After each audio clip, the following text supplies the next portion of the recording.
Good morning, everyone. Welcome to the the Trade Ideas Live Trading Room for Thursday, November the 3rd. Thank you, William. Okay, my name is Barry Anderson, moderator of your trading room. And I just got a couple of yeses. That lets me know you can hear me and see my screen. So first thing, this is my pre-market actives down. Look at all the earnings plays, guys.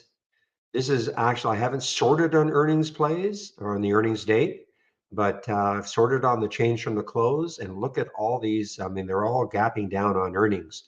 Not quite as the same when I'm looking at the gap ups. A lot of earnings plays, of course, we got a ton of earnings plays. So let's look at a few of these. Now, VRAX, of course, is not an earnings play, but this is call it a virus play. I know some of you have been trading this in the pre-market. Good on you if you made some money. This is a fake. I was just going to say the big green bar that was momentarily on the spine. That would have been unbelievable, but we knew that was going to be fake. I hope we get rid of this topping tail. Anyway, VRAX, lots and lots of volume, 4 million in the float, 7.3 million have traded already. So this is going to be super active all day. I mean, it already is, but so that's that one. AUPH earnings play. Big gap down on earnings. Remember when this one, I think it's this one.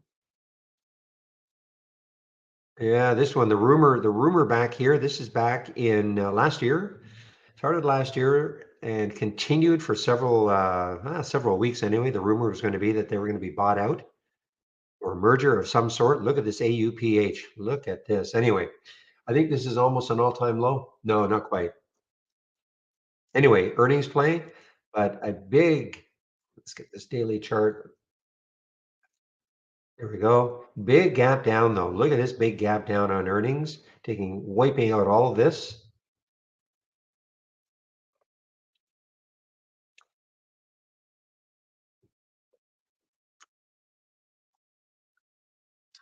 LNC, another earnings play, gapping down. I mean, there are so many. I mean, I can't go over them all, but I'm just trying to pick out the ones that have gapped down quite a bit. LNC, another big earnings play. 153 million in the float. That's a huge drop for that float, 25%. LNC.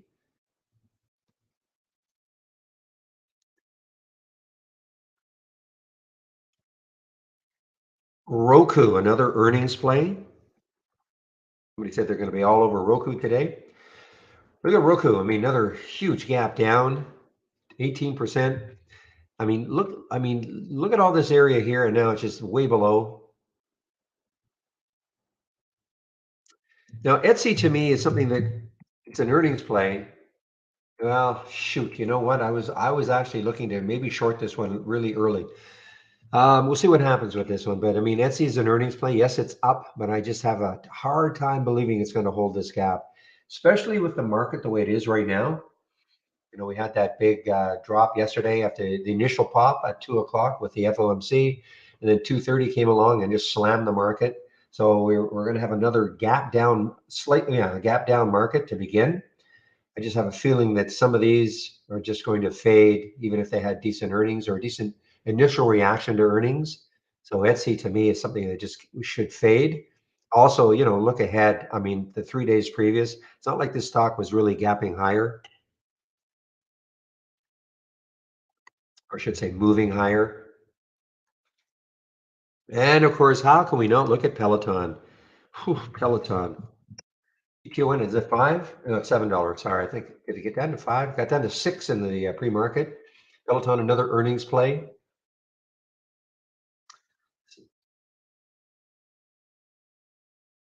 Another earnings play here. FTNT, another big gap down. FTNT, big gap down on earnings, down 13%. But the whole idea, I mean, just look at these gaps. I mean, look at this. This stock was at 52, closed yesterday at 52, maybe ahead of earnings. Of course, a lot of stocks are going to look like this, okay, with a daily candle that's going to look like this anyway, just because of what happened yesterday. Another earnings gap down. TNDM. I mean, huge, 22%. I mean, look at this.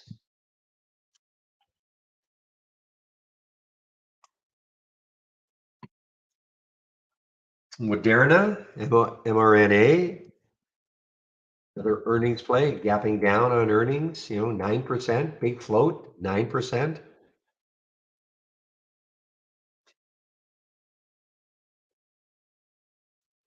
ATUS, another gap down on earnings. I think this is an all-time low.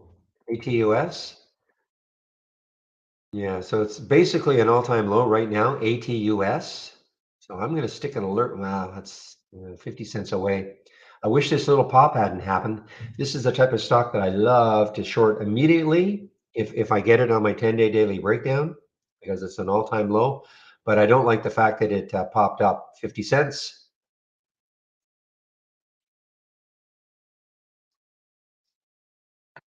Paramount here, guys, PARA. This is weakening. This is continuing to weaken. It had earnings yesterday, held that 17 level most of the day. A little bit of a drop, at the end of the day, but not much. This could be a second day continuation down on earnings, especially if the market remains weak today.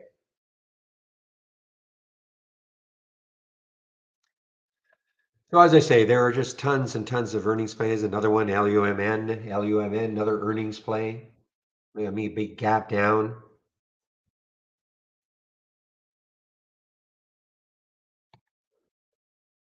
On the way up, let's see, let's take a look at anything positive on. Now, this HUDI, wild one, remember, guys? Very, very wild. They actually, most of the time when I've seen this one, there's been zero news about it. It's just been, traders piling in for whatever reason.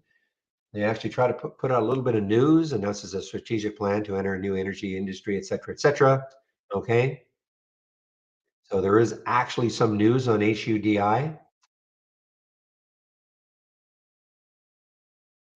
See, hi, Mike, in our YouTube room, BPTS. I haven't seen that one. Is that under a dollar? Yep, that's why I don't see it.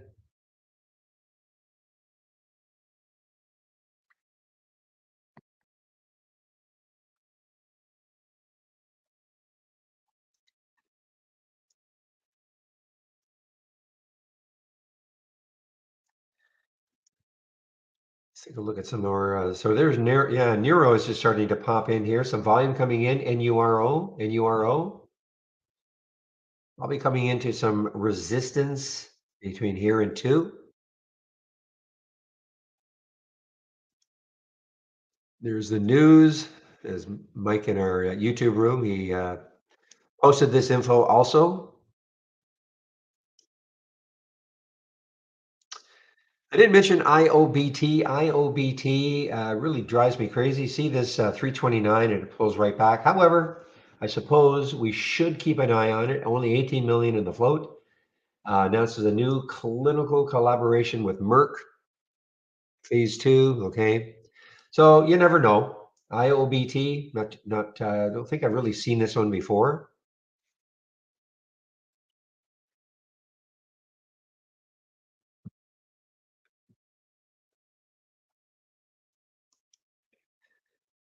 PRVB is an earnings play. Let's see, what sort of room does it have? Yeah, I looked at this. I didn't think it had too much room to keep moving, but it is an earnings play.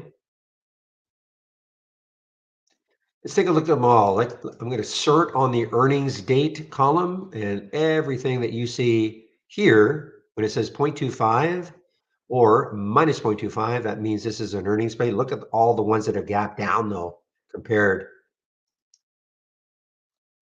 to the ones that have gone up. Look at this. I mean, just look at this list compared to this list.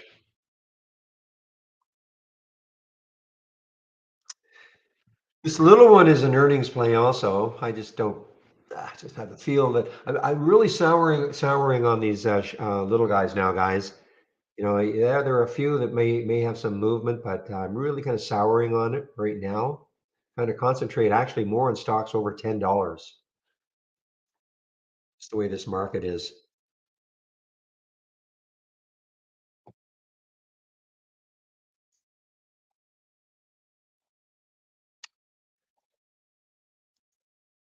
going to go through some of these eBay's and earnings play and see what eBay is doing.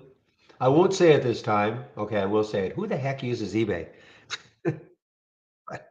I know we're going to get a show of hands. I do.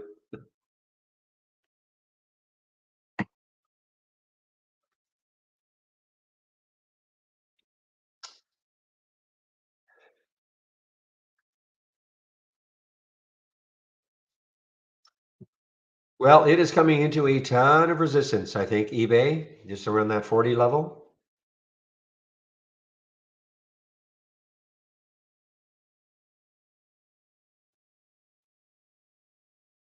Nice, definitely a good one on the VRAX. That was did not take it. By the time I saw it, it was probably up in here, so I didn't want to chase it, but very nice.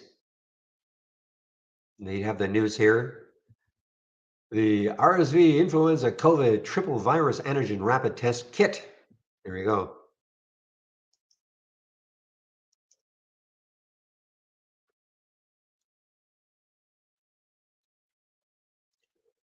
Well, I'm not saying anything's wrong with eBay. I'm just saying I mean, I was an eBay dabbler, I guess, many, many years ago. I just don't know anybody uses it anymore. But obviously, people still use it, but just don't hear about it as much the last few years.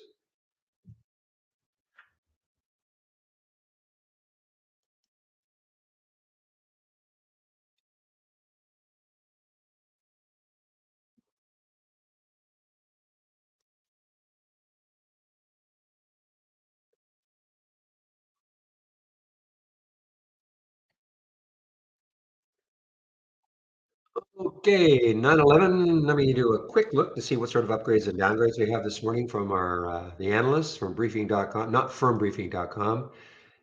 It is what I use to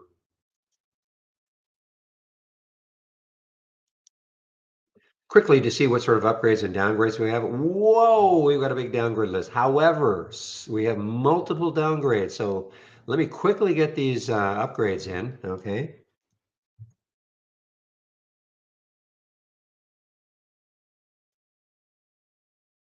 Just a handful of upgrades this morning.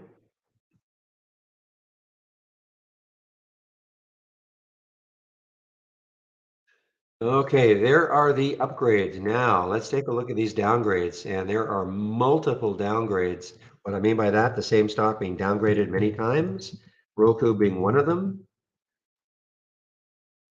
So let me get a few of these in though.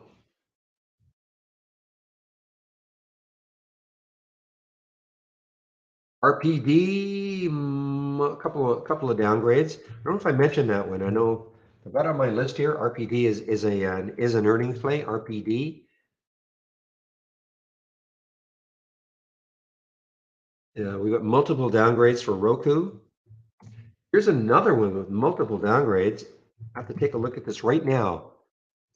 Excuse me, CTSH, probably an earnings play. CTSH. Yeah, this is an earnings play, guys. So multiple downgrades. I see at least four. One, two, three, four. Yeah, so I see four downgrades for CTSH.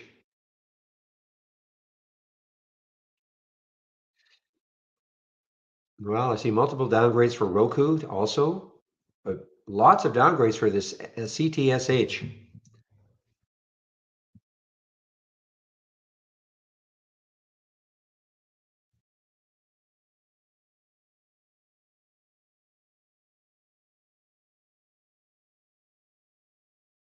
Let me get a few more of these in.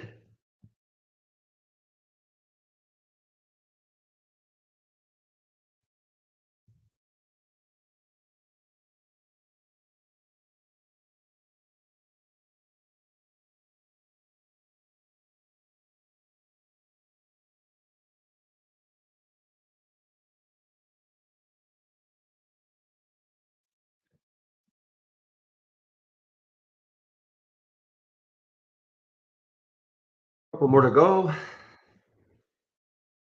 Okay, so that's funny.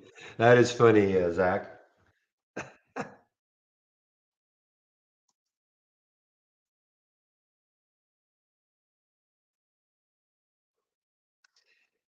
Haha, William. Actually, I don't see Goldman Sachs on CTSH.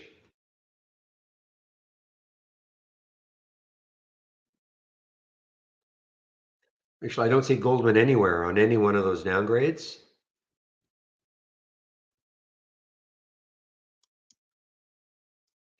All right, guys, give me one moment. I'll be right back.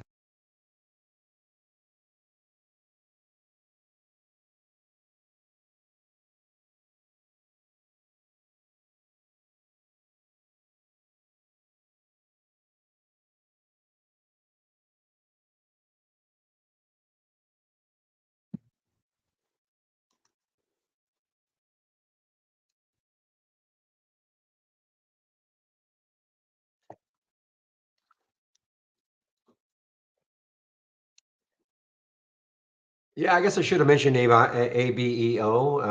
ABO, the reason I think I sort of shied away from it was the 200-day is not that far away. I'm just trying to zero in on stocks that might have some movement. So $5 and five. I mean, there's the 200 days. So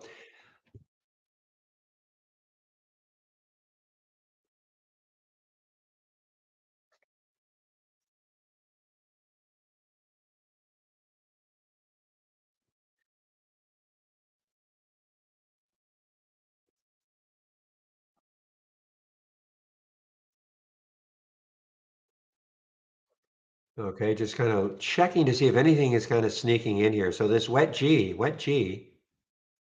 Oh, that's right. I've got it sorted on the earnings. Okay.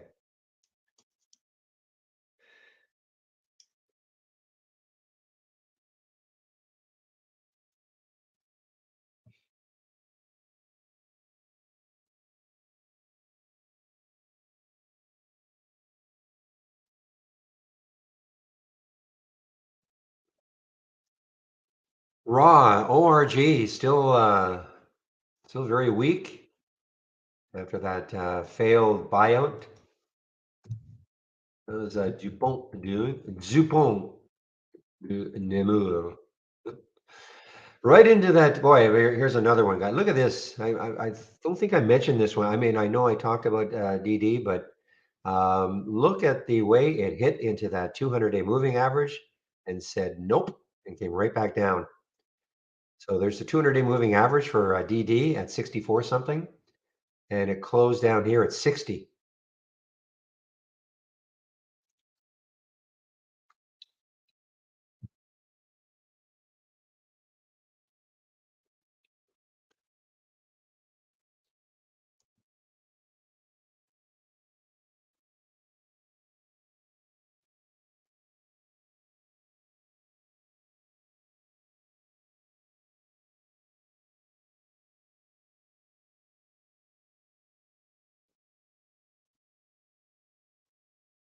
Sava strikes out at the short sellers. Yes, you're right. Good perpetrators of short and distort campaign.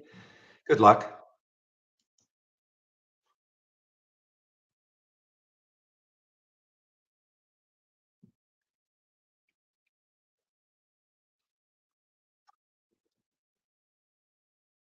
Okay, AFMD. There's a what a difference. I mean, look at VRAX. It's at 50%, and then normally you start to see, the drift down a little bit close to that, but that VRAX is just way, way above everything else.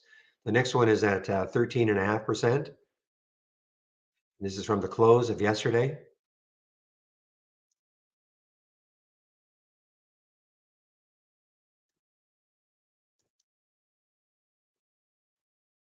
Facing nicely here. All right, let's take a look at VRAX and just see where it could go before it starts hitting these next highs.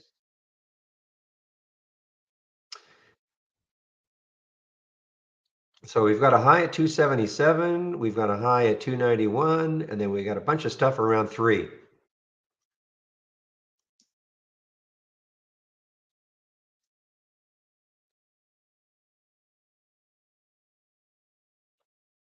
Ah, Harry, yeah. Haven't seen you for a while. Glad you're back. Hopefully all is well.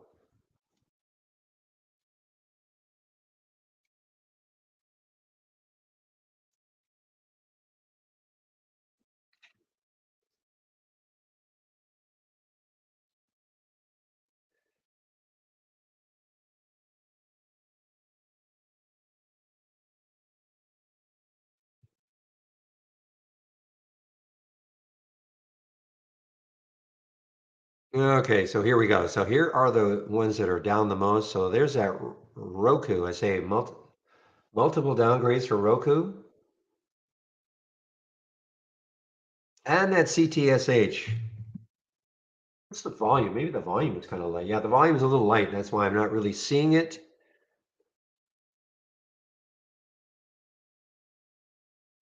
on this list up here. Plus, it's only down 10%. So I'd have to scroll down a little bit.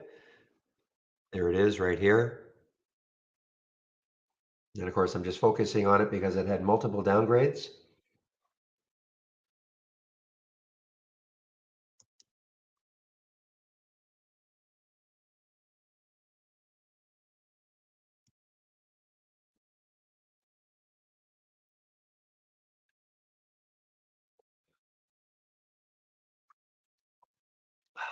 I think it's fine, Harry. I don't know. I haven't seen any complaints. I'm not on the beta course. I'm always on a development version. So, but I haven't seen any complaints about it.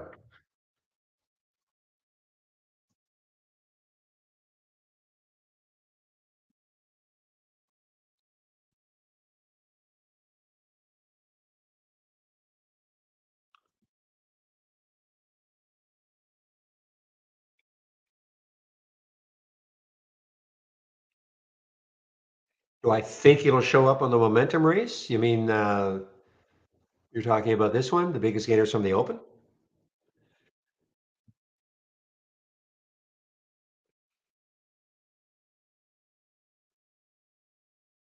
I mean, I have no idea. I mean, if it moves higher, it will. But what if it just stalls?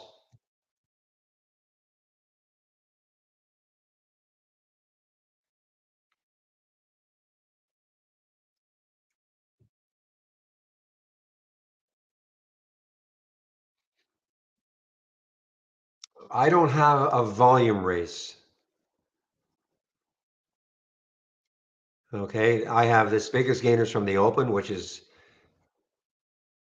really got well. I mean, there's no volume component in there, not like a volume pop. Okay, it's just how what is moved the most. If it's between $2 and $50, and the volume is at least 200,000 shares, and it's up at least 2% from yesterday's close, whatever stock moves the most, satisfying those filter requirements, we'll see. Now that could be VRAX if it moves.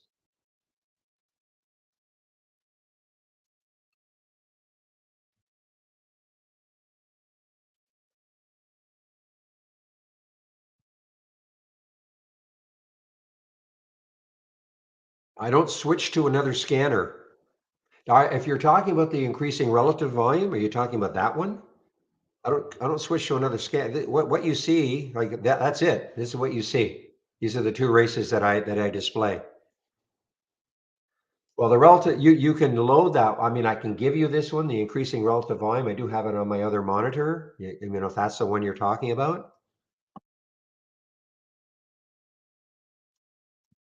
That's part that, but that's a channel also, the price volume channel, price volume race channel. But I can give you that one. Here it is, increasing relative volume. But I don't switch to it. If maybe it's just semantics. I don't switch to it. All I do is I just minimize this window once the market opens, so I can see these races here. And yes, I do have that other race on my other monitor.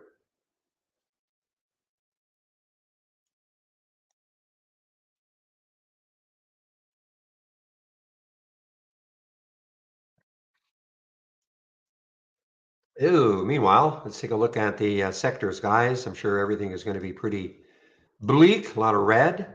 So I'm going to click from the toolbar, I click on new and then show more. So we can see all the channels. And then I scroll down until I see sector status.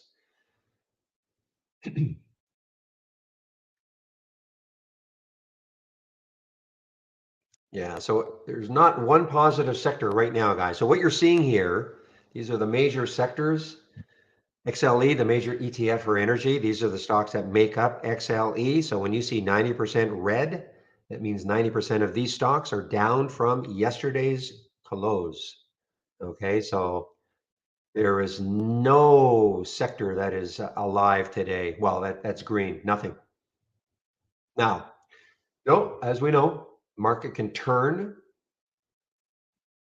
So if I can remember to do it around 10:15, I'll take a look at this in a slightly different way and the change from the open. Their opening prints, opening trades, and see what sort of difference there could be.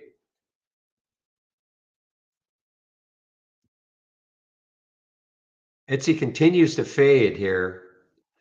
You know, I really toyed with the idea of getting into it in this pre-market. I didn't do it, but this looks like just don't believe that this is going to hold, especially with this market.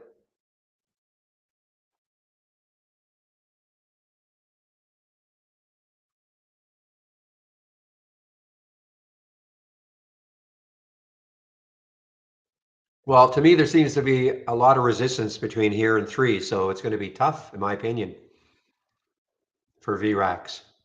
You know, I mean, the major gains were made from two to whatever it is now. You know, from two, well, the dollar 80, but they say the two break. But again, when I looked at the daily chart, there is the next high is 277, I think. So that could 276, and then there's 290, and then a lot of stuff at three. So that's not that far away. So maybe if it pulls back, you know, there's the VWAP right there at 233. Maybe if it pulls back to the VWAP and it holds and it bounces off it.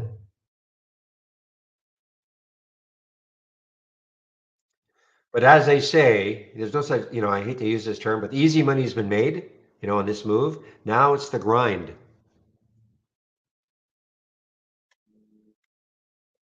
And it could surprise us. I mean, it could, you know, it could just race right through. I mean, it's a low float. So, you know, anything can happen with these low floaters.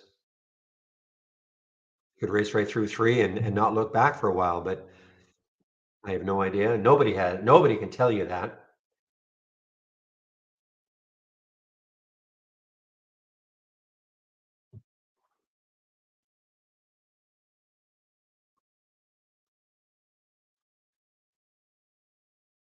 Earnings play, guys. PRVB is an earnings play.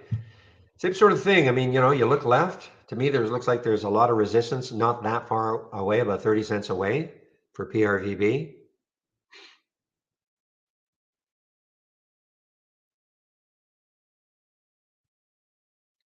Yeah, NURO is moving. Now, this has got some room. I mean, look at this room it's got. Okay, so you look left.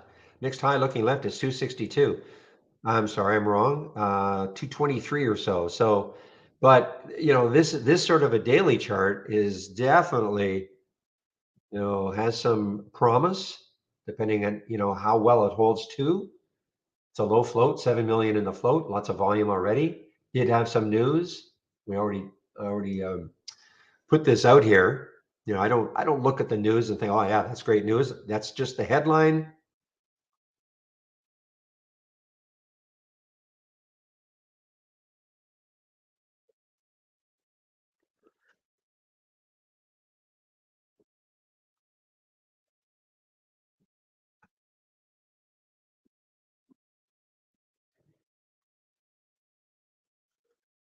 All right, guys, we're getting set for this open. Now, I typically do not trade in the first 15 minutes. Try to let things settle down a little bit.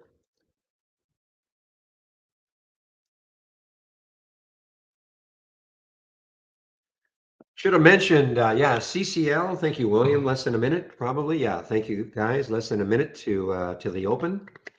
CCL and RCL, a couple of earnings plays. Of course, the cruisers getting hit here. RCL, the other one. A couple of earnings plays for them. NCLH. I don't think it's an earnings play, but probably being dragged down with them. Okay, I'm going to get rid of this.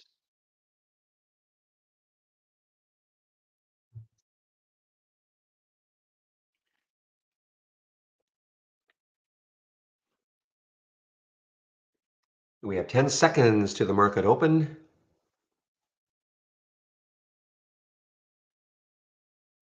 Too bad. The Etsy is a great fade so far right now, guys.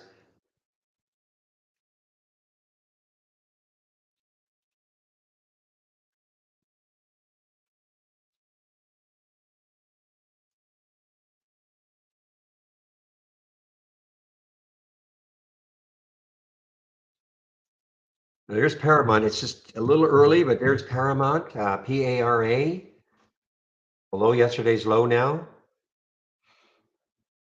So the market is opened obviously negatively. Dow's down, SPY's down. So there's really no disconnect.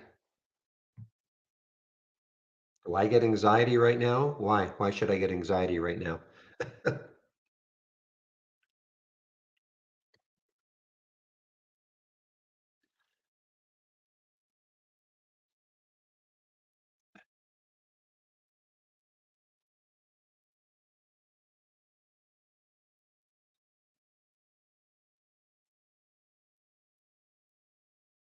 Another earnings play I'm pretty sure is EQX. Yeah, another small one. EQX, all-time low. Look at this, all-time low, EQX.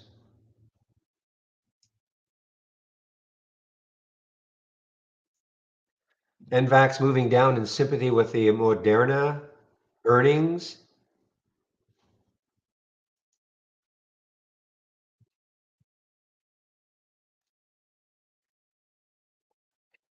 AUPH, guys, AUPH, all, no, sorry, it is not. See, this is the one that I would take right off the bat if it were an all-time low, but it's not. It's just too early for me to do this, AUPH. I mean, it's almost, I mean, look at this gap down. FTNT earnings play just continuing down now.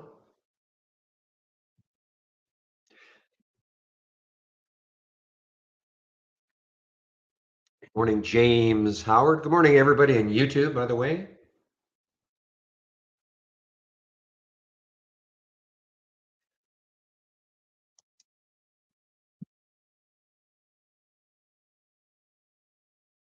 All right, keeping an eye on this CTSH with all the downgrades, okay? What I should do is back this out just a little bit to see where there could be some support. Boy, I don't see any. I'm gonna go back here. What date is this? So we got to go back over 2 years ago before we start seeing these levels.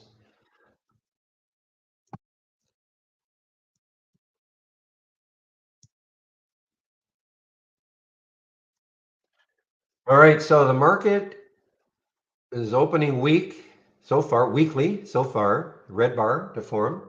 Another earnings play getting hammered down, Tandem, TNDM, right off the bat, TNDM.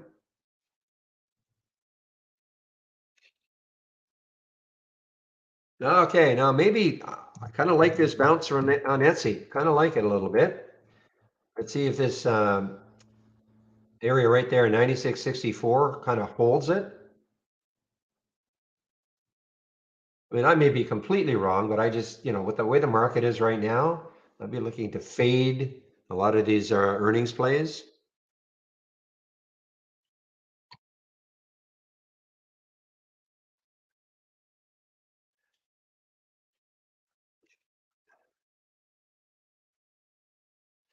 Sunrun, Sunrun, guys, is an earnings play, I do believe. Run is an earnings play. Yes, Run is an earnings play. Sort of interesting. I mean, you look left, 2467. If you can get through all that, there's the 200-day moving average. Yeah, you're right. Actually, a couple of halts already. MRUS. Oh, another halt here. TXG is halted. And also MRUS is halted. And the MRVI, yeah. So that's an earnings play also. MRVI halted on earnings. So it's trying to have a pop here. Not halted because of earnings. It's an earnings play. It's just a normal volatility halt.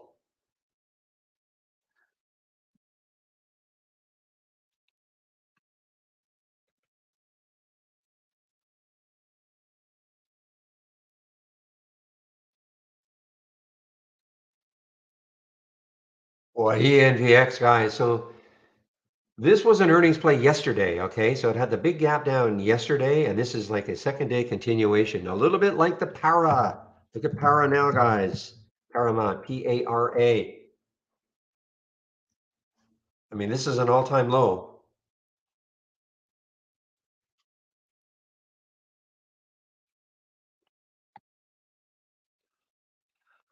Well, one of the reasons I don't trade in the first 15 minutes, yeah, it can be very emotional in the first 15 minutes. You can see stocks whipping up and down. So that can take some of the emotion out to let things settle down just a little bit. Not that the market, not that everything settles down completely at any point in the day, but certainly in the first 15 minutes, you're going to see stocks moving up and down. So, you try to time something, you get stopped out. Oh, just sit on your hands for the first 15.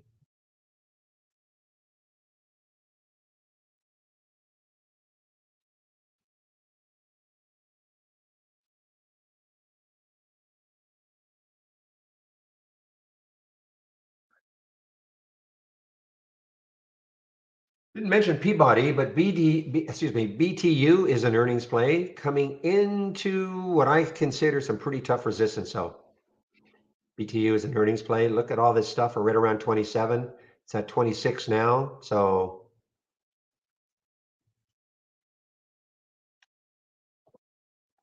okay, there. So here is the VRAX pulling back, sitting on that VWAP, guys. 236 is sitting right on it. So will that hold it? I don't know.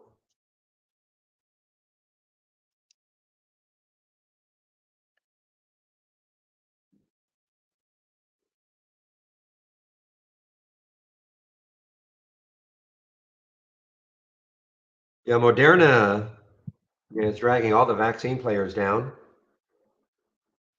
A little bit of a pop through the 200-day moving average. It's a big. Look what it did yesterday. It sat right on it. Sat right on that 200-day moving average.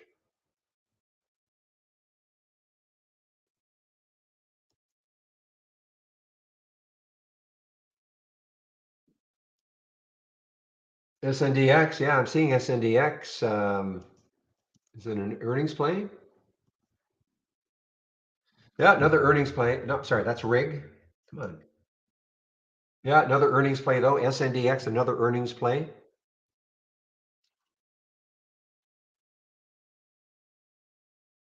So I mean, it's got a little bit of room. A little bit of room. 26 is the next high. It's at 25.18 right now. Interesting. It had no action in the pre-market whatsoever, even though it's an earnings play. Released earnings after hours yesterday. No real action there either. To wait for the market to open. Where are they out of? Maybe it was a foreign stock, but no. Interesting.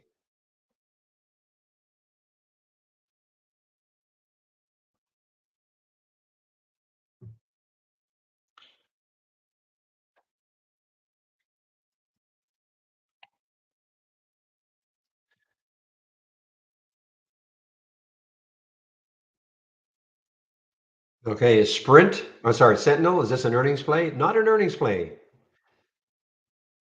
Not an earnings play, but this is gapping down. S is gapping down. This doesn't appear to be an earnings play. And COM, let's see, is COM an earnings play? These are showing, yeah, COM is an earnings play. What sort of room does it have?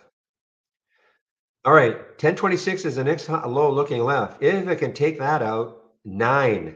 And here's the 200 days. So I don't know, keep an eye on COM, COMM.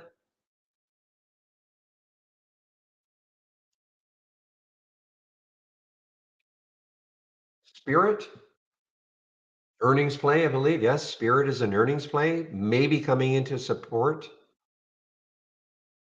Not that far away, about 50 cents away.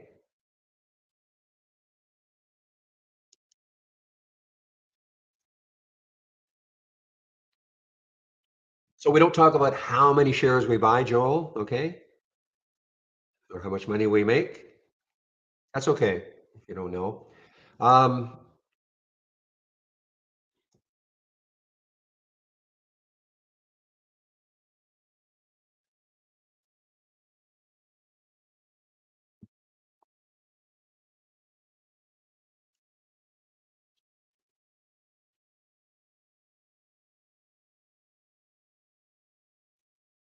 All right, guys, para weak again. PARA just weakening again. Let's see if this continues, especially if this market continues down. All-time low for para.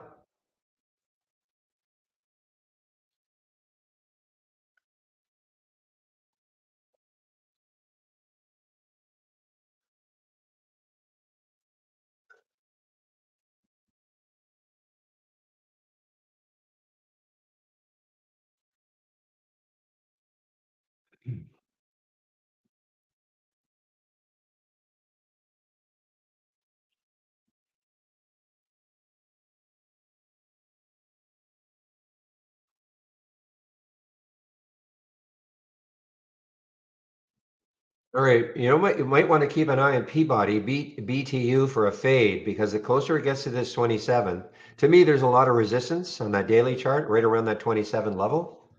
So you may want to keep an eye on Peabody, BTU for a fade. This is probably one of the, not many stocks are moving higher right now.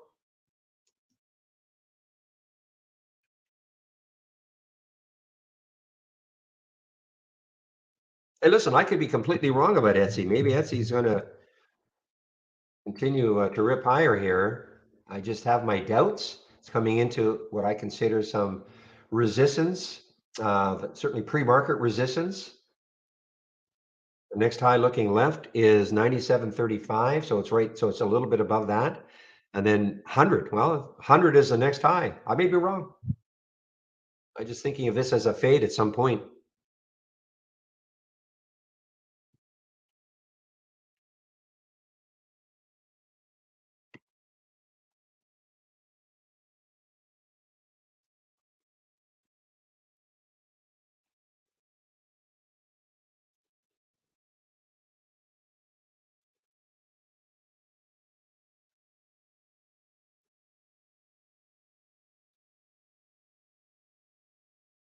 Well, here's another earnings play, guys. Look at the room it's got. TALO, another earnings play.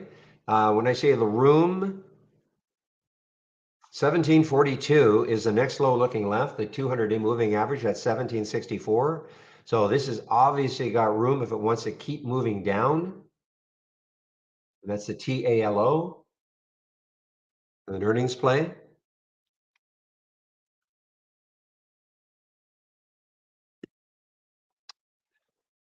James in our YouTube room talking about Tesla. I don't trade Tesla, but let's take a look at what he's looking at here. Nice move, actually.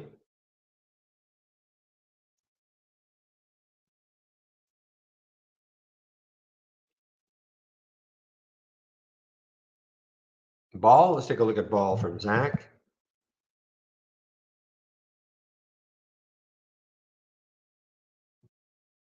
Well, it certainly is a wild one right now. It's an earnings play.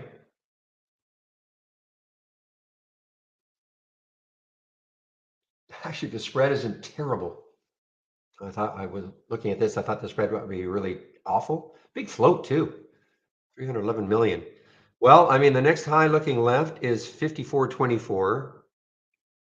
Lots of shares available at Interactive Brokers to short 8 million. So the next high looking left is 54. After that, we've got 56 something.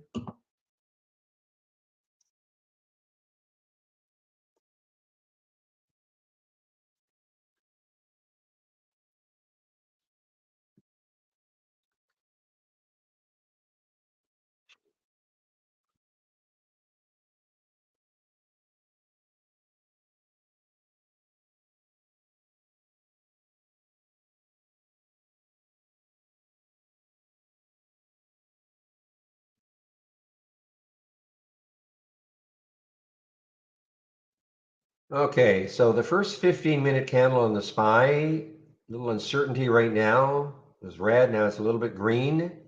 Let's see what happens. Let's see if this can hold. A little bit of a green candle, and key will be the next one. If we have any sort of a mini rally.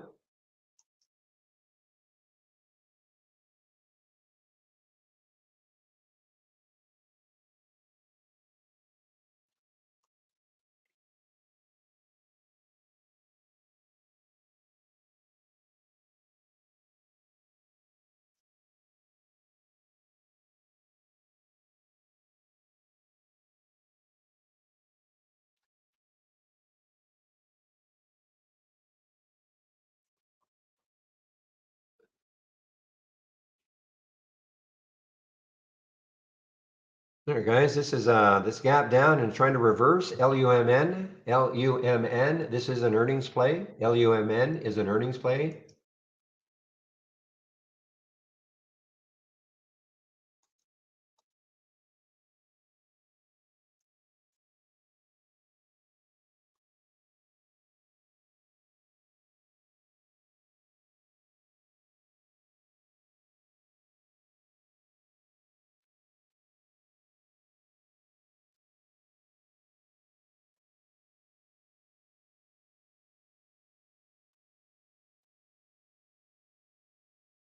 AD, probably another earnings play. Yeah, look at this earnings play, maybe coming into support, around 8. If not, though, I mean, if it takes this out, this is an all-time, this looks like this will be an all-time low for KD.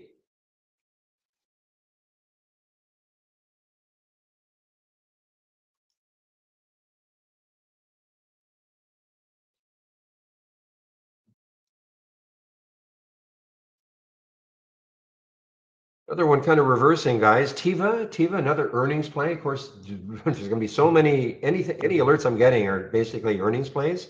Now, Tiva is right at that 200-day moving average. So it's trying to reverse a bit, but it's getting right into the 200-day moving average. 861, a little bit above the VWAP, but it's coming right into that 200-day moving average.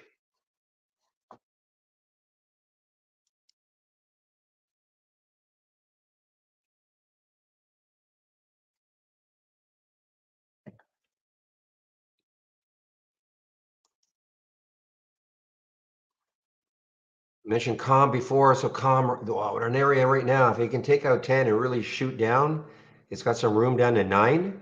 Okay, COMM, there's a 200-day down here.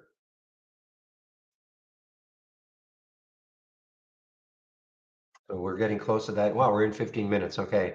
So unfortunately, that candle, that first 15-minute SPY candle, well, it's mildly negative, but the next one is green, is red. So bounces are suspect right now.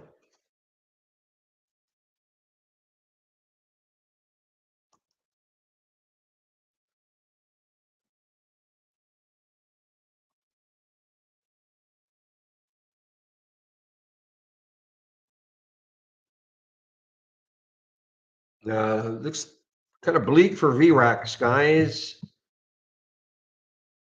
Through that it's through the VWAP now. Let's see if I can reclaim that.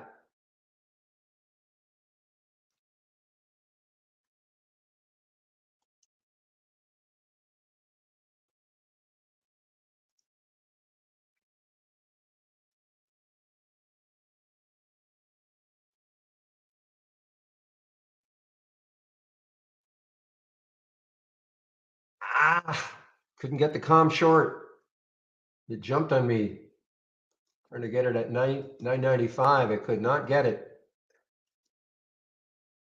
Plus the uptick rule is in effect, of course.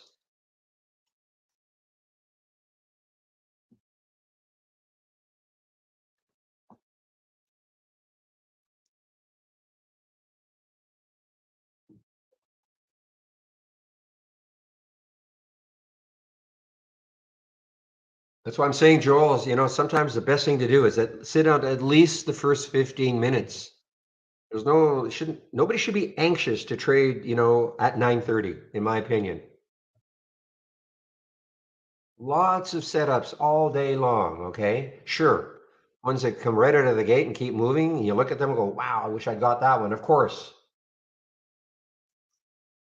But listen, in my experience, things just, things go up and down so quickly in the first couple of minutes. If you have proper stops, to me, it's almost impossible to trade. So that's my opinion.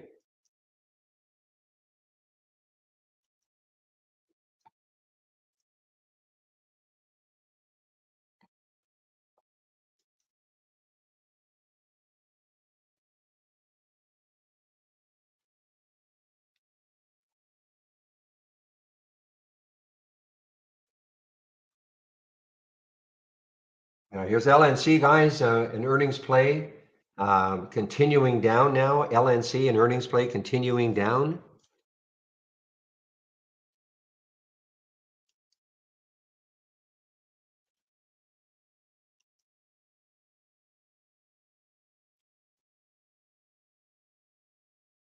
Calm on the way down.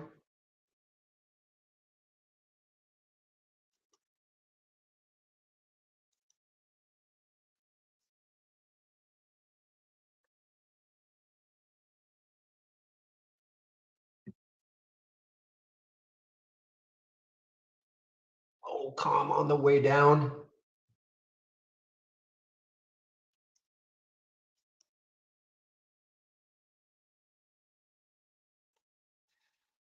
All right, guys. Well, okay. You heard me say I couldn't get it.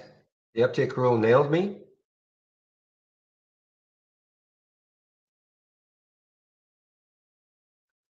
And then it didn't. That's all I can say. Okay. COMM. Look at this. There. Now, if you took this one, this is the 200 day. I think I saw that the next low looking left is 913. So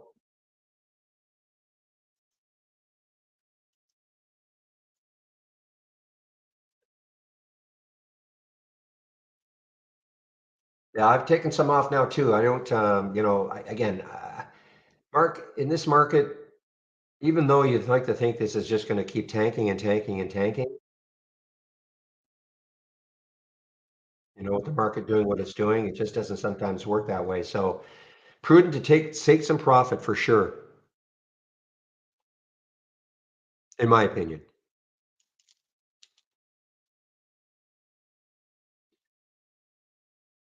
Because look at Peloton. I mean, you probably would have thought this is it for Peloton, 684. It's actually gap down and reversed. Yeah, I mean, look at Calm now. I'm totally out of it. I mean, you got to be quick.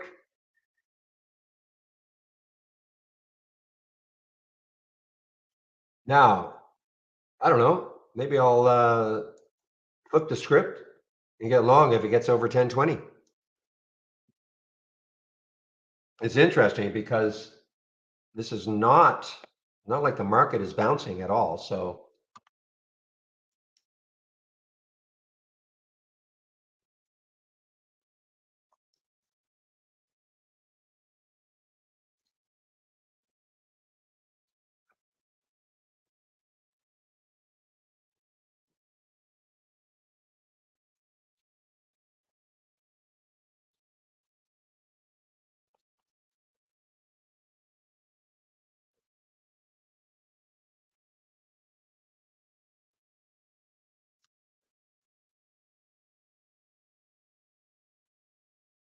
yeah, I mean, here's another look at this. I mean, Sandex looked pretty interesting. So, or Syndax looks pretty interesting. And then got up to 2588 and just next candle right down.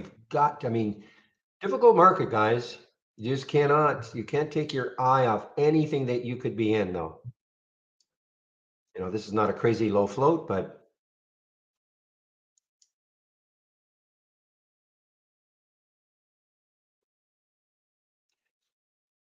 Paramount continues down.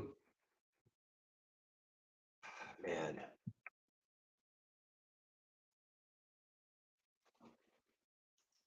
So you took the bounce on Calm, William, obviously.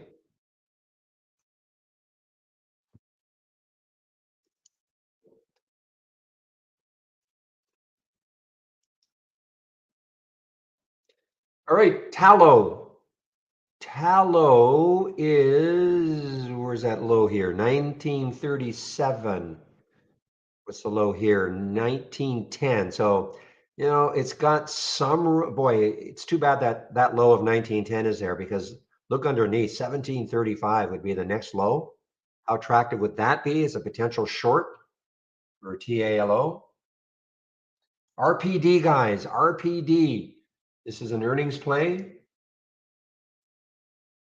They're gap down on earnings. Look at these gap downs.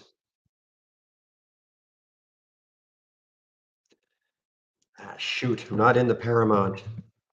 PARA.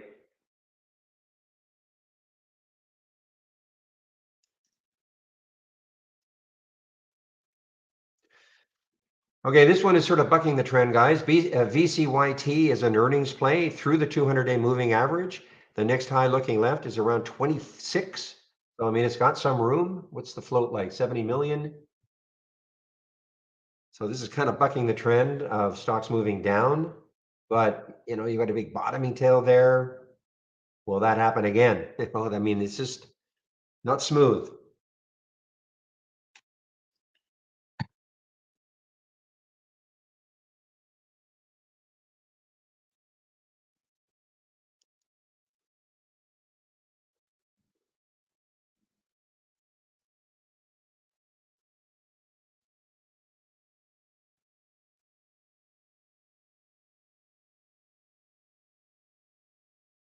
So after a lot of inactivity from the AI yesterday, I see there's a couple, three here. Roku, though, there's a potential short for Roku.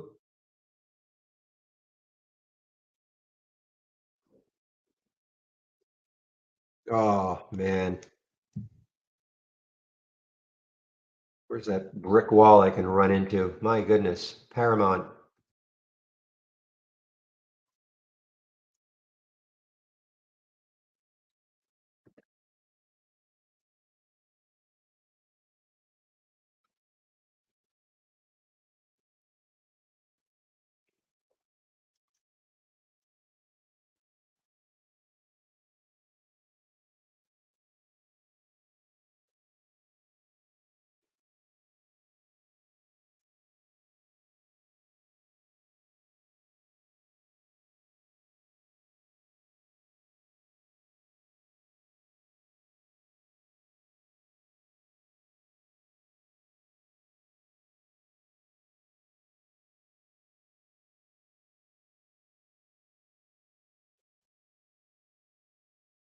Yell is another earnings play, guys. This is an all-time low almost, getting close to an all-time low for Yell. I know it's on your bounce scan, but this is an earnings play, so it's got the news that's driving it down. Yeah, it looks like there's, you know, decent support around 3 for Yell.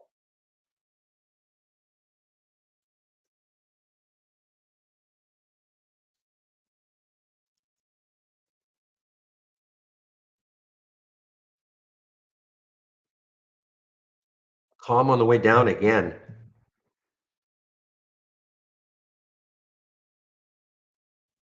Totally out of it.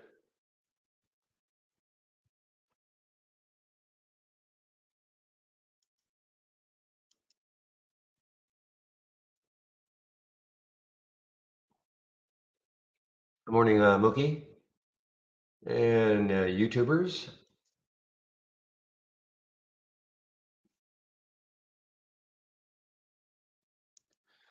But earnings play after earnings play after earnings play. These are all the super active stocks. It's not that I'm screening for companies that are having earnings. It's just that that's, you know, those are the ones that are moving.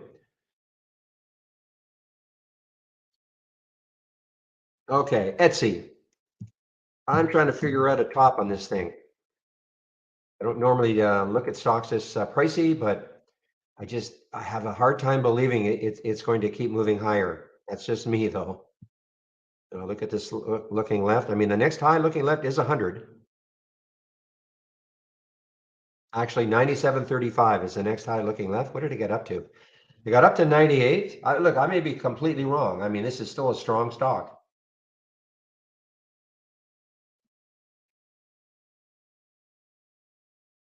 Wow, calm. Right back down. Right back down.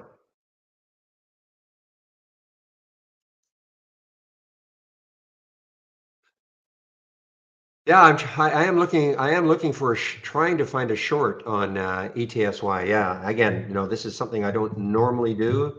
It's way outside the price range, but I just have a hard time believing, you know, in this market environment that this is going to continue higher. And it got down to 90. But listen, I may be completely wrong.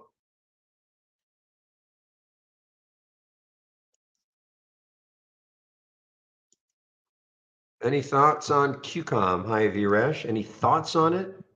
It's out of the range I normally trade, but well, it's an earnings play. Obviously got hit on earnings.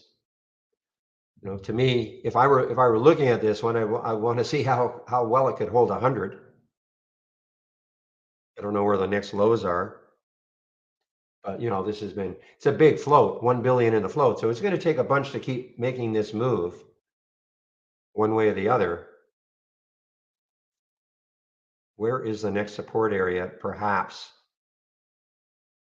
I mean, you've got to go back probably into 2019.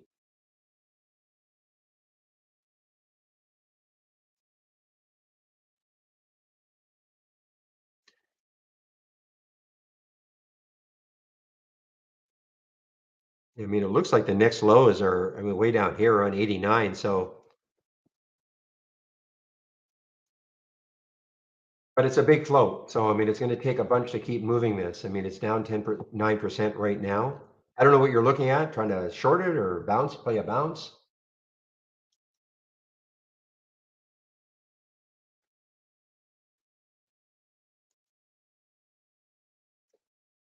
Well, we looked at Sunrun just a little while ago. I mean, this is super strong. It's another earnings play.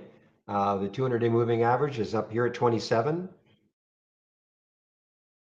Next high looking left is 25.10. After that is 25.53. I mean, I get, I keep when I keep looking left and I see these little areas where it could stall. But when it's an earnings play and it's trading a whole bunch.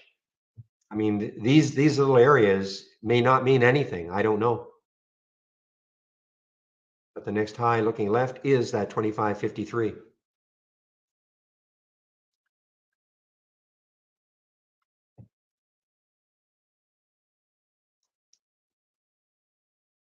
mean, look how erratic calm is. I mean, it was moving down, looked like that was it again, and then right back up.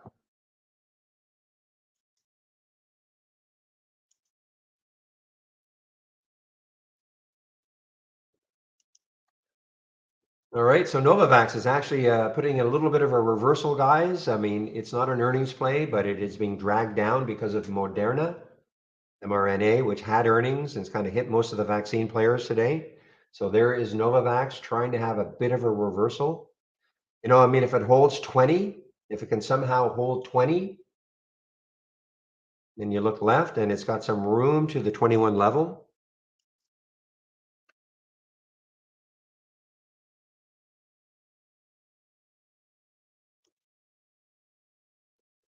Yeah, it's been but those bottoming tails would have probably, depends when you get into this. It's been a nice run. I give you that. And it's getting close to those highs. I mean, if it can take out that high at 8,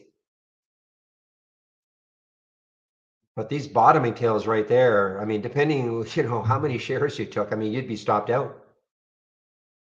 The stock goes up to 778, comes down to 711, up to 770, back down to 736.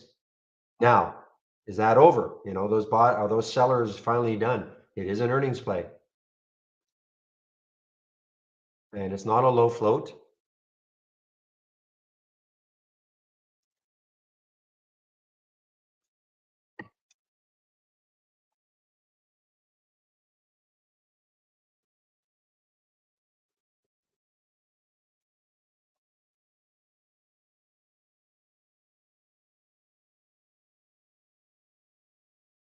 I mean, Sunrun's very strong. I mean, now that high is 25.53. The next high looking left is 25.53.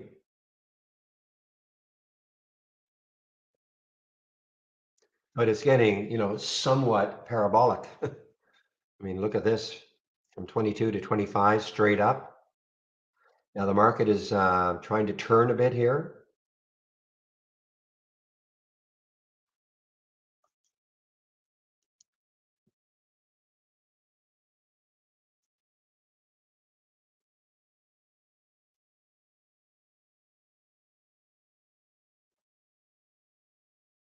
Yeah, I mean, those bottoming tails are maybe a thing of the past for a while anyway for PRVB. Sellers gave up. Eventually they gave up. They tried twice to really knock this down. Buyers stepped in both times. So far,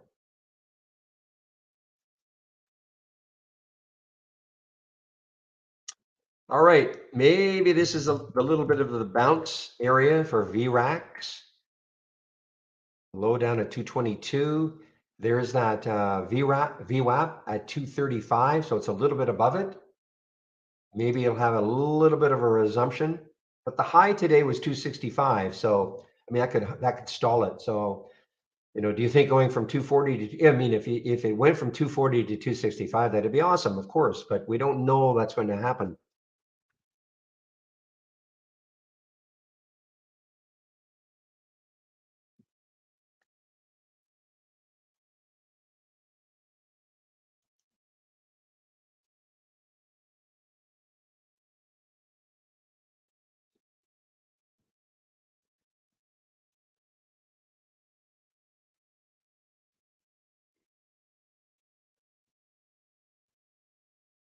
I mean, look at Pellet. Wow. I mean, Etsy is surprising the heck out of me, but that's why, I'm not anticipating that it's going to move down. I'm just keep thinking it might, but this is really, I mean, 100. I mean, 100 is the next high. 100. Yeah, a couple of times it hit 100 on these two daily candles right there. So that is 3 and 4 days ago. It was at 100.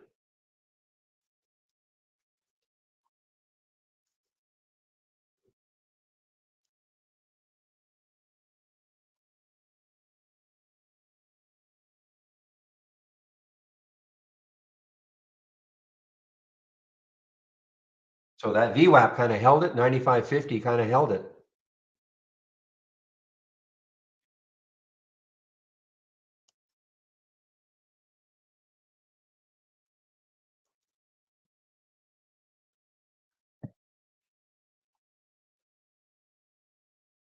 So bounce plays could start working a little bit with this green candle here. Little bounce plays could work a little bit.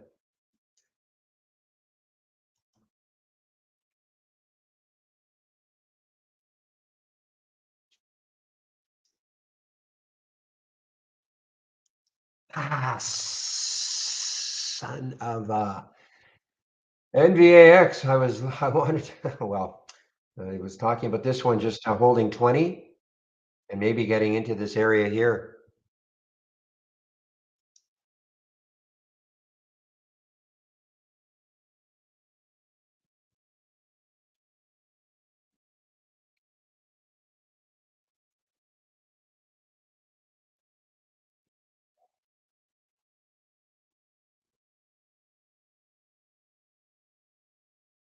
All right, keep an eye on Arco. Is this an earnings play? Not an earnings play. Release on the 7th, but keep an eye on Arco here. This had an interesting day yesterday, but all the way up to 1080. Close down here at 10, continuing down. The next low looking left is 9, around 9. And then you've got the 200-day here. So might give us a little bit between here and 9. That's ARKO.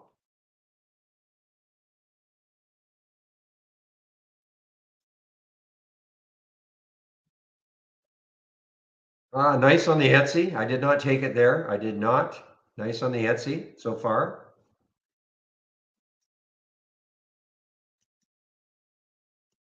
Remember ABEO? And some okay. So the news for them actually, I mean, in theory, it's not great news. I mean, they announced a 35. First of all, they announced a $35 million private financing. Then later on, then they come up with the phase 3 trial, meets the main goals. Market doesn't care. They're more concerned about that financing right now.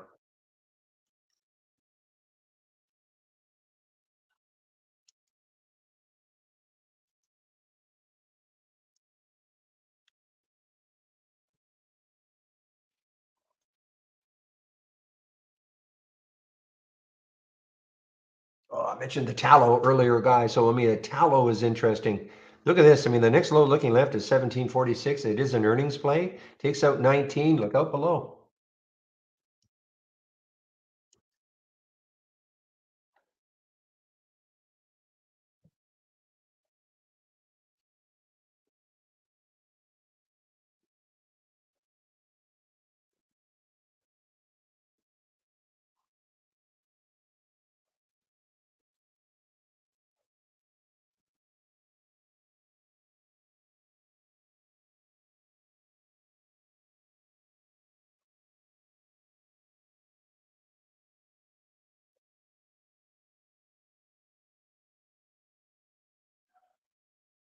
Band, maybe let's take a look at Band. They had a huge day yesterday.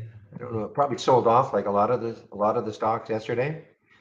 Yeah, so yeah, got up to 1885, closed down here, sold off like a lot of stocks did yesterday, of course, after 2:30. Yeah, I mean, it's got some, obviously the next high looking left, 1894. It was an earnings play yesterday. That's what popped it up. What's the spread like? Spread's not terrible.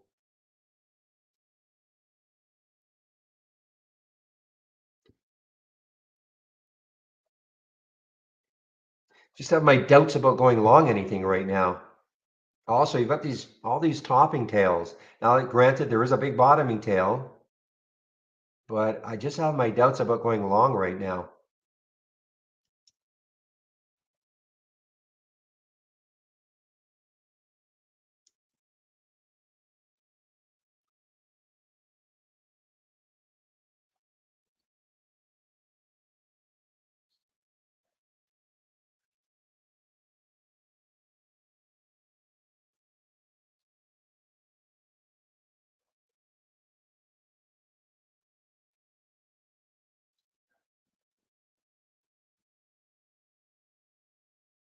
All right, well, PRVB took out eight, I think. I think it took out eight. Yes. Now, I mean, this could keep running forever. It's not a lifetime high or anything, but I don't know where the next resistance is. These bottoming tails are sort of a thing of the past for a while anyway. Let me back this out and see what sort of, oh,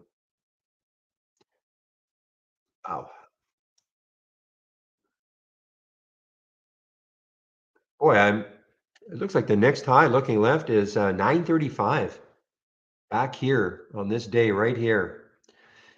About a little over a year ago in July of last year.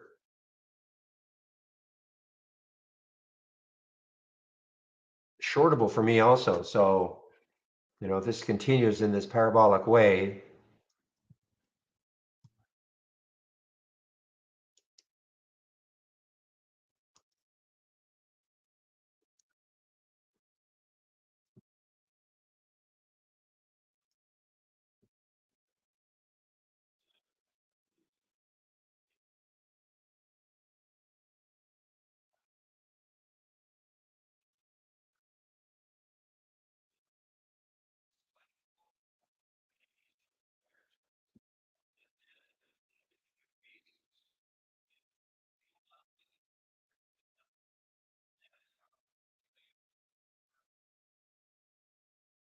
all right, guys. So that PRVB, I'm actually kind of eyeballing it for a potential short because this has gone so parabolic.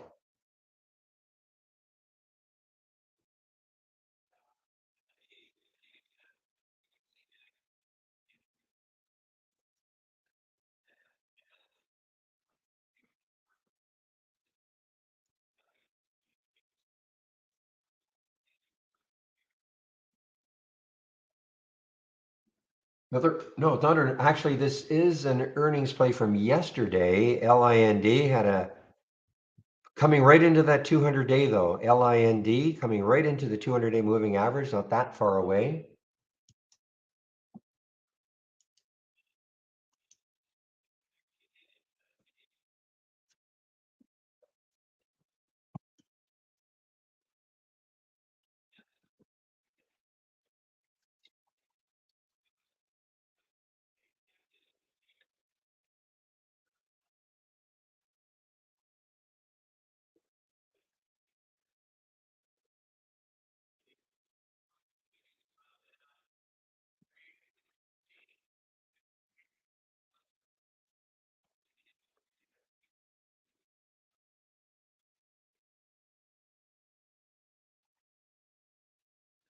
All right, Peloton, have you had enough of your bounce? PTON? Oops.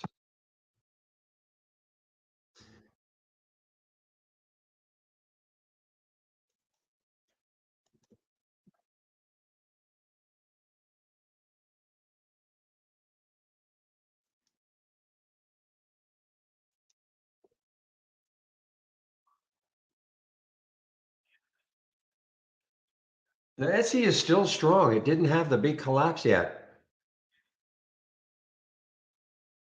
Let's see if it can keep. Let's see if it tests that 100, and then that might be it.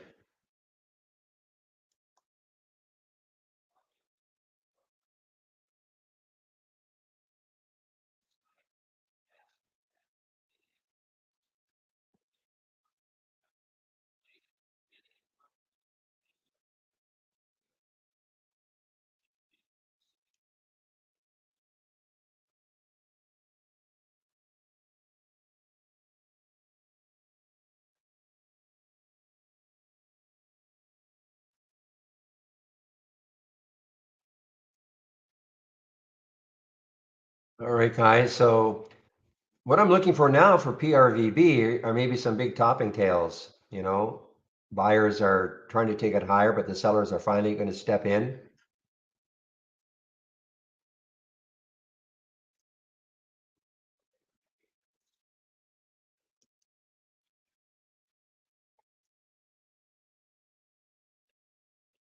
VRAX doesn't look good, guys.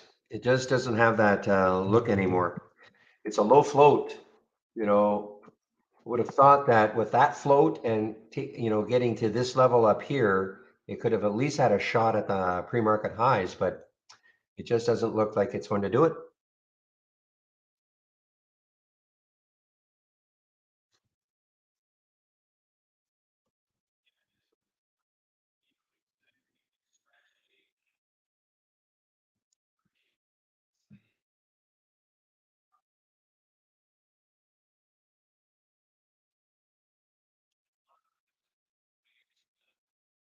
All right, let's keep an eye on this PRVB. I mean, if it takes out 8, that could be it for a while.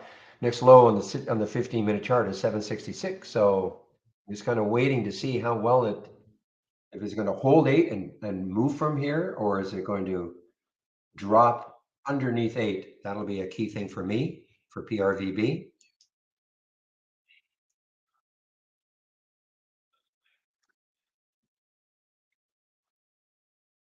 Well, Novavax definitely went from red to green.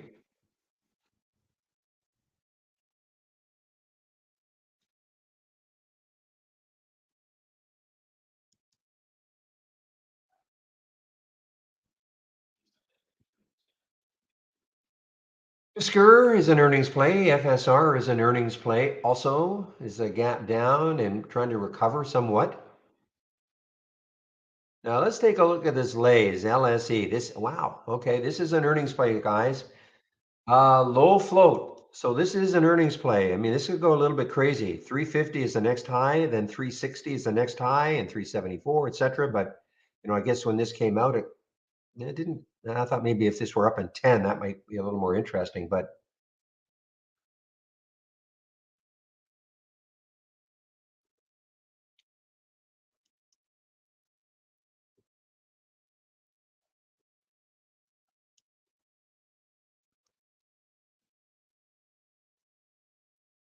yeah, I don't trade that 1 minute time frame, James. I'm talking to somebody in our YouTube room.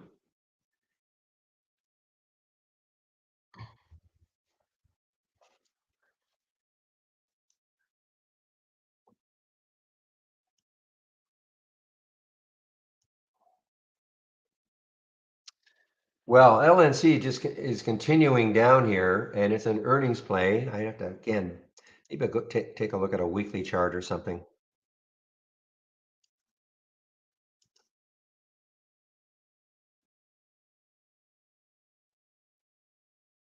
Looks like the next lows are around 33, 33.75. Not that far away, a couple of dollars away to the next lows for LNC earnings play. Almost feel I should keep my weekly chart up. LNC continues down here, guys, continues.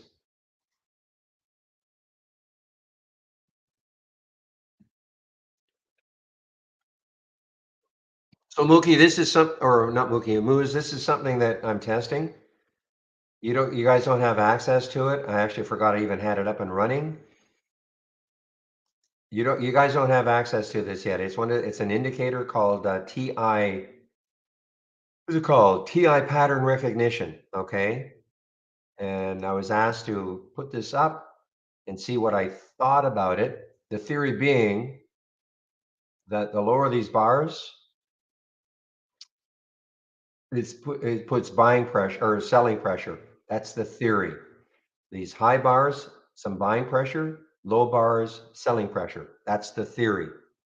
But you guys don't have access to it yet. I forgot it was even there, to be honest.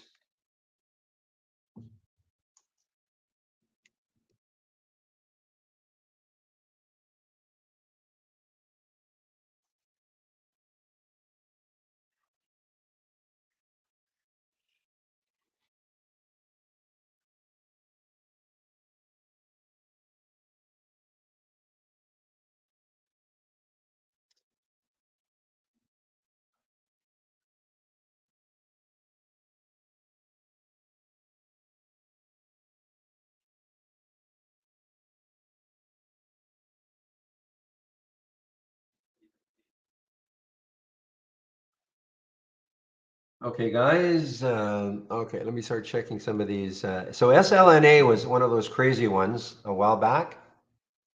Last week, in fact, got up to $50. We have no float information on it whatsoever. Highly risky. It's just showing up on the race, of course.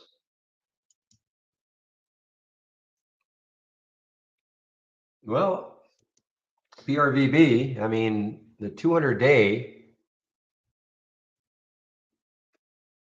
Oh, that's on the week. Okay, that's what I was saying. What the heck is going on? Because let me get back to my daily chart.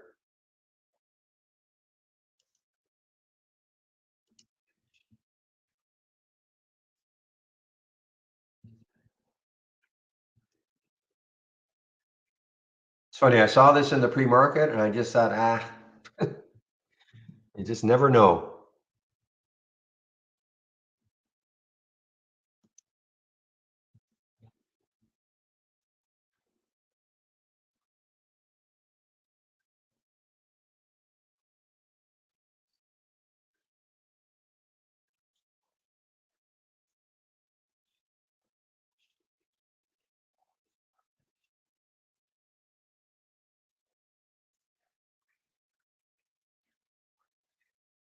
Sunrun continues to move higher here, guys.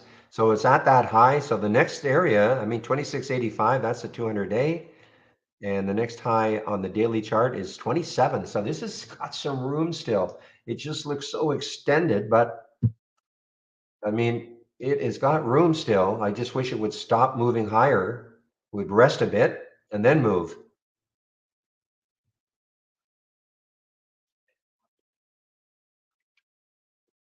And if we can sort of believe what we're seeing here with this indicator, again, this is, as Michael said, he created, and he's very honest. It could be awesome or it could be useless.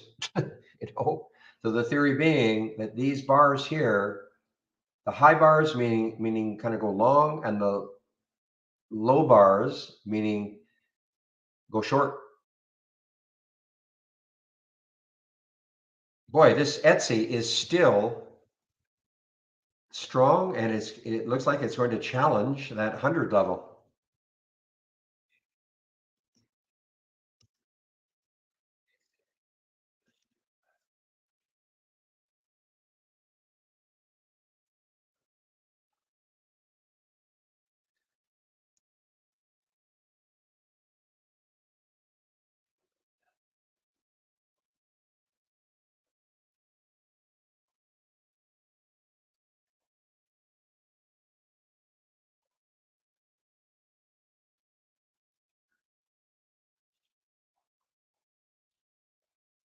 This is, yeah, it's still strong. I mean, it's taken that out now. PRVB.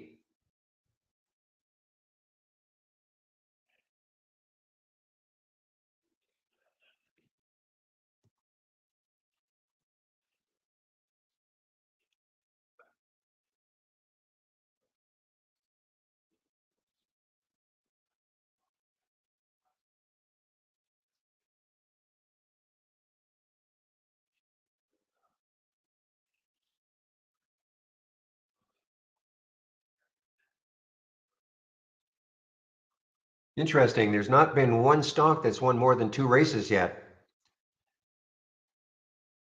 Lee, look at this one now, guys. Hopefully nobody got nailed on this one. Look at the HUDI now. Not shortable for me, but I mean, it's got up to 40. Halted. Opened up. Low. But this is so whippy. Oh my gosh.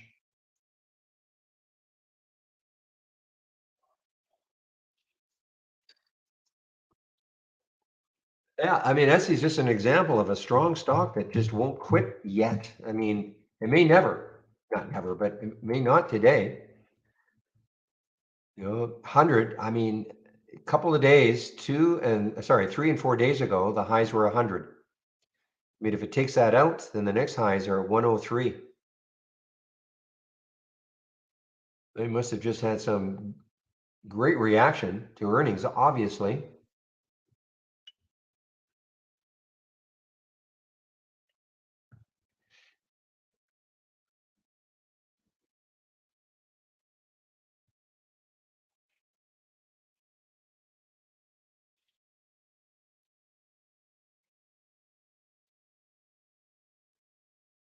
I'm gonna have to take Paramount. I have four charts thumbnail. I'm gonna have to take this one off. It's driving me crazy. PARA.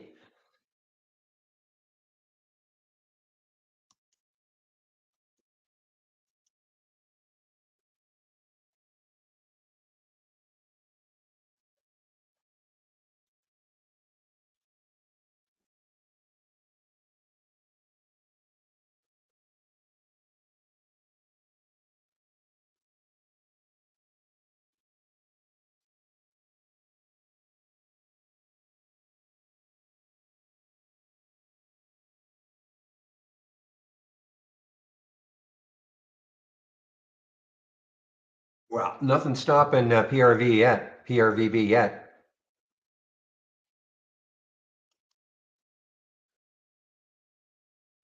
All right, Com might be turning into a long for me now. Believe it or not. 1035 with this market bounce.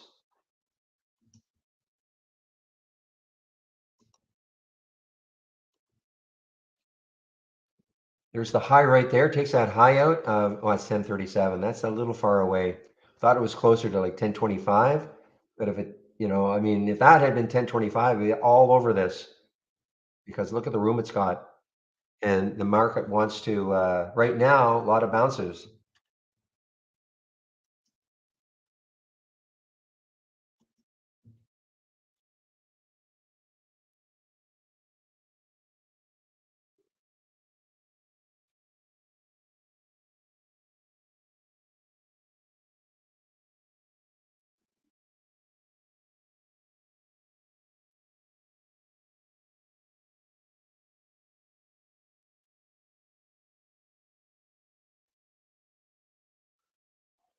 Ugly. Oh my gosh. How whippy is this thing?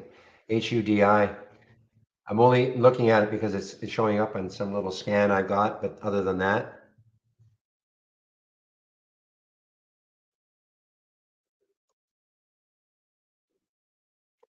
no kidding. 2693. So this actually, let me take a look at a couple of these. 624, 2545. So this is on my 10-day daily breakout. Okay. Now this is quite late, the PRVB. If you say, well, why? Well, filter values weren't met until this happened. At 824. Look at the run, 2393. So it's almost $2 from that first alert at 932. Too early for me to take, but these are a couple of ones that I'm sharing. Now this was wild. The SNDX 2545. What did it get up to? Yeah, I mean it popped, but then it came right back down.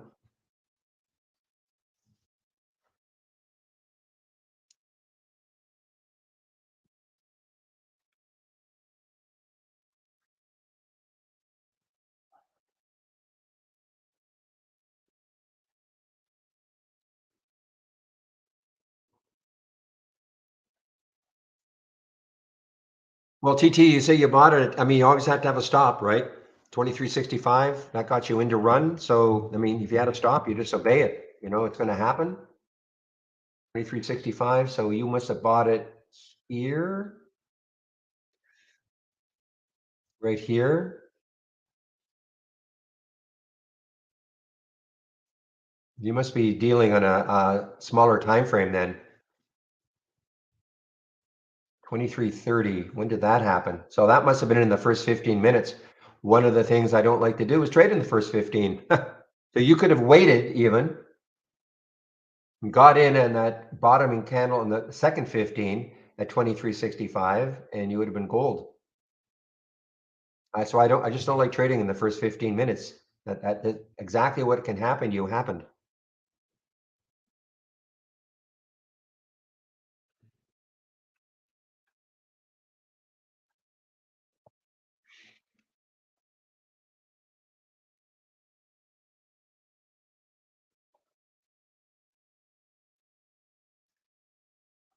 Yeah, to me, that's just too early to get into these things that are really running. That's just me though, you know, it's just too early.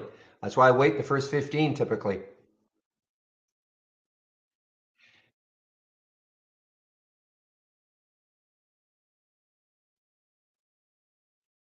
I understand after the breakout, but but again, that's what can happen in the first, certainly in the first 2 minutes, like you did. You know, things go up, go down very quickly.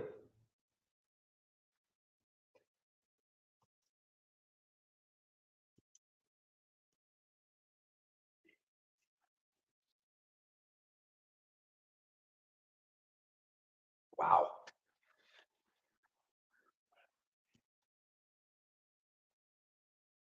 Okay, I gotta keep an eye on this calm. If this market continues to bounce here, I mean, it's a weak stock, obviously on earnings, but if the market continues to bounce, I mean, this has got a massive potential gap fill here. Peloton won't go down yet. I mean, it's just, and neither will PVRB yet. Yet, boy, when this turns around, it's always difficult, you know. When is it going to turn around? I mean, it looks so parabolic right now.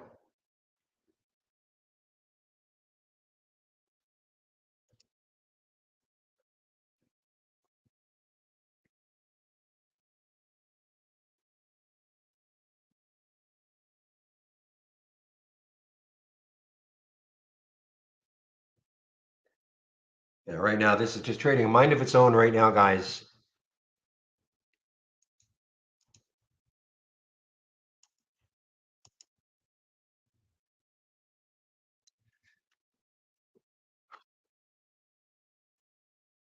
1072, 972 on the weekly chart, the next high looking left. I don't generally pay attention to the 200-day on the weekly or 200 moving average on the weekly, but I guess some who might. It's coming right in here. Yeah, so this black histogram is I'm just testing it. You guys don't have access to it. It's called, it's an indicator. It's called TI pattern recognition. The theory being high bars, meaning buying strength, low bars. So if the bars start to go lower, that means some selling. Okay, in theory, in theory, in theory, in theory. Okay, Michael Noss, who created this, again, I said this yesterday. He said it might be awesome or it might be useless. You know, so he asked me to just kind of test it.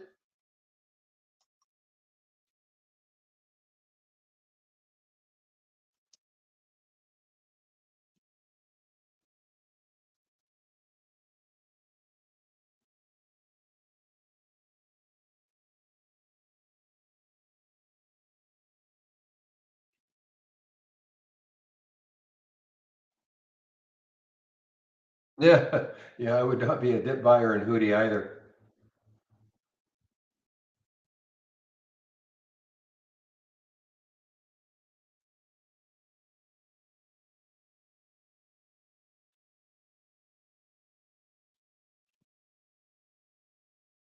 Yeah, even Peabody. I thought Peabody might have, I mean, it's been a little bit choppy, but and now you would think you would think it's coming into some resistance around that 28 level for it's an earnings play, BTU. Wow, this has been a fast morning, guys. As I said, earnings, this is a tremendous week for earnings, 1,000 companies releasing. Let me just do a quick look to see how many next week. If you were in the room last week, I trying to prepare everybody saying this is going to be a big time for earnings.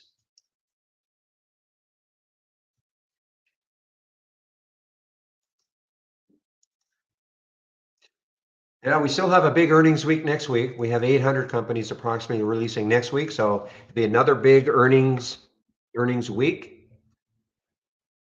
I mean, virtually everything I'm seeing is earnings related.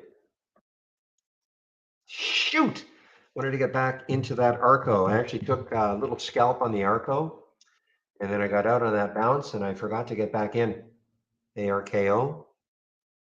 So much going on.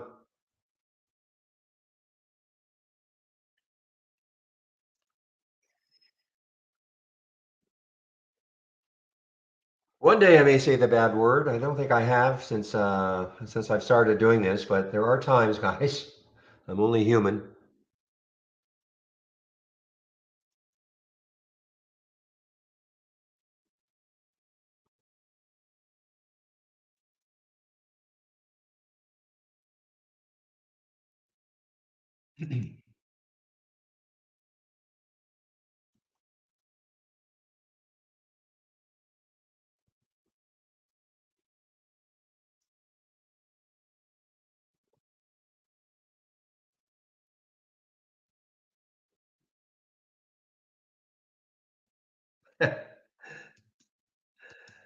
Yeah, there are days. Well, days like this week when you have so many earnings plays, you can get. I know Zach says he doesn't like earnings season because you get so many different opportunities, and I get that. But I will take this over slumbering for hours when there's nothing going on or not a lot going on.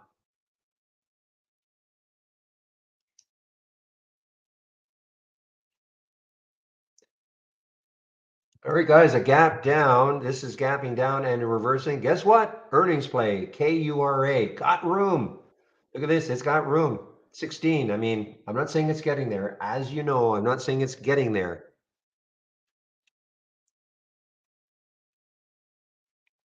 Thank you, Seven. Appreciate that.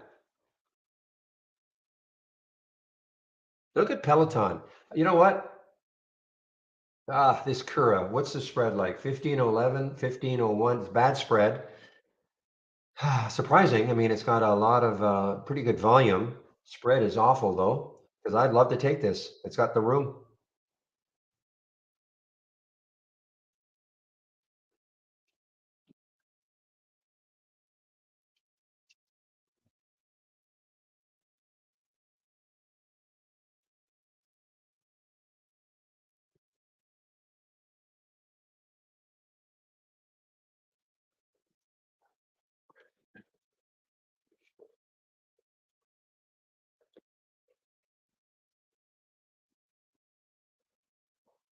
Okay, just give me a moment, please.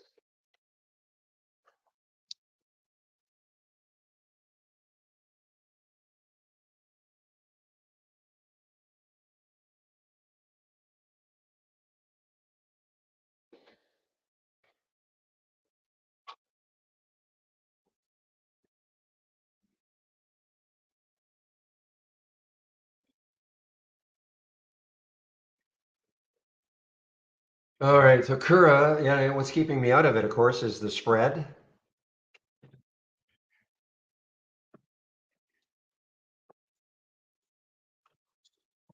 Boy, this Etsy just is so strong still. Still challenging that 100. I mean, it's not nothing's going to surprise me if it. I mean, look what it did. It got to 100. It got to 100. Two highs right at 100. Literally, not right to the penny.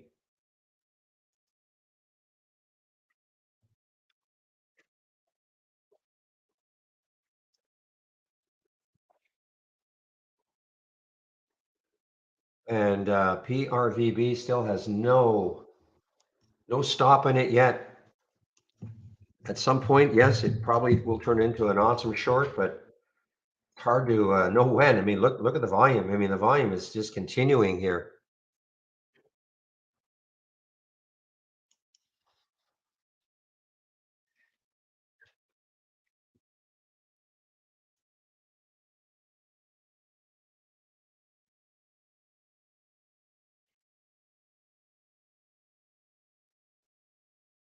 Another brick wall for my head. The NVAX, I mean, we looked at this just over 20. Just some great recovery plays.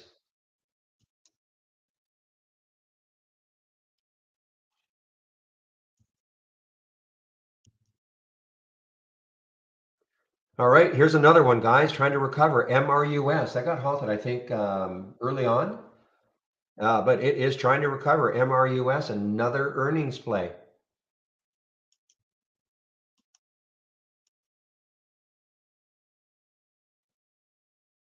You know, and I just look, you know, look. I mean, look at the room it's got. If it wants to recover, keep recovering over the VWAP.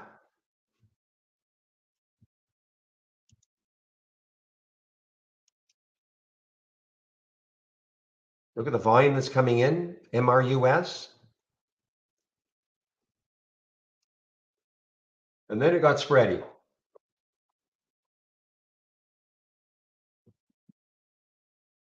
Where are they got out of? They're out of, that's a Netherlands flag. Okay.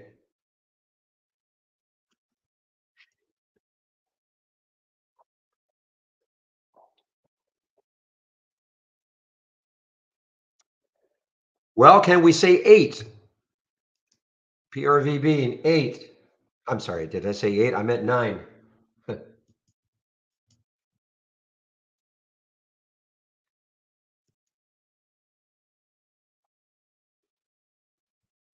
Morning, Real. No, just in time for you to hear my spiel. I haven't had a chance to do it. That's probably why you timed it, right? To you didn't have to hear my spiel. Okay, guys, first of all, welcome to the room. A little late. Usually I do this around 20 minutes ago. Welcome to the room. This is the format between 8 a.m. and 3:30 p.m. in which I share my screen and I'm live on the mic, 8 a.m. through 3:30 p.m. Monday to Friday, of course, not on the weekends.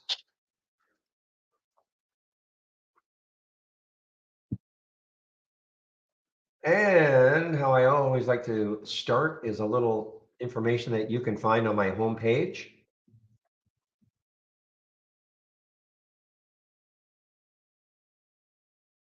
You like my little talk.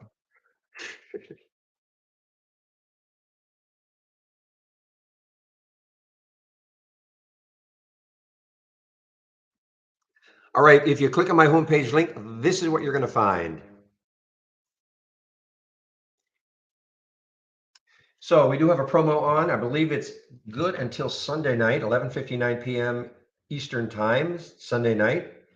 It may go one more day later, one Monday, but you know I can't guarantee that. But certainly, if you want to be sure and you want to get 25% off the first month only or the entire year, there is a promo code you can use, and it's the only software you'll ever need. That's what it says.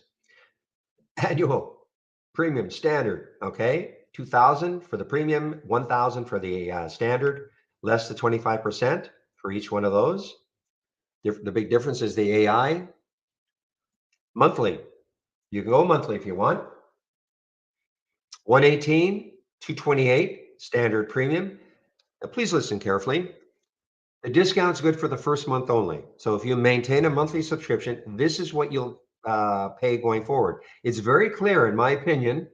All right, but we get some very irate people who think they're getting, that discount month to month. If that were the case, why would anybody take out an annual subscription? I mean, that just doesn't make sense to me. But anyway, so listen carefully. The discount's only good for the first month on a monthly subscription. However, if you do decide that you'd like to take out an annual after taking out this monthly, if you do it within 30 days, we'll honor that 25%. Okay.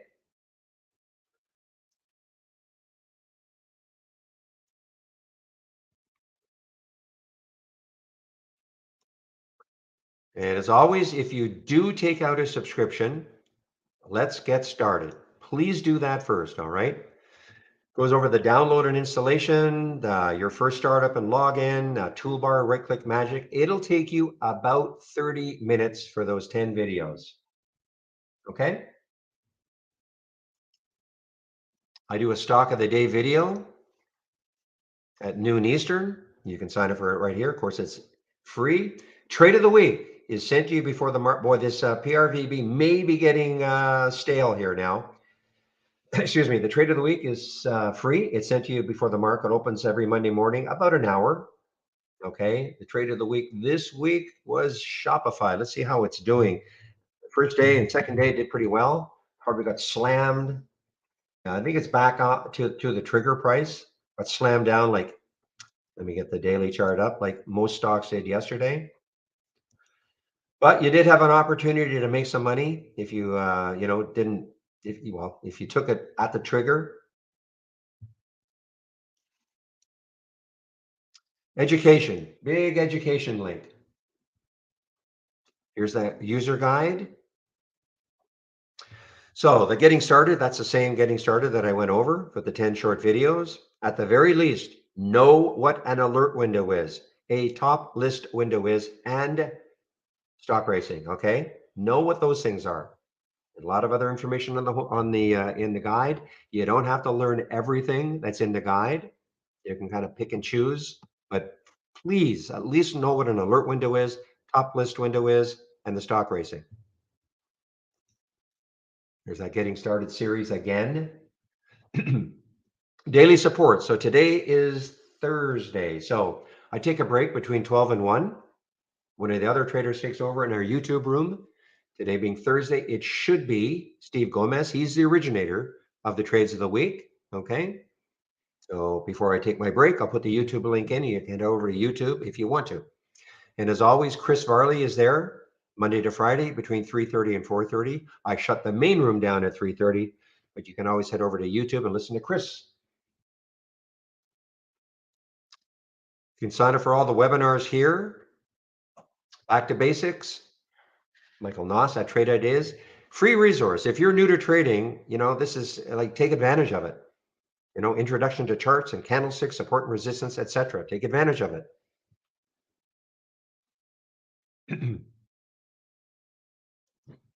Last, my scans. Here are my scans that I'm sharing. There are the two races that you see. This is what I use in the pre-market. Pre-market actives up and down. You'll hear me reference Zach's bouncers and toppers. I think that's for advanced traders only. You'll hear me reference the 10-day daily breakouts and downs also. Okay, so here are the scans that I am sharing. So my advice, save my link. Okay. If you do take out a subscription, please use my link. It helps the room, keeps it free. And yes, I get a little commission from it. But also, you save my link, you can take a look at my scans. I do change them up from time to time, and also the big education section. Okay.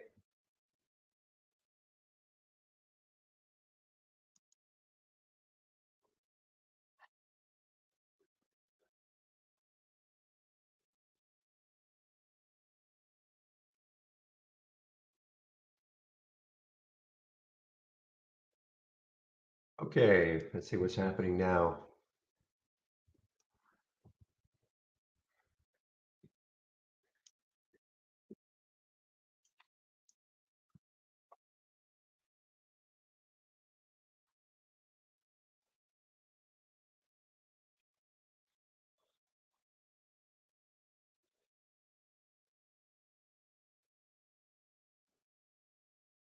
Well, you know what? PRVB may not be dead.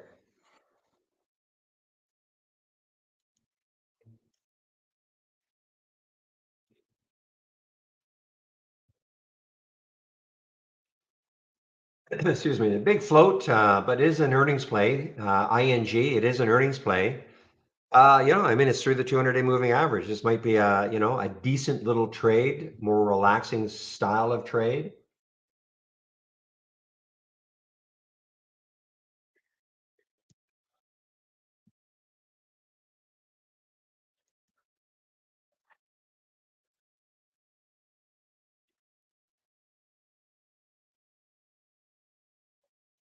Other earnings play? Sure, of course. Timper Sealy, another earnings play, guys, maybe coming into resistance, not that far away, 27.65.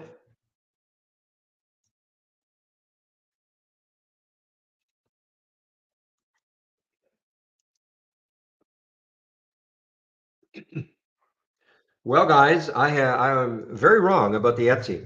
Very, very strong. I never, whoop, not Etsy, but Etsy. I really thought that this would, the bug we got, you know what? It is a bug I've noticed. If you type in the wrong symbol or something that doesn't come up at all, normally I just have to left click and I can start typing, but it doesn't happen. I have to click on an alert. This is in the development build. It's not a big deal, but anyway, there's Etsy. Really thought that, especially when I saw this in the pre-market, that it would just really start to sink, but not yet.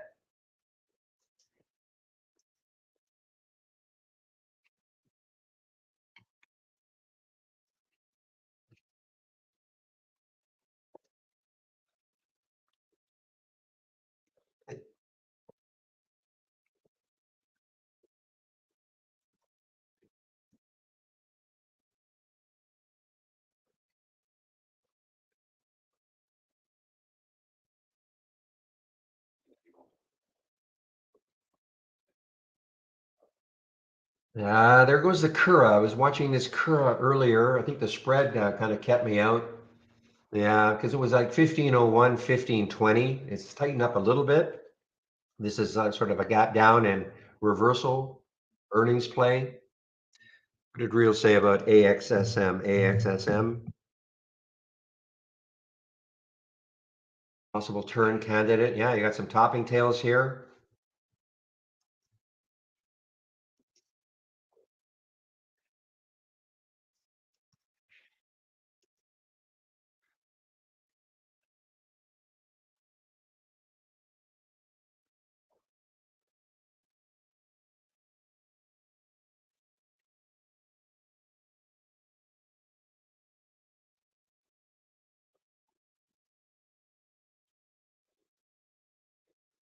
No, it isn't. I keep watching this LNC. I know it's on your bounce scan, Zach, and it is not participating in this overall market bounce.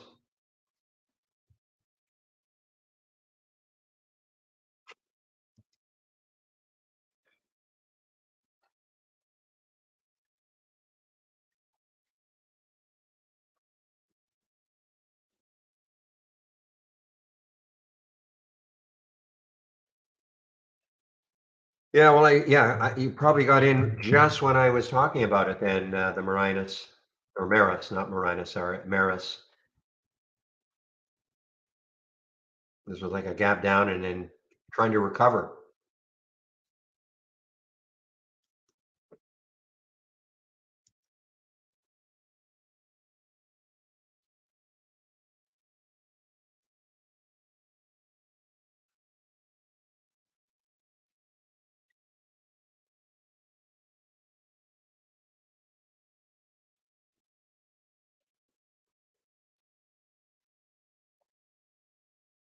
All right, is this the end for Peloton? I don't mean the end, but I had enough of going up, PTON.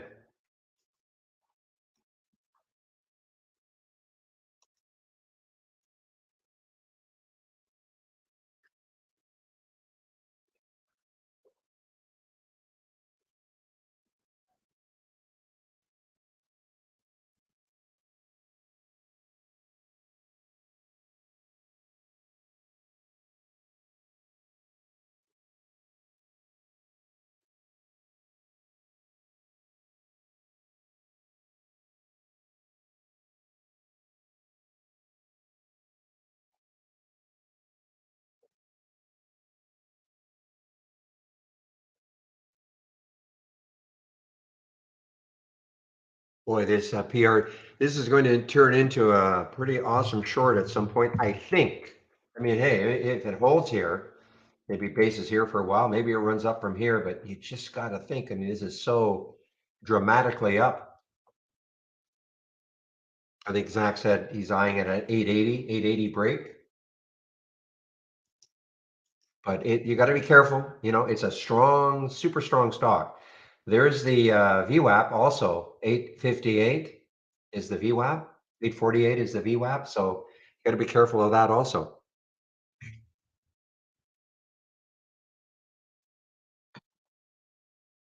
Meaning that if you took the short, like Zach's talking about 880, the VWAP could hold it.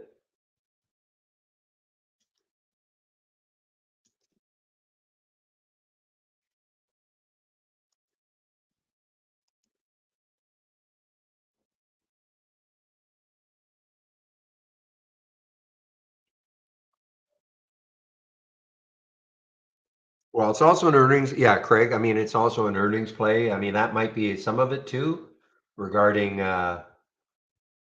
But the key word in what you said, approval, decision, decision. That's the key word.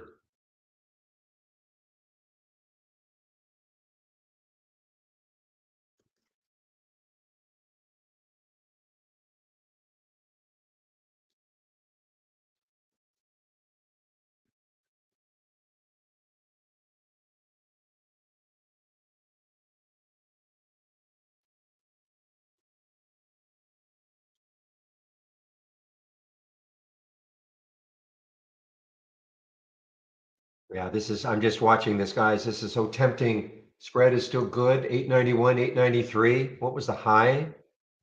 910.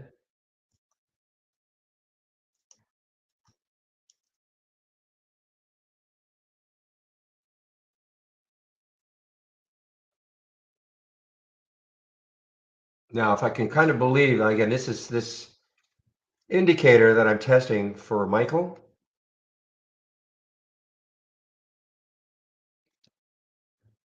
It's these black, this histogram down here.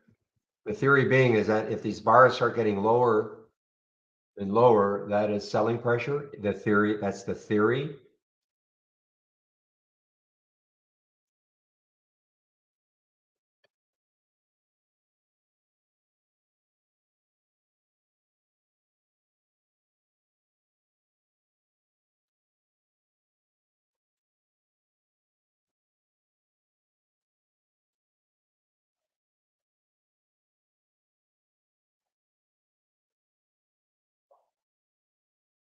That MRUS is, man, it is a bit of a tough one. The spread, it's very spready. The VWAP held, looks like the VWAP held 15. That's a big drop though. But maybe from here, maybe, but it can get very spready.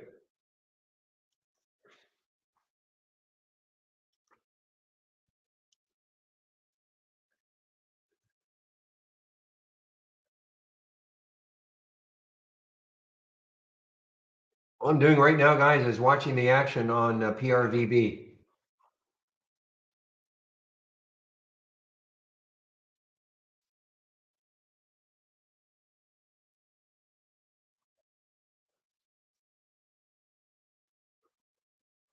Yeah, market's putting in a nice comeback here.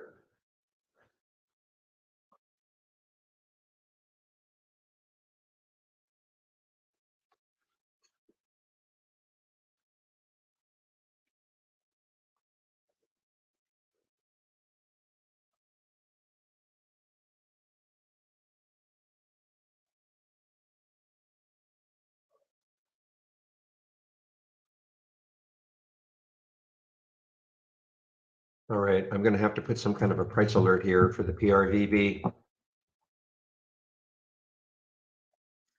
As Zach says, 880. Okay, put an alert there. And one on the high here also. Because if it takes out the high, it could run again.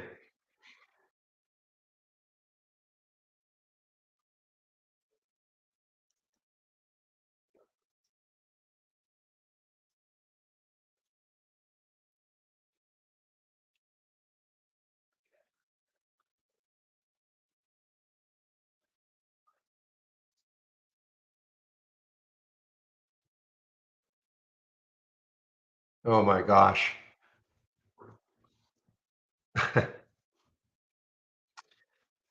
This is absolutely crazy. This one, of course. And just got halted. Just got halted on the. Oh, you know what? I was just going to take a little bit. I mean, a little bit. It just got halted. This is the Hootie. Just a little bit, just in case it did the absolute nonsensical thing and starts approaching that. But it halted on me. That may be a good thing.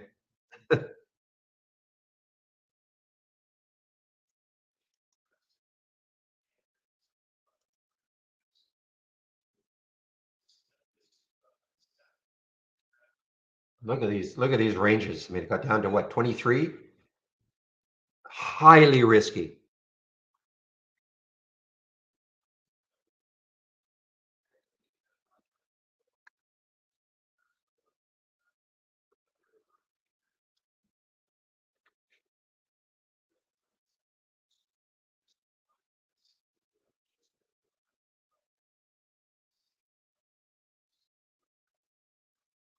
All right, guys.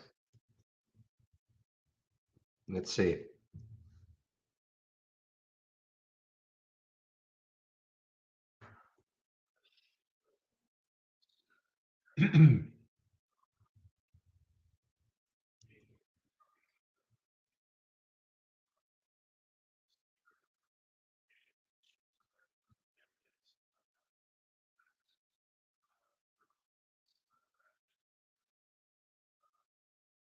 Anything close to 9 gets me out. I'm talking about the PRVB.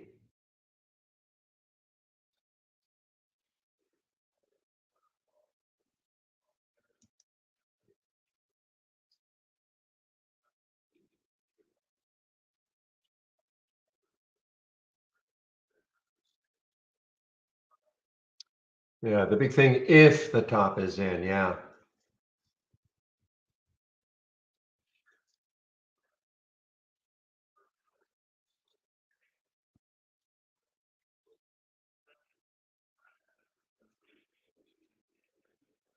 So pretty strong.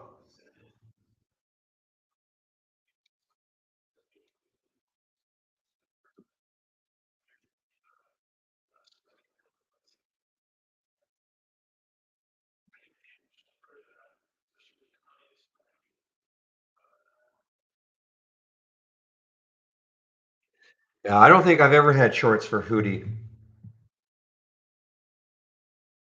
It's probably a good thing, because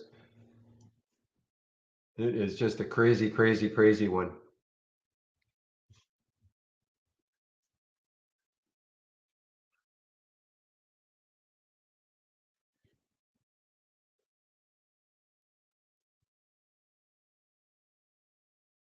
Well, Mr. PRVB, what are you going to do right here?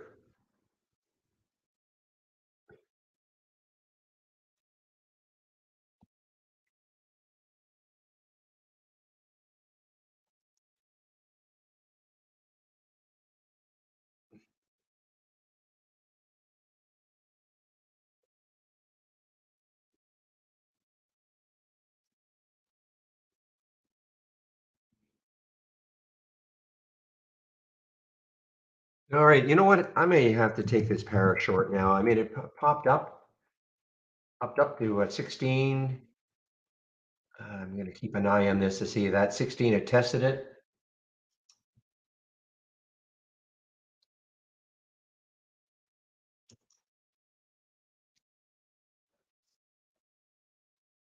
So, guys, I'm a little silent right now because I've got to keep an eye on this PRVB. I don't want to see it just have some severe rippage up. So I've got to really watch it.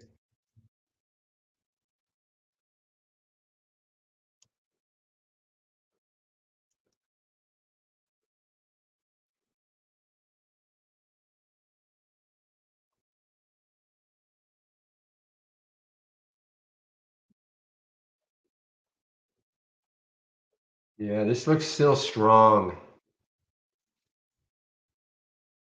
I'm talking about the PRVB.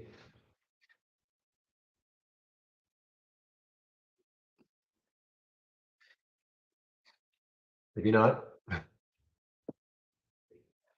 It's such a battle right now.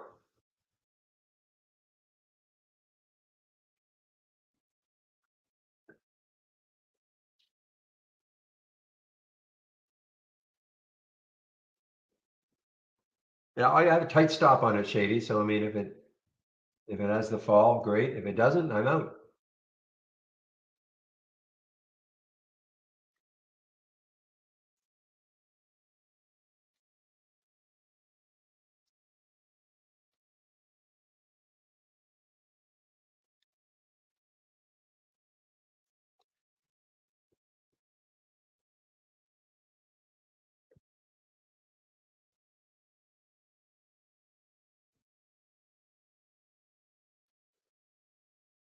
Give me a moment, guys.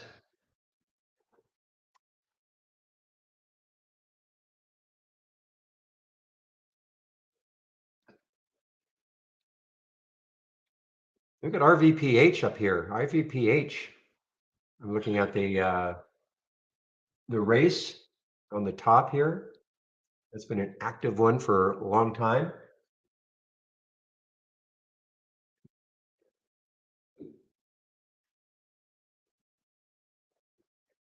I'm completely, of course, prepared to flip the script on the PRVB.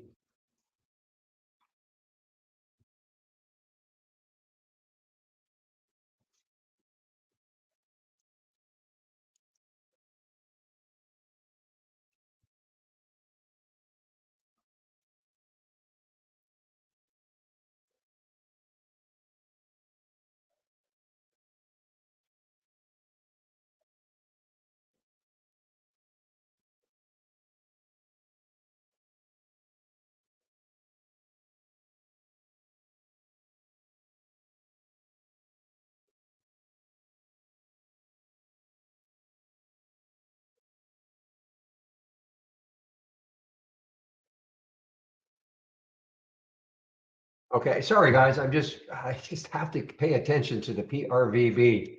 Kind of driving me crazy a little bit.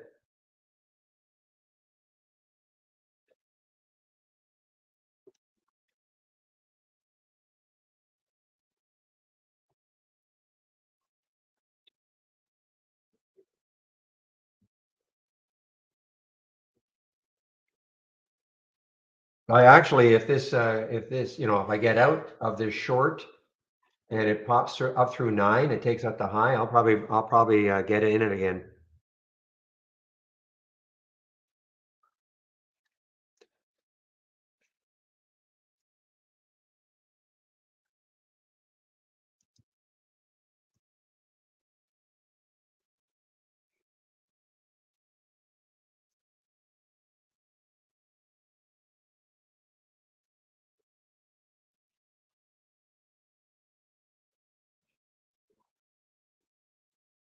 Come on. All right, guys, I'm sorry. I mean, I'm just concentrating on this thing. If it ever takes out, as Zach says, maybe that 880, that's basically, I'm in at 882. So I'm just having to watch it. But I'll go long. I'll go long if this takes out 9 in a big way. I mean, 909. I think other traders will be looking at that.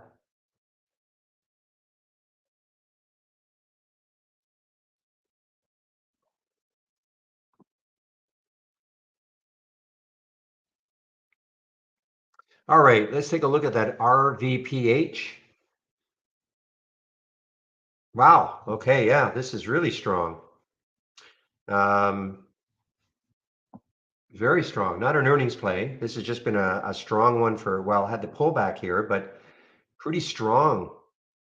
Low float, 14.9 million in the float.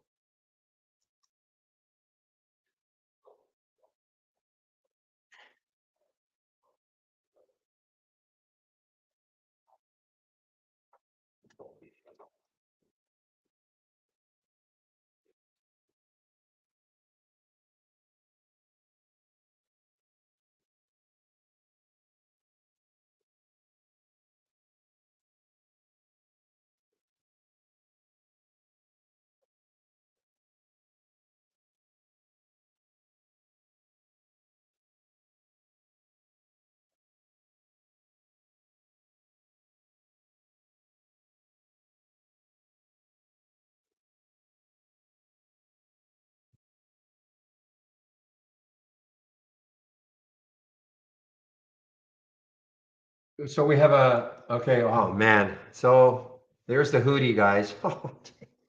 I mean, I was going to take just a few shares just before it got halted, just for, well, I call it just for fun, and I didn't get it. That would have been pretty nice. Crazy. Absolutely crazy. We just got halted again, I'm sure.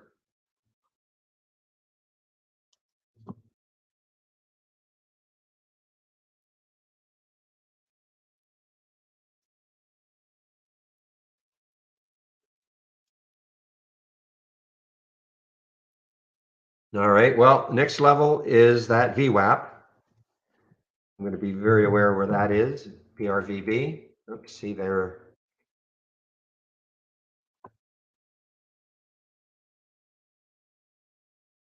So there's the VWAP, 853.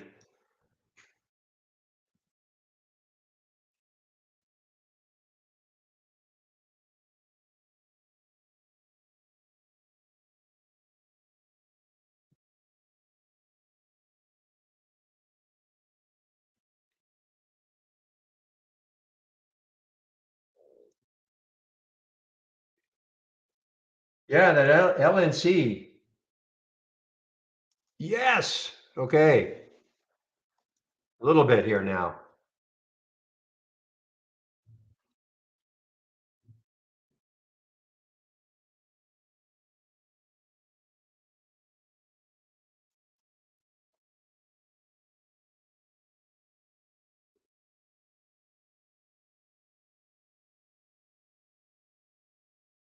Okay.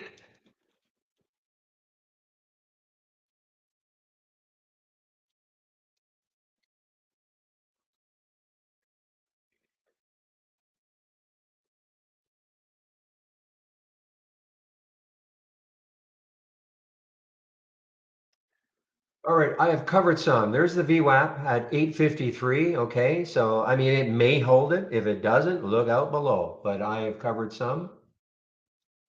Very happy to do that.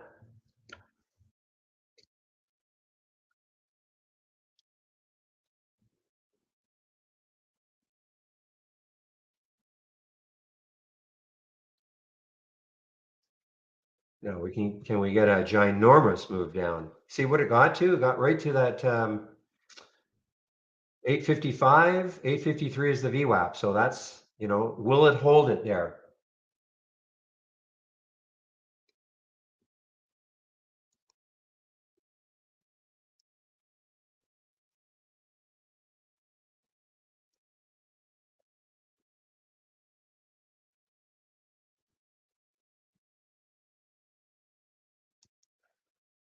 Oh, why don't I put an alert right there? See if it really takes it out.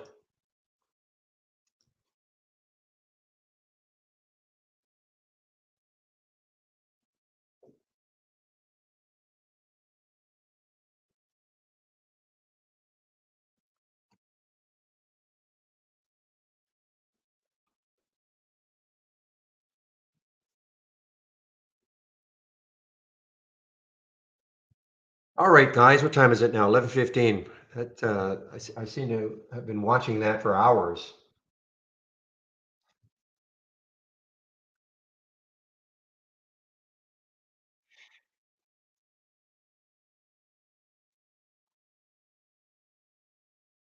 Okay, here's another one that just got halted. NNDM. Wow, look at this one. NNDM just got halted.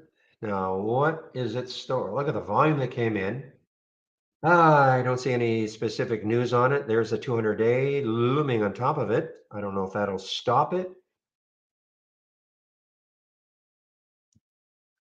There's the halt, 297. No big clue really. I mean, well, if you're in this one, you want to see a higher number. Then 279, there's where it could open. It looks like it could be a weaker open.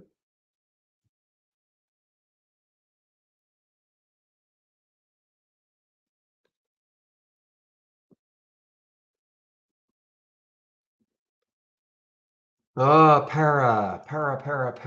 I was going to do, but I was so wrapped up in the PRVB that I couldn't Couldn't get distracted, but there's the para now. Another new low.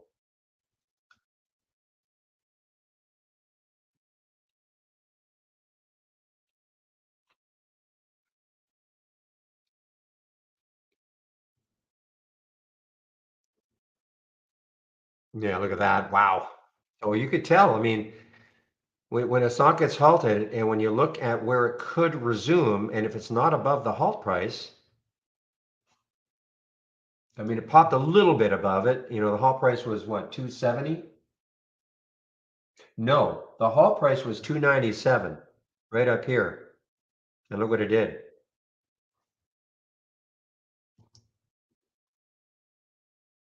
Okay, guys, I'll be right back.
All right, guys, sorry about that. And we're right back here. So what time is it now? 11:21.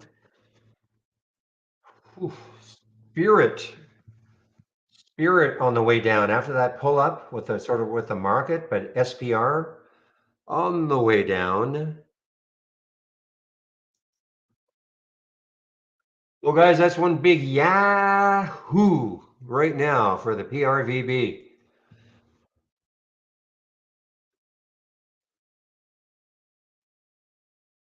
It's now a little bit below the VWAP. Well, I don't know if we're going to go at 820, but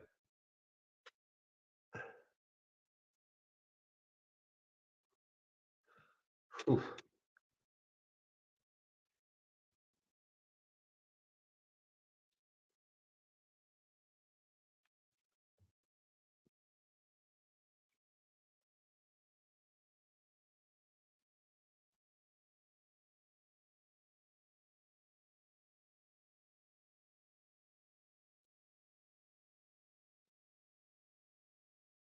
All right, guys, I've covered most of my PRVB now.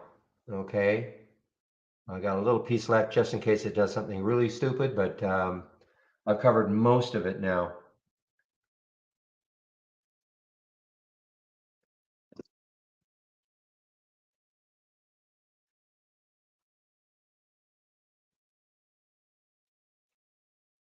Okay, guys, now look at Etsy. Now look at Etsy, ETSY.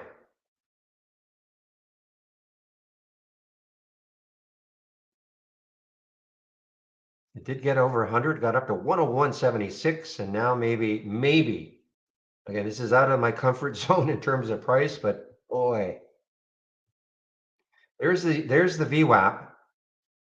You know, maybe the prudent thing is to wait for the VWAP break, 98.08, and then make a decision.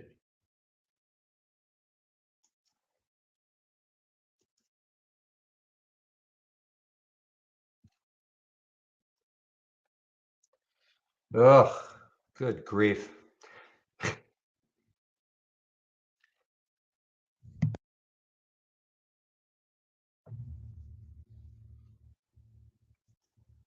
Well, I'm happy I got the PRVB short. You know, I was within a half a second of getting this at, I think it was 38, the hoodie.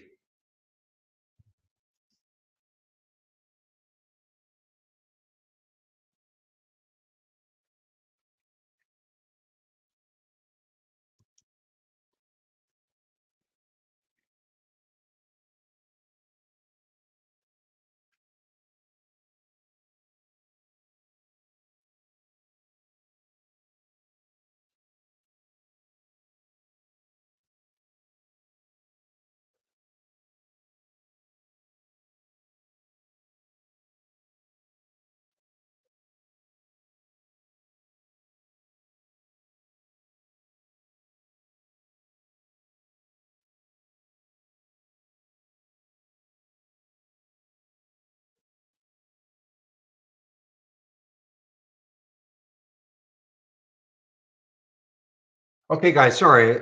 Internal discussions that I'm following right now.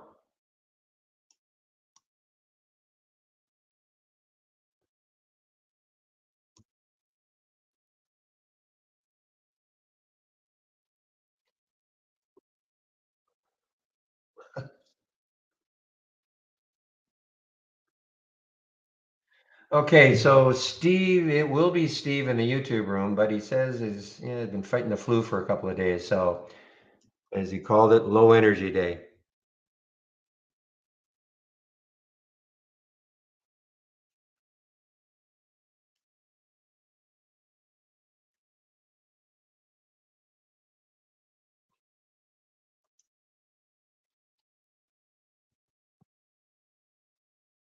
Okay, that's it, guys, for me and PRVB.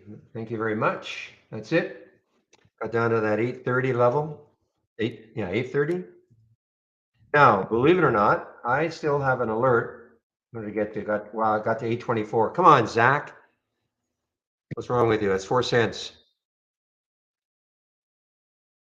It didn't get to 820. What's wrong with you?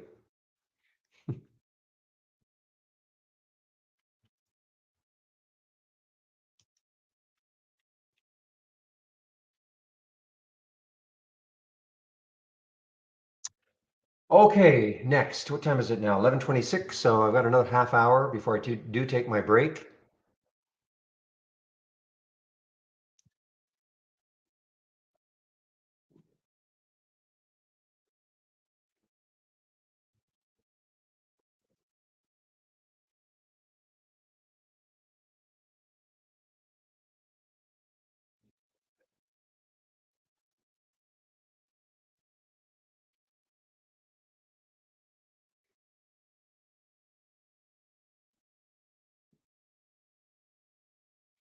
So Sava, as somebody pointed out earlier, has launched a lawsuit against the short sellers, against the perpetrators of the Short and Distort campaign, a 150 plus page complaint. So that caused a little bit of a pop for Sava. Reality. Now, I know it's showing up on Zach's bounce scan.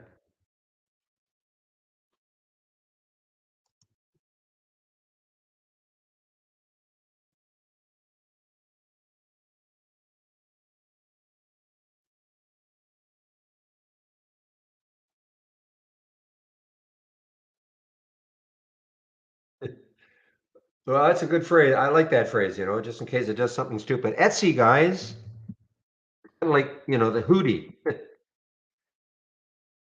All right.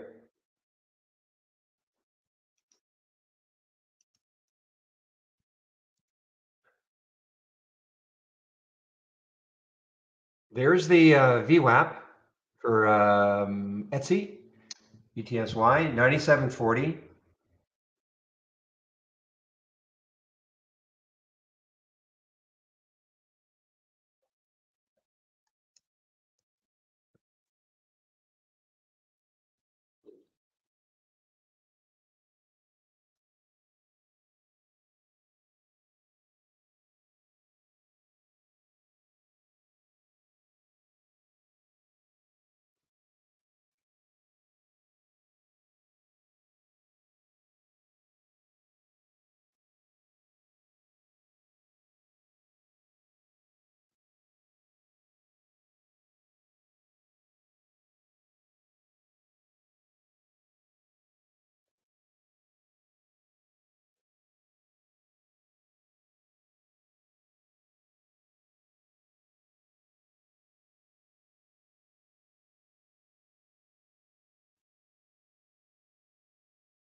Oh, okay, I got to put myself on mute, guys. I'm sorry. Okay, I'm on mute for a bit here.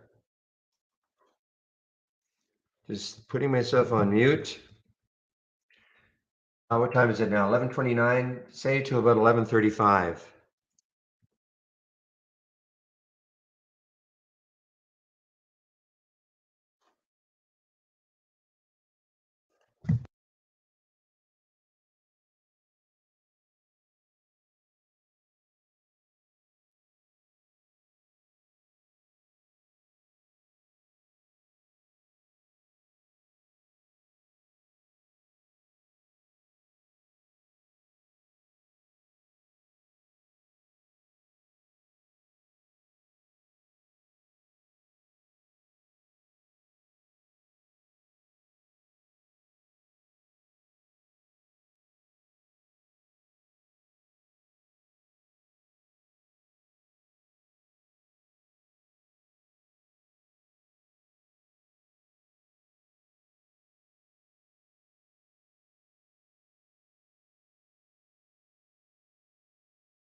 Okay, guys, sorry about that. I am now back, and I'll be in about 25 minutes. Steve Gomez will be taking over for me in our YouTube room while I take my break.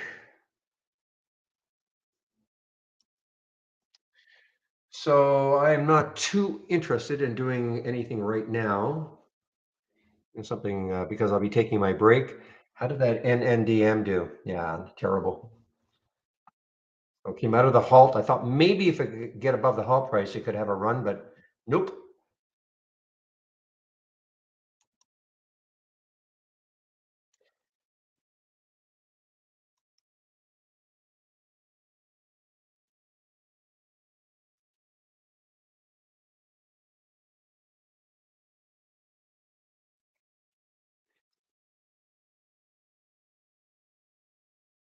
You know what? Etsy held. I think Etsy held the VWAP.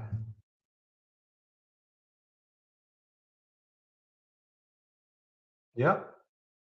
It did not take out the VWAP, guys. So hence, did not try to anticipate that it would do it. Waited to see if it would happen. Had the price alert set. Did not happen. So this is right now anyway. I mean, it could still do it later, of course, but this is still pretty strong. 200 days. It's actually challenging the 200 day a little bit earlier. 108, and it got up to 101.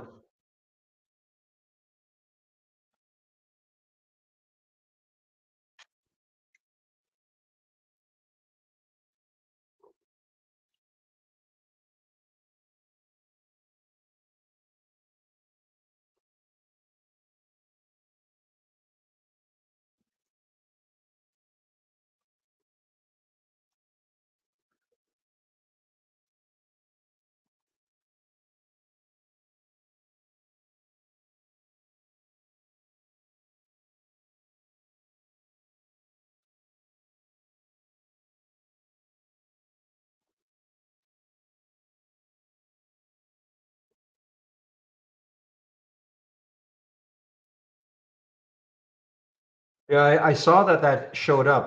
There's no way, I guess you could have got it down at 1952. No way. TGNA, I think that's one of those ones where it just flashed down and then came right back up.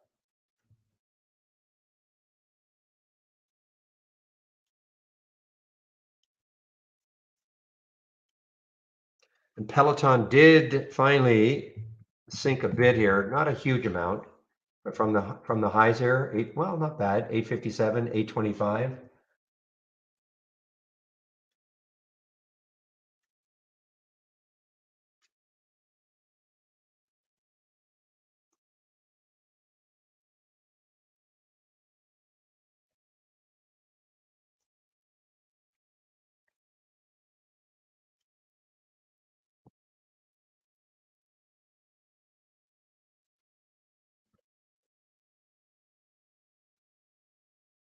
Prison stock, guys, CXW earnings play, another earnings play. It is trying to do a bit of a reversal. The next high is around 1035, over 10. But, I mean, the theory being is as these bars descend, it should be putting short selling pressure. That's what that in theory is supposed to tell you. Again, this is something new that we're trying out. You don't have access to it, this histogram here.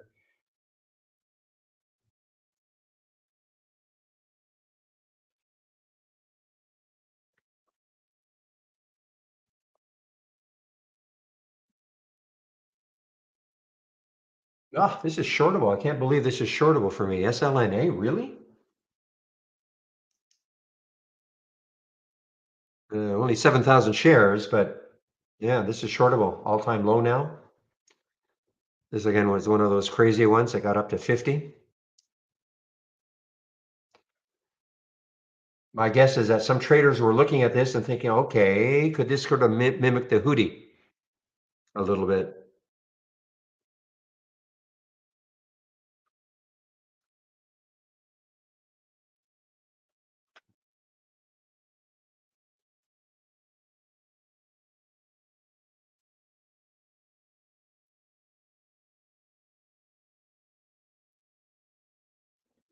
Boy, I haven't seen this one for a long time. This new skin. Used to see this a lot. Is an earnings play in US? No. Sam asked, in our YouTube room, were there shorts for Hootie at Interactive Brokers? Not when I looked. Rarely does that happen for Hootie.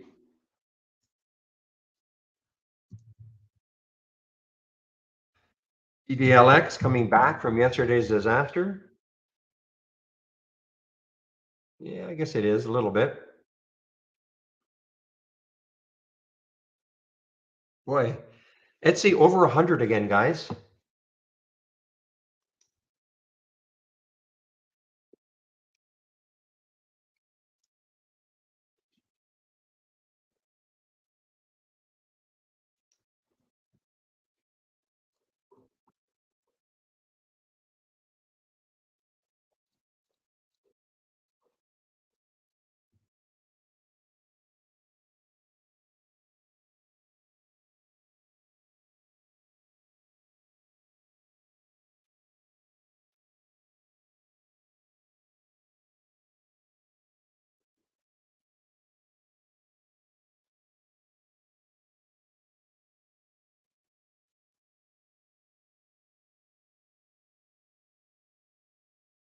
Oh man, remember YMAB? Look at this YMAB,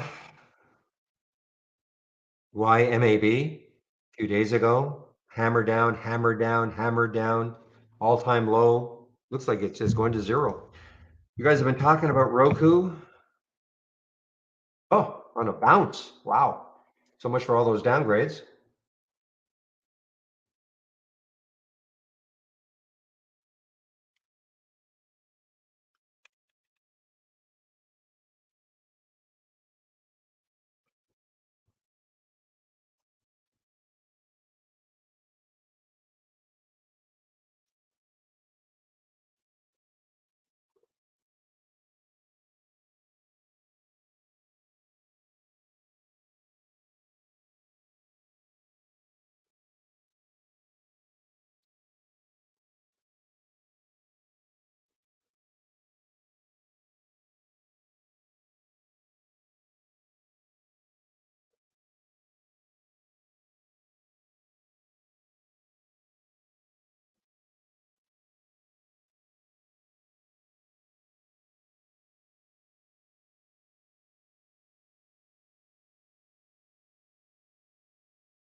All right, now we're getting some topping tail, or sorry, some bottoming tails for PRVB.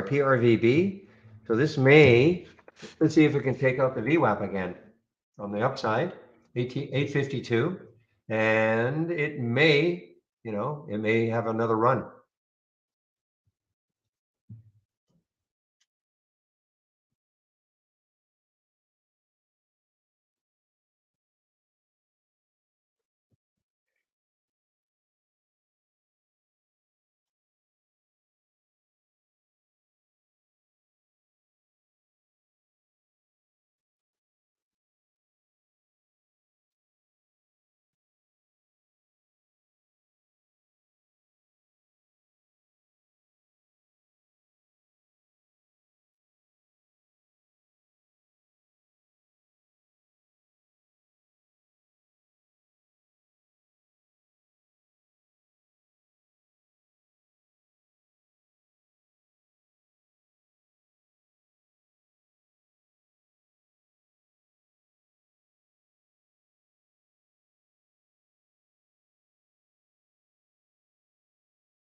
All right, guys, I am distracted right now. There's a lot of stuff happening in the background.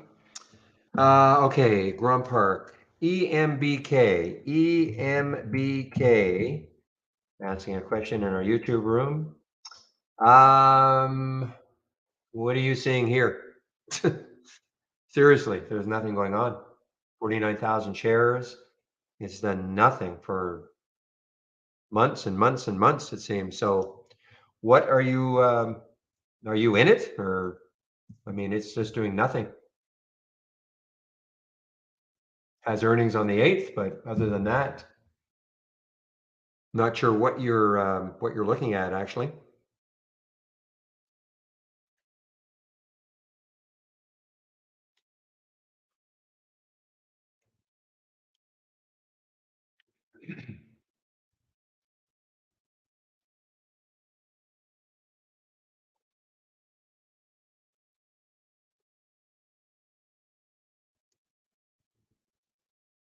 So, are you in that one, Grand Park, or like what would interest you about this one? It's just nothing's happening.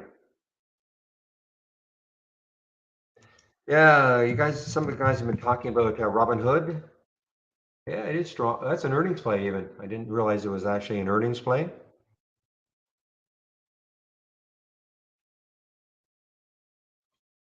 Well, Shady, looked at that one earlier, but yeah, I was actually looking to flip the script on it. Earnings play, of course, COMM.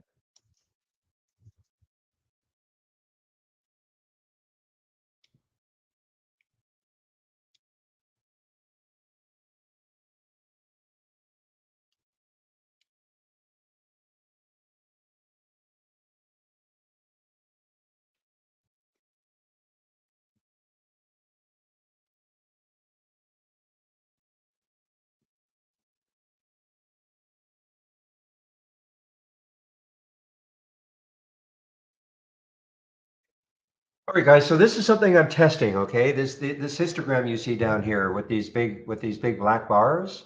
The theory being big bar buying, smaller bars selling. Okay. So I'm kind of watching this. I mean, again, and Michael Noss put this together, and I said this yesterday. I said it earlier. He says it may be the greatest thing, or it could be useless. So we don't know. He asked me to try it out, though. So the theory being right now is that assuming this area holds, there might be some buying coming in. But I mean, again, this is not highly scientific yet. This, though, you can kind of see this is where we were shorting right here as these bars started to shrink a bit. But these two bars right now could be a precursor to something happening on the upside. I mean, it doesn't look like it right now, but and again, this is not available for you guys. It's something I decided to try or help.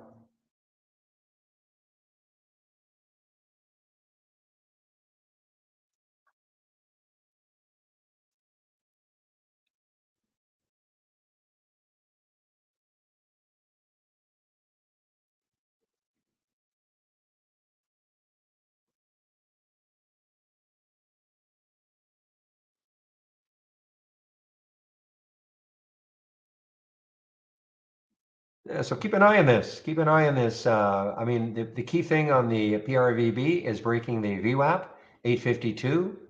So I'm gonna stick a price alert just a little bit over it, see if it takes out the VWAP again, holds, and then moves.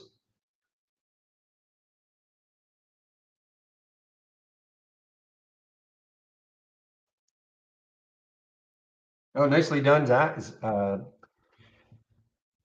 Who are you, Dak? You see what you did?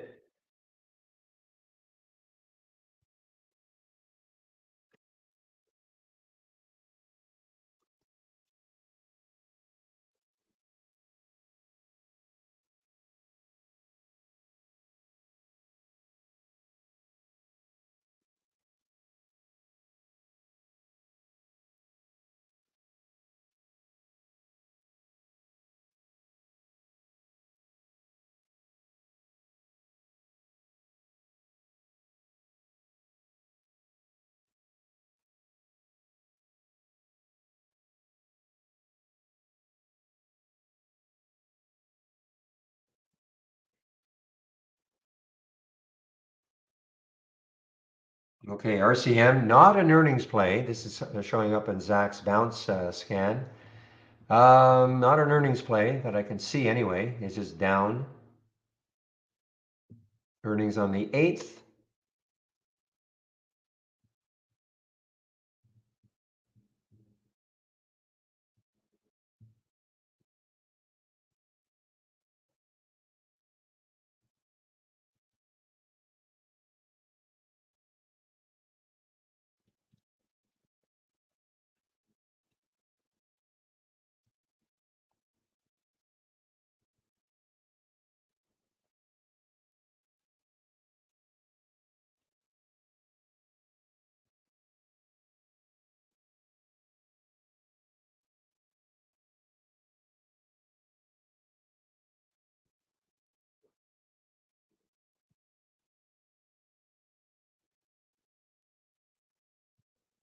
All right, guys, RCM continues down here and lots of shares available to short. I just don't see any specific reason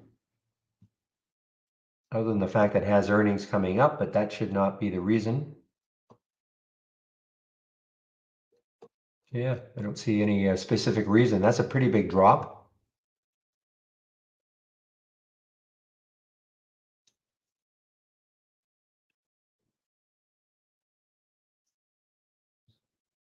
NIO possible or NIO possible continuation. Let's take a look at NIO. Yeah, I mean, obviously taking out 10 would be crucial. The next high looking left, 1013. So, I mean, that was the high yesterday. And then after that is 1045. So, you've got maybe a bit of a struggle to get through that high. It did get to 1017 today. It's a big float, so it's going to take a bunch to move it. 1.5 billion in the float. So it's going to take a lot to move it. Not, I don't know if I have any confidence that it's actually going to, take out that high of yesterday. Not in this market. The other thing is keep an eye on KWEB. What is KWEB doing? Oh, KWEB is actually interesting. Okay, KWEB is strong. China ETF. So maybe that drags NIO up a bit, as long as KWEB remains strong.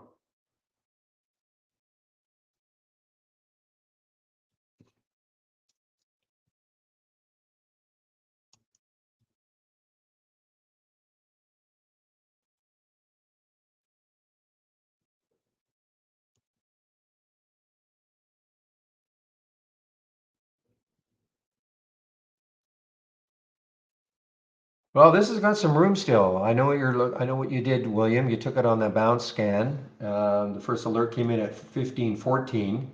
Next alert at 1498. So that's not too far apart.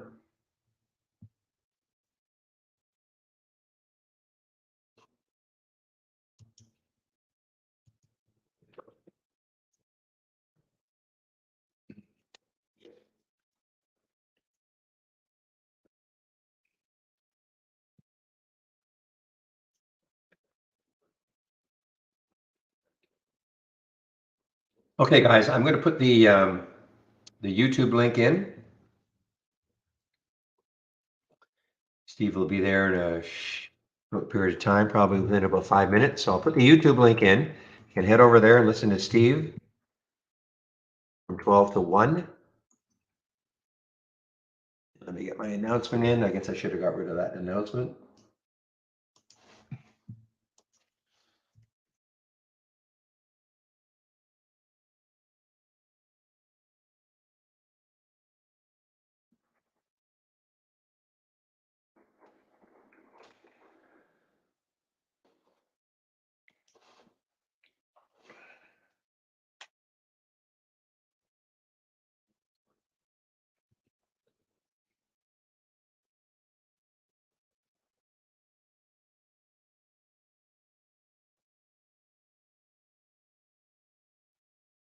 Well, it's definitely a short-lived bounce for the RCM. This could, let's take a look left. Where is it now? 43%. So it's about midway through its high and low, lifetime high and low.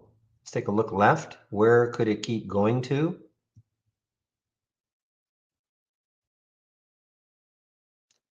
Yeah, I mean, these lows haven't been seen since for about 2 years now, over 2 years. And it's actually below that. Let me get a weekly chart up.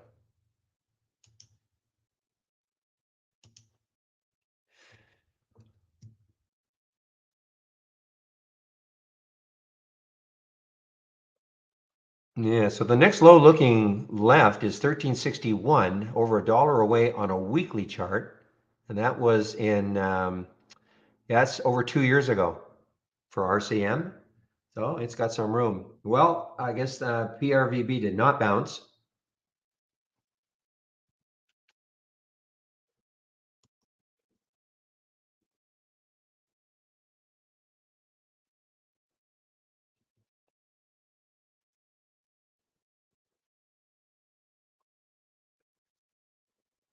Okay, guys, so just waiting for Steve to show up in our YouTube room.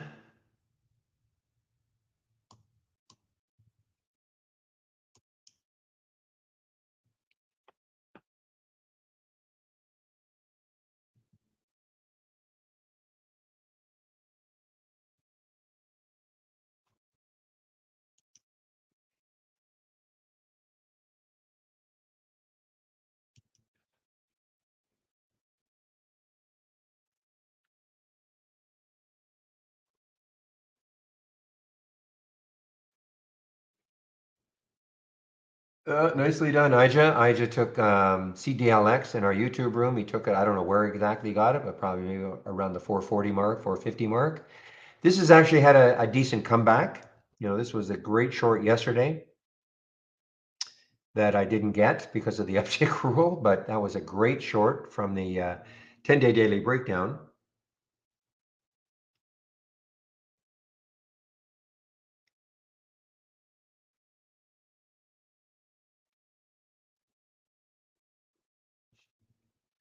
Mentioned CXW a little while ago, guys, the prison stock, kind of a gap down and reversal. Now it's positive, gone positive. It's an earnings play like most stocks we see today, earnings plays.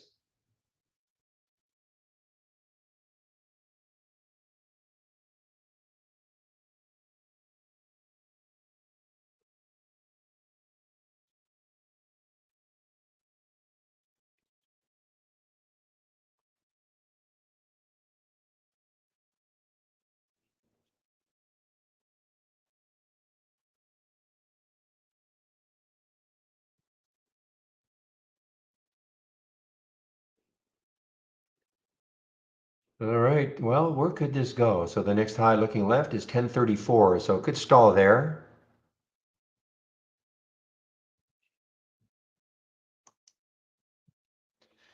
All right, here's another one getting kicked a bit here. ATNM, wow, look at this, got up to 15, down to almost 13. This has been a star. Again, this is a weekly chart. Let me get back to my daily chart.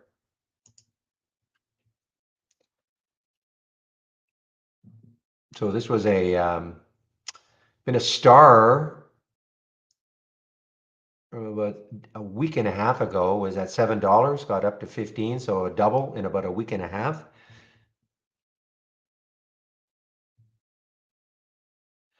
Yeah, I'm going to keep an eye on this PRVB. Just, I'm intrigued by, there he is. Hi, Steve. I'm intrigued by these bars here. I think I heard a little pop. That means Steve is in the room. You are fast. I am fast. How you feeling? A little under the weather, I hear. I feel like crap. And actually, Chris is going to come in at the bottom of the hour because I'll probably be spent by then. I've got some chicken ramen going here, but one of my steadfast rules, Barry and everybody, is I do not trade sick. So I'm not doing anything. It affects my brain. It affects the emotions. I've learned the hard way over the years. If you're not feeling well, don't trade. But Oh I'm yeah. showing up to do my duties here and help everybody out. You are a trooper. Yeah, thank you. Hang on one second. Okay. Got to type to somebody here. All right, so let me show my screen. So you're saying Chris is going to show up at Chris is going to 12:30? show up 12. Yeah, he's going to show up at the Okay. bottom of the hour. And Okay. Cool. let me get my screen set here first. Show screen. All right, we should be good. I will monitor the chat in YouTube, and have a good break, Okay. Barry. Appreciate it. You got it. Okay. Bye-bye. Bye-bye.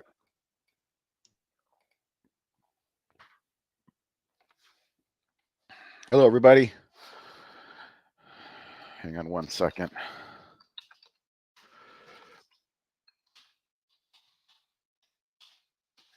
All right, how's everybody doing in this crazy casino? As you can see, I've got on my screen UUP. This market has basically just turned into what is Jerome Powell saying and what is the dollar reacting to it, and everything else keys off of that. I mean, that's as simple as we have right now. So we had this really weird market that's just tightly correlated to the dollar, and nothing else really seems to matter. All right, so I saw a question. Hello, Jonathan. I have a softball question. What time frame is best for slam into the 130? Let's dig that up. And I'm going to say the answer is the 15 minute. The reason I'm saying the 15 minute so confidently is because this is my 5-day moving average on a 15-minute chart. So we'll break out that scan in a moment. But if I show you, you can go to any chart indicator yourself, and you can go to simple moving average, and you'll notice that I have an SMA 130 period. So just some backdrop on what we're going to talk about here. This is the 130, slam into the 5-day, slam into the 130. It basically gives you a very smooth 5-day average on the 15-minute chart. And by the way, you know, this is kind of where the Qs got hung up yesterday. Let's see where the SPYs got hung up. Yeah, they went through a little bit, overshot it. But yeah, not only do I not trade when I'm not feeling well, I don't trade on Fed days. Prior to the Fed announcement, it's just a holding pattern of low liquidity. And then after the Fed announcement, it's complete insanity of continued low liquidity, where the algos are trying to just elbow everybody in the face. So I have no new positions to talk about. I'm mostly in cash. I've got a couple of, I've got some silver, and you know, I am going to stay with this rum chart. I really feel like this is going to be an interesting play, interesting company. I have no problem with that big pullback after 5 days of big run. This has been a pretty good winner for me, but I'm not looking to punch out of this thing yet. I think there's more to come.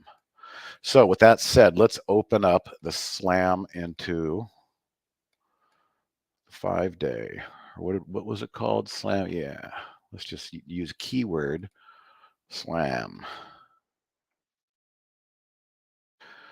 Slam into the 50-day is one of them, okay, and slam into the 130. So these are both short fading strategies, I believe, as the market approaches these two different levels. One is a 50-day moving average, and the other is the 5-day. So let's go ahead and load the one that you asked about. And it looks as if there's really nothing in there today. So nothing has, let's look at the configuration too, real quick. We'll go to the filters. So looks like I've optimized this. Let's take out that optimization and see if we can get anything else to come through. Change in 3 days. I just took out the price optimization. That's it. Let's see if we can get anything to come through. Looks like no. What about yesterday? There was a ton of them yesterday. So let's go back up into yesterday and try and give you some flavor on your great question. All right, do you see what I see? Right there. That's what this scan is looking for. Slam into the 130 line, which I just explained. Now, again, if you're going to be a short seller, great, you should be a short seller, because you've got to be able to hit a backhand and a forehand. Otherwise, you're just going to be limiting yourself. But what you don't want to be as a short seller is waiting for it down here and looking at this and saying, wow, if this thing breaks down, I'm going to go short. That's usually very short-lived, and you get bounced out pretty quick. So the philosophy here on these strategies is looking for something that's showing strength, and we're in a bear market, right? So bear market rallies get sold. And it's my contention on this scan that a rally into that 130 period is a significant fade opportunity for a short sell. So, I mean, I just clicked XLC there, and that was the first one that came through. Let's see what else came through yesterday. Oh boy, look at these. They're just giving me great examples here. So what you're seeing is, again, this is a new high, right? Let's not confuse ourselves. This is a new high into the area of interest, which is our 130. So I've only done two. They're both yesterday. Nothing's come through today because of the weakness. There's nothing really slamming up into it right now. Let's look at this MAS. Wow, this is like clockwork. You know, if I was really on my game and I was looking to be a day trader and short a lot of stuff, I would be probably wise to keep this this window open right now. Because again, remember, guys, this is like a baseball game. There's a time to use certain scans and there's a time to not use certain scans. If we're in a raging bull market, this slam into the 130 for a short fade is probably not going to be what you want. But when you're in a bear market, the beauty of this scan is real time, and it's showing you the exact moment and opportunity at which you might have a safe entry. So let's assume that you did short this up here. And if you were wrong, you got out pretty quickly versus shorting in the hole and then getting bounced out. So that was a great question, Jonathan. I'm glad you asked that. So the time frame that's best is, as you can see, the 15-minute. So let's do a couple things here. I'm going to share my chart with everybody, and I'm going to share that scan. And then we'll take a look at that other one, slam into the 50, and see what that is giving us. The 50-day moving average, same concept. Okay, so this first one is going to be in my chart, which has that 130 line on it. And the second one here, we'll put it back in live mode. Again, these were flying yesterday, but today we have nothing. So we just have to accept that. The market is not slamming up into things. The market has been selling off early. But here is the scan that we just talked about for anybody who wants it.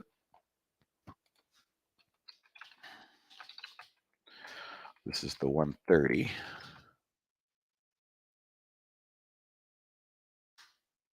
Hopefully that's the right one. If not, somebody can let me know. All right, let's close that. And let's go into the 50-day, the same concept. Load from cloud, slam.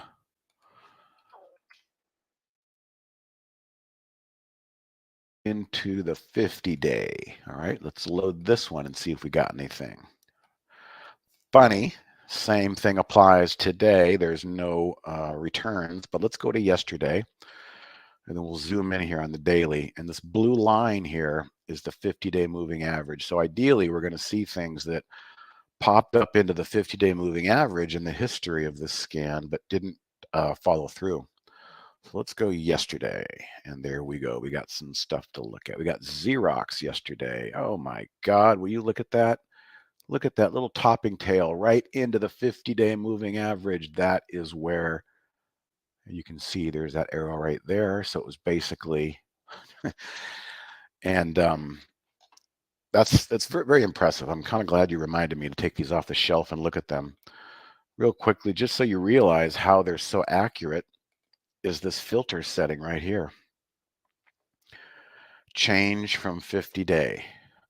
I will take a new high as long as it's no more than 0.1% below the 50-day and no more than 0.1% above the 50-day.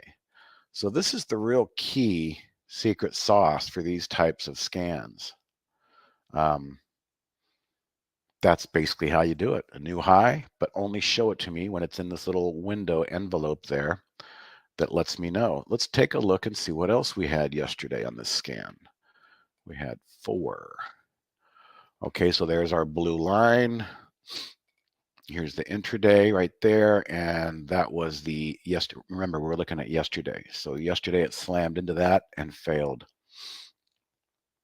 Might even want to back test some of these and see how they're doing. Xerox, that's repeat BRP. Another one, look at that, a wick right into the blue 50-day moving average and collapse. Pretty cool scan when it works. Here's another one, PMVP. But again, I haven't been trading much the last couple of days, but I'm going to put these back on my my radar here because we are in that type of a market. So hopefully that makes sense. I want to move on here, so let me share this one as well.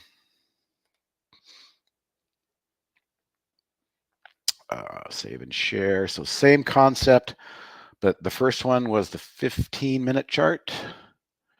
And the second one, was it Jonathan? The second one is the 50-day. So that's obviously a daily chart. Pretty sure I did that, but I'll just double check. Okay, we'll call this slam into the 50. So for those of you who've been trading for the last 2 years, we have quite a different market than we had a year and a half ago, don't we? And that's normal. It's just the way it is. If you cannot adapt, you can't win. You know, again, it's like a baseball manager. You got to know when to pull this player out and put this particular one in and what the circumstances are. All right, Jonathan. Hello, Iris. Thank you. Hello, Mookie. Thank you. Scott, I'm told you use fibs. If so, do you get a chance? Could you please talk? Scott, I don't use fibs, and we actually do not have an indicator for fibs. Kind of wish we did, but it appears we do not. And I am not poo-pooing or discrediting Fibonacci. I think it's an incredible tool to use. For me, it's more kind of like an ancillary backup. You know, I'll go back and look at a big picture and look at something and say, okay, where are we on the bigger picture here? But unfortunately, I can't use Trade Ideas to do that. I'd have to go to like a free chart software to get a good Fibonacci. For whatever reason, we don't have them, but I'm not saying don't use them. I'm saying they definitely are valuable. And for me, I think the value comes in the longer time frames, you know, looking at a whole month's worth of data to see where the low was, where the high was, and where a possible 50% or 31% retracement might sit. So I'm sorry we don't have that, Scott. I wish we did. But if I drew them, yes, it would be from, let's see, what could we look at that might give us an idea of that? Well, I suppose we could just look at what I'm in already, RUM.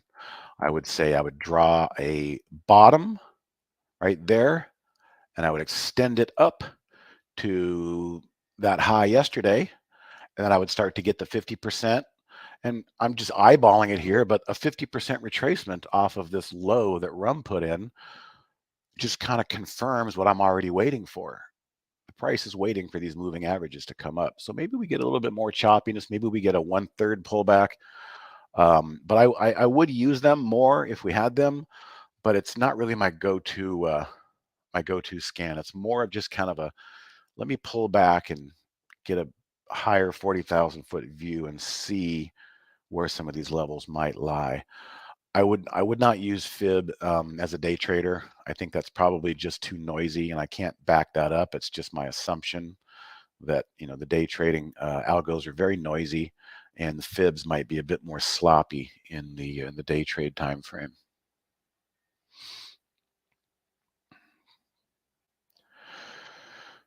Yeah, what's going on with pause? I'm in pause, and I actually have a stop down here. What I did is I didn't like the open. I let it chop around, and this is something I do all the time with a losing trade. Let it open. Don't get emotional. Don't panic. Let it set a low or even two. You can see it came back and retested that low. So, you know, once it's tested its low in the first half an hour of the day and it starts to bleed back up, I will then go in and put in a hard stop. I have a hard stop at 15 on pause. But I didn't panic and do that on the open. I waited to kind of see where the range wanted to settle in. So just a little bit of thought there. That is one of my open positions. I only have 3. RUM, pause, and then instead of being in all cash, I'm sitting in some silver. using the PSLV. If you don't know, SLV is garbage. SLV is paper. It's shorted paper out of thin air by the banks to control the price. You know, if you want to laugh at that statement, you can, but that's what's been going on. So PSLV actually can vouch for, and they can survive an audit of the physical silver they purportedly have in their vaults. How come I can't get that? So that's all I'm doing right now. My God, guys, we've got one of the biggest elections coming up here on Tuesday. I just don't feel like putting on a lot of swing trading risk right now. And again, I'm not in the mood to day trade today, but you know, there's always something happening out there. Let's see if I'm caught up on questions. Dun, dun, dun, dun. You're welcome, Jonathan. Forward, showing some strength. Let's take a look. Interesting jam down on the open there, isn't that? Let's zoom in a little bit here. So forward opened down. Okay, so it opened down, and then that's always a good sign, you know, honestly, when something gaps down like that and then immediately trades back up. And if we transpose that into the daily time frame, well, currently you're working on a recapture of the 50-day moving average. Remember all those stocks we looked at yesterday and that scan that were rejected at the 50? So what I would say is, using that method, if Ford can close above its declining 50-day moving average, that's a pretty good shot across the bow to the bears. You know, it's not hitting that line and then getting rejected. Now, we still have a few hours in the day, but we'll see. The idea is to get Ford to post a closing candle above that 50-day. All right, another softball question. I like softball questions. When you shared your scan, then I saved it to my cloud. How do I get it to others to overwrite a scan with the same name? Oh, well, here's what I would do then. Anytime you want to change the name of a scan, you know, if you have two things that say the same thing, all you need to do is go to Configure and Summary. In the Summary tab, you're welcome to change the title, and that should resonate with the library of the cloud. So if you, what I would do is I would change the name of the scan first, and then go ahead and resave it to the cloud with that new title in the summary page, and that should solve that issue for you of any weird duplicates. All right, a little caught up there. Let's see what's going on in the market. Okay, so the NASDAQ complete doji today. We're basically right where we opened.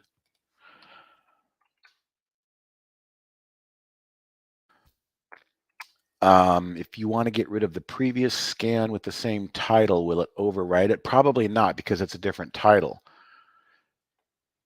You want it to overwrite. Well, the only way that you can overwrite or get rid of something in the cloud is to literally pull it up and then delete it from the menu. So I hope I'm understanding your question. When you shared your scan, then I saved it to my cloud. How do I get it or others to overwrite a scan with the same name?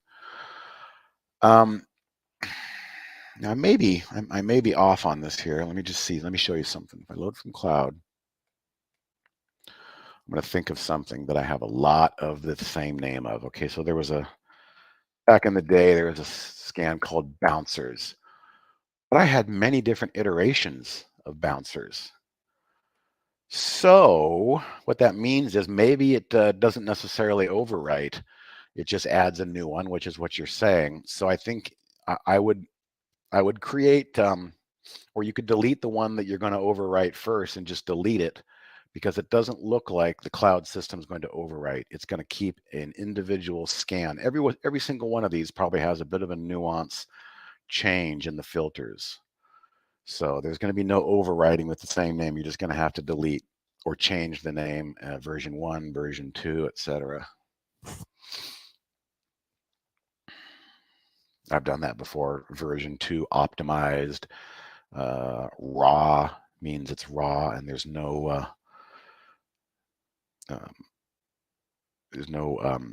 what am I trying to think of? I'm losing my mind.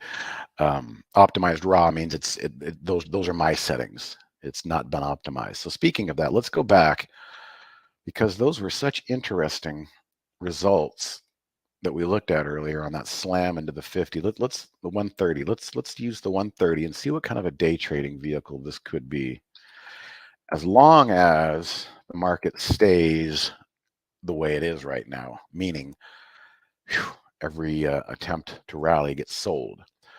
So that's what we want to do. So let's grab the slam into the 130. Let's load it, and let's back test it. All right.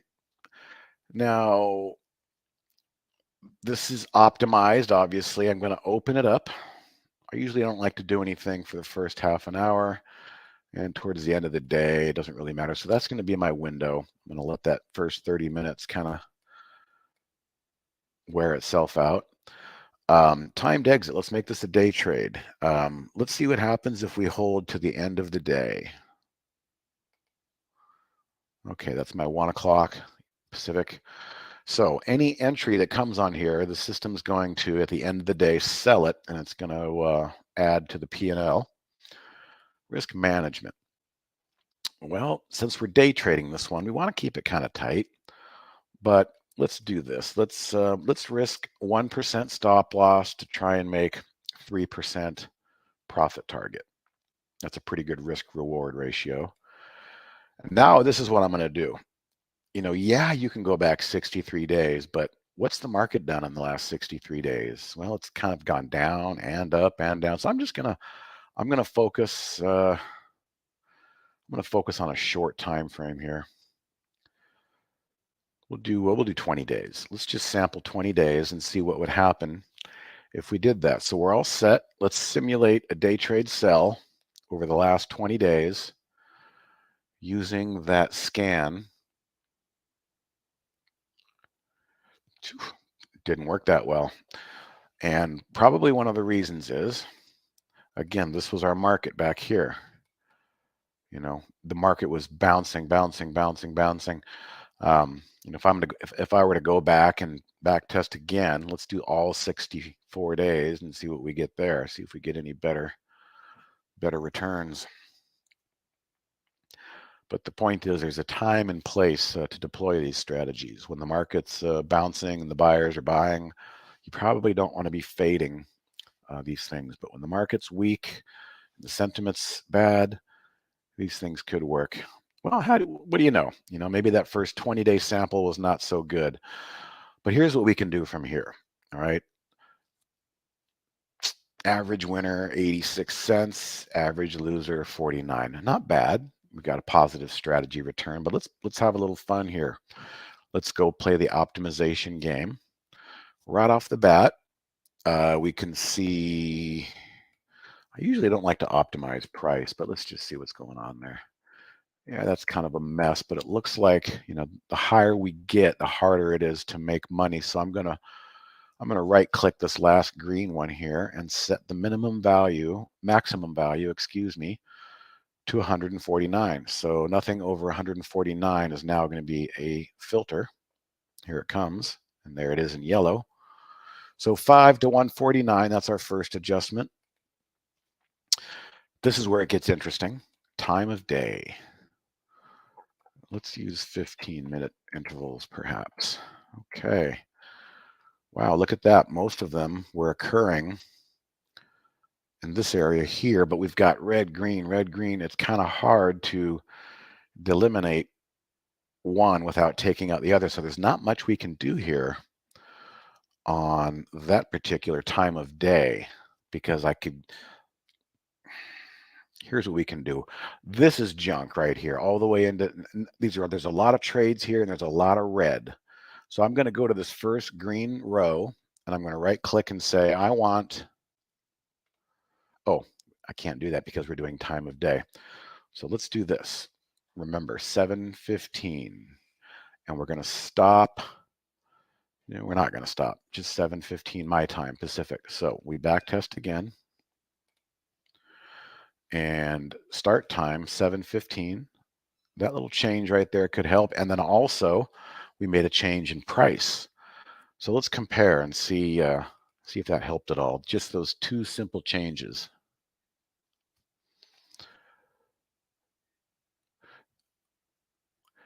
Hi, Scott. No, they're both different. The 50 SMA keys off of the daily chart, and the 15-minute chart is the one that uses that 130. Again, the 130 is nothing more than a smoothed out 5-day average. So 2 different scans, 2 different chart time frames. All right, we have improved, it seems, our equity curve here a little bit. But this is where you can really take it to the next level. You go back to optimization, other filters, and I'm going to go right to what's the S&P change on the day. S&P change today filter. So let's look at this graph. So it looks as if the majority of the good trades here are where the S&P is not up more than 1.49%. Yeah, I'm going to make that my cap. Maximum value S&P can't be up more than 1.49. We'll go ahead and lock that change in. And we'll rerun this one more time. Just going through the optimization process for you to show you how you can take a scan that's got, a couple thousand returns over 2 months, but then there's just too many trades. How do you sift through them? Well, this is the optimization process.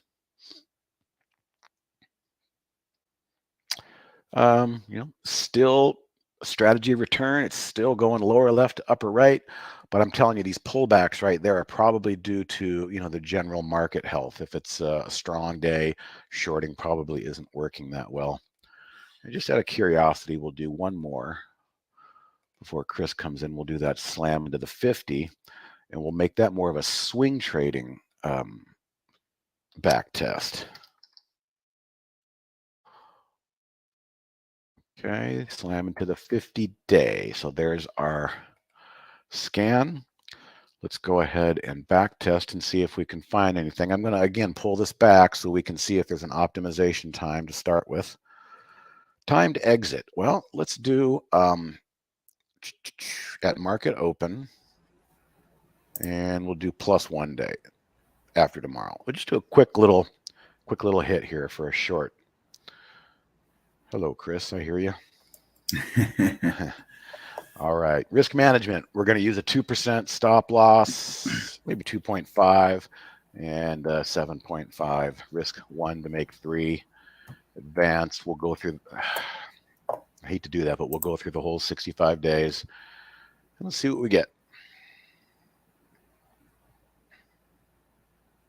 So the first scan we did was a day trade. It was a hold till the end of the day. Now we're testing that slam into the 50-day and seeing what happens if we hold it for a day or two and sell it at the open a day or two later.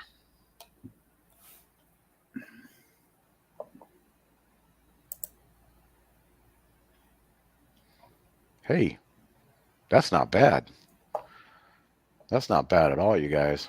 That's pretty impressive, really. And we might even be able to do better if we just go to a quick optimization and time of day. Nope, we can't do time of day because we've got red and green on each side of each other. I could try a 15-minute interval, but I don't know if that's going to solve anything. Nah, that's kind of a mess. But as it is, that's not a bad scan, for a 2-day hold. So again, all you guys that I gave that out to, you have the ability to do the same thing I'm doing. Just right click and back test, and you can play around with some of the settings. Risk management, days to hold, etc., things like that. Let's see. Mookie. What would be one pattern that you would suggest a beginner trader look at using? That's a pretty good question. There's really no one pattern that you're going to have to experience all the patterns. As a beginning trader, you're just going to have to sift through what works and what doesn't work. Barry talks a lot about topping tails and bottoming tails. I think as far as candlesticks go, those can be interesting. When you see a giant reversal tail, um, that's one thing. But patterns themselves, I mean, everybody's different. Barry likes to buy a new high, whereas I like to buy consolidation off of a support level. So there's no one right way to do it. Wish I had a better answer for you there, Mookie. Just keep experimenting.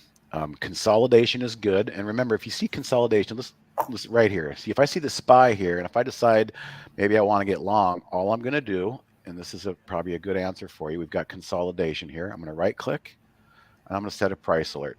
I'm going to forget about it. I'm not going to guess right here. But if this price alert goes off, that means the SPY just hit a new high for the day. So, focusing on consolidation and right-clicking and setting price alerts, I think is a good place to start. You can see very easily here, that's our range in the SPY right now.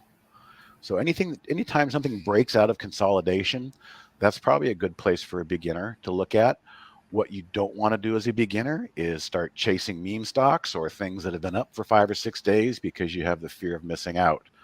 That'll be your first and most painful lesson as a new trader if you chase something. I can tell you that. Bull flags, bull pennants, yes, those are all good. Mike C is correct. So those are all consolidation patterns. Dun, dun, dun, dun. Yeah, just know, Stephen, that it takes a little time to really figure out the speed of the game and the timing and what's going on. I mean, I'm talking months, not days, not weeks. It takes months really to slowly hone in a method that works for you. What works for me doesn't work for Barry, and what other people. Everybody is their own method and their own risk tolerance and their own time. If you have a job, then you probably better be a swing trader, because you only have to keep an eye on that stuff every half an hour and just look at your levels and tend your garden, so to speak. But if you're a day trader, it's much more active, and there's a lot of lessons out there. Just do not forget, everybody, before I hand it over to Chris, do not forget that we have this little thing called a simulator. And if you're a new trader, there's absolutely no reason to be risking your money on trades to see if they work or not. Figure out what you want to look for, what you want to mark up and alert yourself to, and then take simulated trades and do that for a couple months. You'll be amazed how much you're going to learn with zero expense to your account. Yeah, I got out of WTI, unfortunately. Yeah, I got out for a small winner. Glad to see that it's doing well again here. Some of these energy stocks have just been so hard to play. I know Chris will vouch for me on that. Indeed. I'll make the screen swap and let you rest your voice for a couple of minutes for marathon meetings. I was on mute coughing. All right. Thanks, Chris. Thanks, everybody. We'll talk to you next time, and you're in good hands with Chris. All right. Take care, Steve. So just something I got to address real quick. James Howard and the retail traders, we'd appreciate it not coming into our stream and doing what you're doing in there. We're here to showcase trade ideas, our software, our community. And you take that to your community, please, and thank you. With that said, happy Thursday, Friday Junior. Going to do a split shift with Steve today. He was flying a bit under the weather. We have several meetings coming up over the next few hours, and thought I'd give him a little break here, rest his voice. So anybody with any questions, fire those away for me. If not, we can go over some of the market action currently.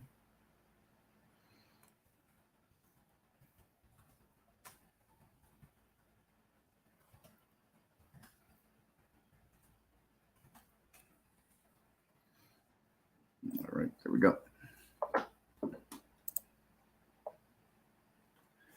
And a lot of chop and slop still here. So just bring up that SPY real quick. Maybe Steve has gone over a little bit of this, but perhaps interpreting things differently between the two of us. I suspect not, but you never know.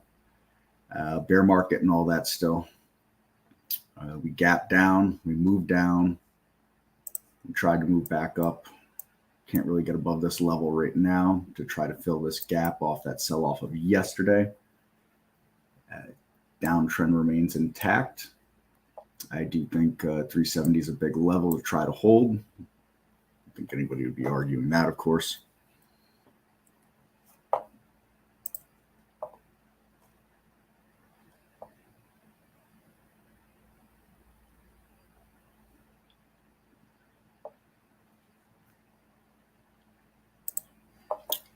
The last thing I'm going to mention here, all right, James, you're more than welcome to hang here, all right, but let's keep it, let's just knock it off. Let me just put it that way. That's the last thing I'm going to say on it. All right, so anyways, a lot of chop and slop continuing. Bear market theme. Bear markets, they don't give you a nice direction. Not that markets in general give you a nice direction, but obviously bull markets, they look a lot nicer when we're looking at, we go hit the way back machine here. This looks a lot nicer, all through there than this does through here. And that's for sure. So with that said, kind of remains more of a day trader's environment, at least for me. Like I said last week, I put a few different things on for swing trading, closed them all out going into the Fed meeting. Again, I'm looking today to see if there's anything that interests me on that side. So far, just going to kind of sit tight. But there's been some good moves to be had today. PRVB, that just actually set off a price alert for me again. I don't know what it's doing now.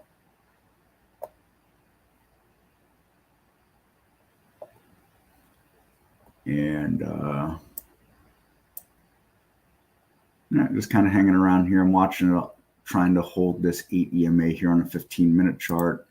Doesn't look as nice on the 5-minute chart. So that's why things become relative and kind of, I think it was Mookie was asking about the, best pattern. The same as, there's no best pattern. There's no best moving average. There's no best time frame. It's kind of what you get a good rapport with. For whatever reason, the 8 EMA on multiple time frames, I've had a good rapport with it over the last, 2 years, whatever it is that I'm using it for. So, just kind of my bread and butter, if you will. Other people find rapports with other things. So that's why when Steve's mentioning using the simulator, that's a great place to test these different ideas, strategies, moving averages, and patterns out and seeing, what works the best. Now, there's no way to know, quote unquote, what works the best for you if you're not going to stay disciplined and follow through with the trading plan. If you're, you take 5 trades with pattern XYZ and only 3 of them you actually, trade an actual plan in them. And then you do the same thing with everything else and you kind of continue that 3 out of 5. It's not going to give you a good sample size of what works or doesn't work. So, like with everything else in trading and probably most anything in life, make sure that you're keeping up that consistent trading plan so that you can have consistent data to look back on and make those educated decisions on what quote unquote works best for you. I'm watching this PRVB here and I want to take a shot. I kind of sit on it for the moment here.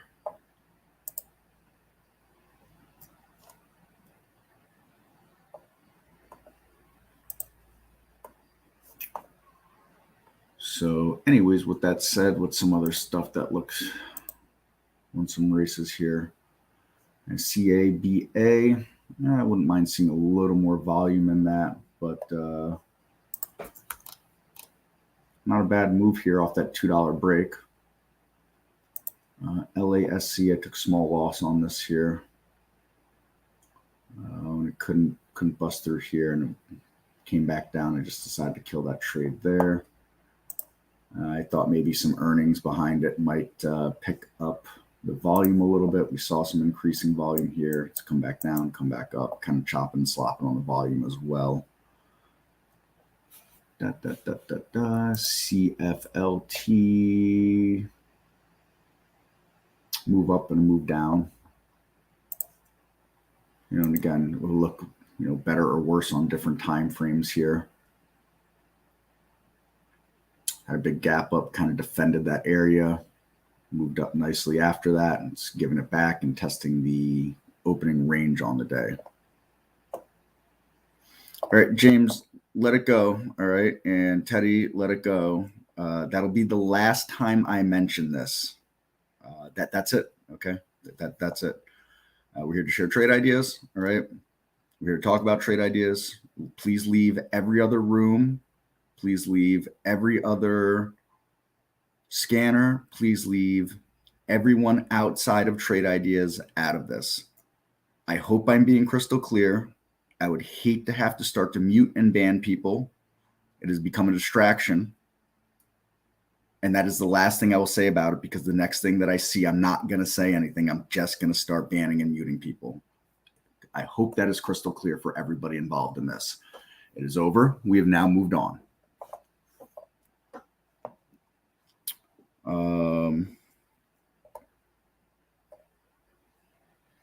Jonathan, I'm going to guess you are on an older version. And so if you can head to our download page and put a link into the download page.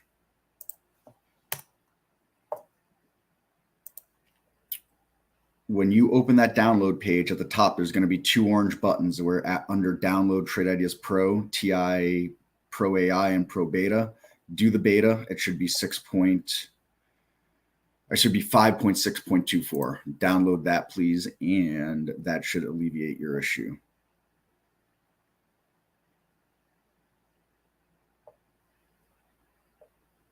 EXPR. Is this what I think it is? No, Express. In a downtrend. I mean, there's nothing there as far as I'm concerned. If you're a believer in something going on here as a day trade, then, trade that plan. Not my cup of tea. I don't like stocks. I don't really like stocks under $4, but I especially don't like stocks under $2. Just a personal preference. It's not right, wrong, good, or bad. Just how I feel about it. This thing doesn't have any range on it, really. And it is in a wicked downtrend. Just nothing here for me as far as I'm concerned, Patrick. But look, I say that, I get it. It's up, 9% from the open after that gap down and a turnaround. So, on a percent basis, yeah, it's up okay. Just doesn't meet what I like as far as trading goes.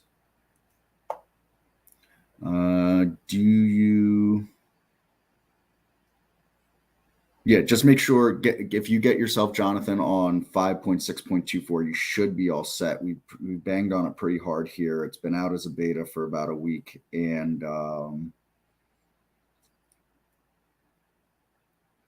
I believe that's going to move on to be the production version in the very near future here. Hi, Chris. Do you favor swing trading or do you favor day trading? And I like both now. I was not a very good day trader for a long time. When I say long time, relative to my trading career, let's call it, I found much more success in swing trading. And then this past January, when I started playing around with these races, I found a lot more success in day trading. The markets deteriorated and made swing trading much harder. So I've been really kind of focused on the day trading over the last 6+ months, easily 6 months, if not more than that, I guess. Although over the last week and a half, I have put a few swing trades on. I've done okay on them, but I'm not giving them much room to play around on. So to answer, I like both. I started out as a not very good swing trader. I moved into a pretty okay swing trader, and now I'm doing pretty okay on both of them. I like to find things in trends. Something doesn't have to be making all-time highs or anything for me to like it. But, as an example here, and just, take it as a chart, not the range on it. I saw something like EXPR, and I see something like this and it does that, and then maybe it consolidates and this becomes a new base and starts to break up on this and it looks like there's room. I would like something like that as a swing trade. This did not obviously do that. Hindsight trading and all that stuff like that. I get that. But, this makes this move up. And as I might have, if this was a chart that I'd been interested in on a daily chart, if it had made some consolidations this way, I might have put it on my liked list. It did not. It immediately gave up. So I would have never put something like that on my liked list. You can see I've got a liked list here. I'm trying to stay a little more vigilant on that. So, give you ideas of some charts that I like, things like this. I like something that looks like that. GLOP, I am really mad I did not take a trade in that this morning. I wanted to put a swing trade on for this as a matter of fact. It just wasn't going anywhere for a really long time. And I started doing some other work related to some questions users had coming in with emails and things like that, and just didn't go my way at all. I lost track of it, and it anyways has run away. But man, you might ask, why do you like this so much? Well, let's look at a few things here. You got this kind of grinding trend up here. While there isn't much room on it, I'm looking at it as a swing trade, not as a day trade. Number one. Number two, you've got this nice little gap going on here that it's been trying to work on and fill for a long time, and starting to get up above these levels here. And number three, I've seen some shippers kind of stand out, and this is one of those shippers that looks like it's trying to stand out now, while the overall shipping sector looks like death slightly warmed over, and I equate that to the B-dry shipping ETF. And while it's thinly traded, I think it's still a good measure of the overall shipping sector. So for those reasons, happen to like GLOP, didn't work out. MRO, another great one here. Take a look at the energy sector overall and look at how strong this is compared to the energy sector overall.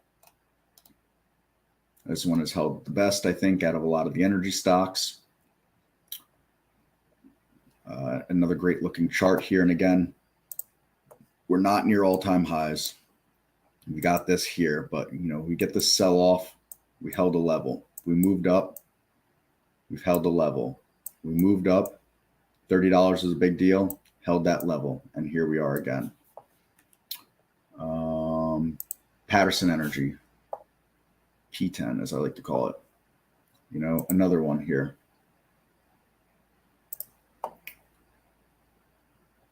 We sold off, we've come back up, fought $15, got up above it, gapped up, came down, tested this gap, come right back up into it. Fan of charts that look like that. Now, this one does happen to have all-time highs here, which is also very nice. Just my kind of my thing. So, those are the kind of things. I want to find stocks that look strong.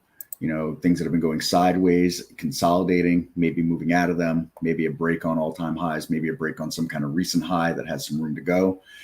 We can see here as well, looking at this and the level it's at right now, there's some room here. It doesn't mean it's going to get there. I have no idea whatsoever, but I like the risk reward setup. We've come down, we filled that gap. This, it's called 1750 area, give or take. Looks to be a new level that is trying to fight with to stay above. So below there, do we retest filling this gap down here? Entirely possible. So then we know we're wrong. Above there, I like the odds of taking a shot at those all-time highs. So those are the kind of things. So James, glad and appreciate it. Like having you here. I know that, personalities sometimes clash and things like that. We do have a policy of just bringing, people coming in and trying to pull people out of our stream. So, we just ask that you don't do that. And other than that, all good. Glad you like the platform. Glad you're using it, having success. We're here to help with people on the platform, all that kind of stuff like that. So, all about the community here. All about the community. Good community vibes. As I tell everybody, benefits us nothing if people are subscribed to Trade Ideas and they're not making any money. They're going to unsubscribe to Trade Ideas, and then that doesn't help anybody. That doesn't help them because they didn't make money, and it doesn't help us because they didn't make money as well.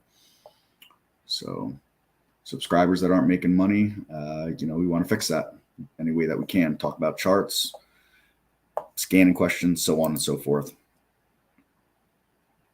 So that covers, I think, Jonathan, you're looking good, hopefully, when you make that upgrade. Patrick, just a few day trades. Yeah. I mean, like I said, if you've got something on there that looks good as far as EXPR, how maybe you're trading on 1 minute chart or something like that, and you're share sizing well, and you're executing a plan.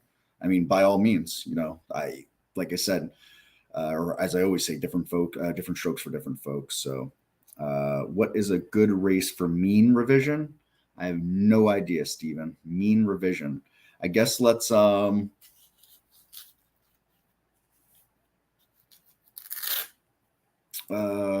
define mean revision for you. Is it a mean revision on some Bollinger Bands on a time frame? Is it a mean revision for a different moving average? Those are the things I'd point you towards to find out.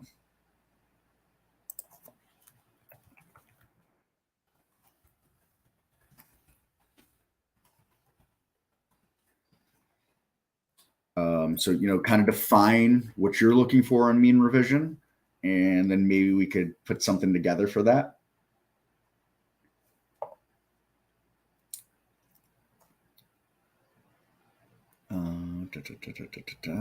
Peloton, gap fill.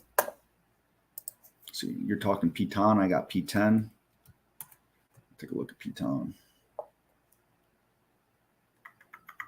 Wow, yeah. Ain't that something? That's some good strength right there. I was going to say guessing earnings. Yeah, earnings before the market. So, just a lot of head fake and sloppy choppiness, man. That's got to, it's super frustrating, this kind of stuff right here. At least to me it is.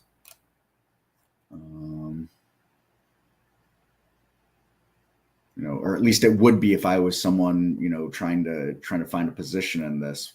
You probably got a lot of people that believe in the stock still. They might use Peloton. They, want to be investors in it, and so on and so forth. And when you're getting messed with like that, it's no fun. But as far as a day trading thing goes, I got to see something here. I'm wondering why I haven't seen this at all today. I'm going to have to guess because it never met the Bollinger Bands. Yep, that's why. Nowhere near the Bollinger Band on this. So this is where the Bollinger Band could hold me back on the scan here. Got a great reversal on a change from open. But it's got to be, you got to have that Bollinger Band come down more. I don't know. Maybe I start to look at 5-minute Bollinger Bands. Do we have 5, 10 minutes? I'm not sure. I'm talking about these scans here, why this wouldn't have been met there.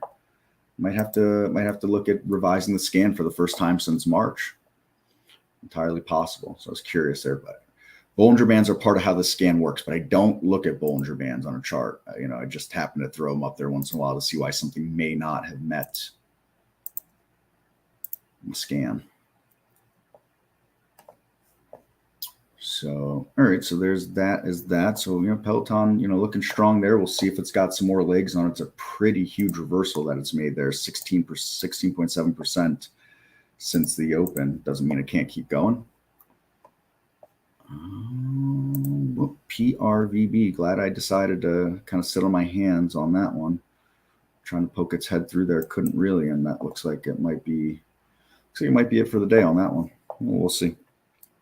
Chris, someone use a different scan for swing trade compared to a day trade, or is it more about the charts? I generally tell people this: any scan could work for anything depending on what you're looking for. And this is my example of this. I have this scan here, and I'll go ahead and share it out. And I call it my evening scan 2 revised or something like that, or my evening scan number 1 updated 2. So let me throw that in here.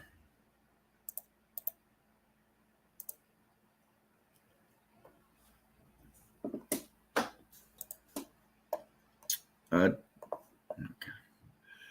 Let me load that scan now. And what I've done in the scan is this: configure, Windows specific filters, hide unused.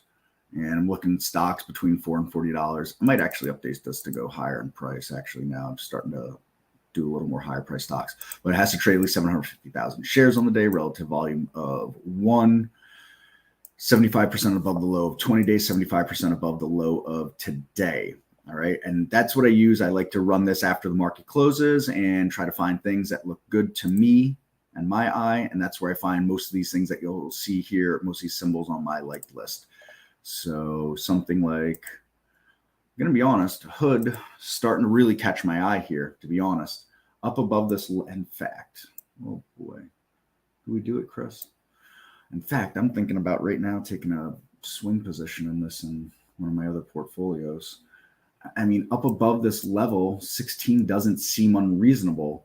And this level down here, oops, let me draw an actual line to make this a little more clear.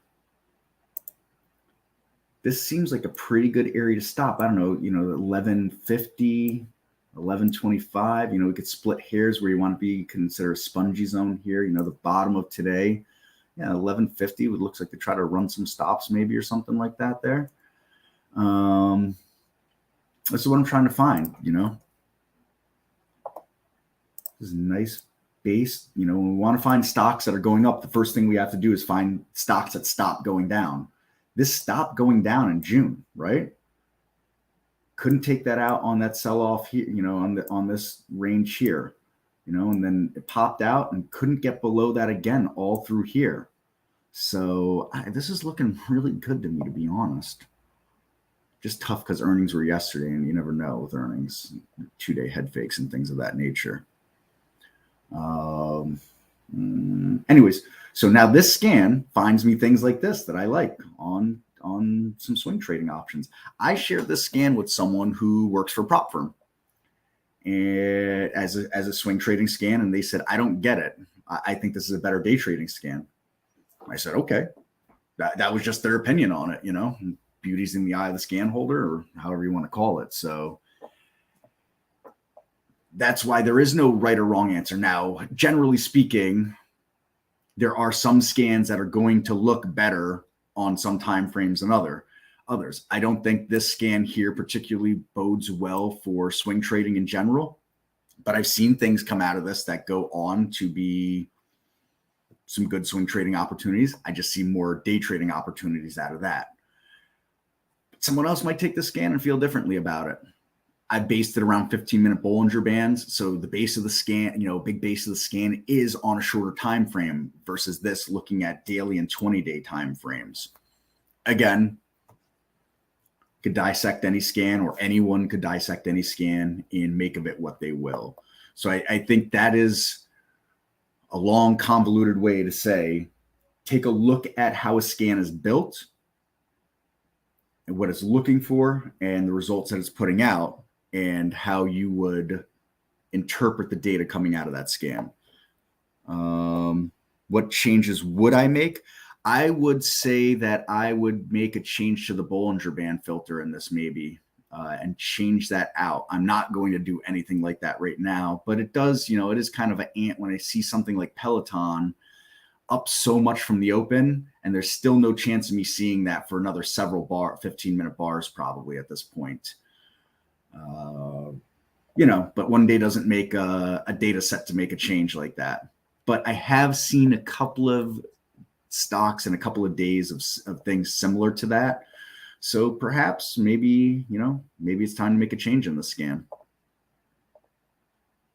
Do you have an options volume scan to share? Kind of. Yeah, I've got this here. It's similar to what I just showed you there. I call it strong options in 20 days or something like that. So first I'll put a link to it in the chat here.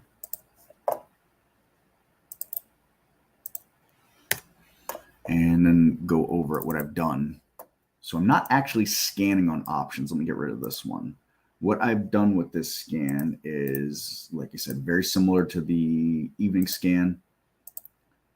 We've got $10 to $100 on price range, 1.25 million shares traded, relative volume of 1 and 75% above the low of 20 days. So I'm not looking at stocks that are necessarily strong today or above an X amount of the low of today. However, once I've done that, and once it's found those stocks for me, I said, I want you to sort them on options volume percent today, and it's taking a 10-day window of options data and turning it into a percent on volume. So when 100 it's doing normal options volume compared to the last 10 days, 200 2 times, 300 3 times.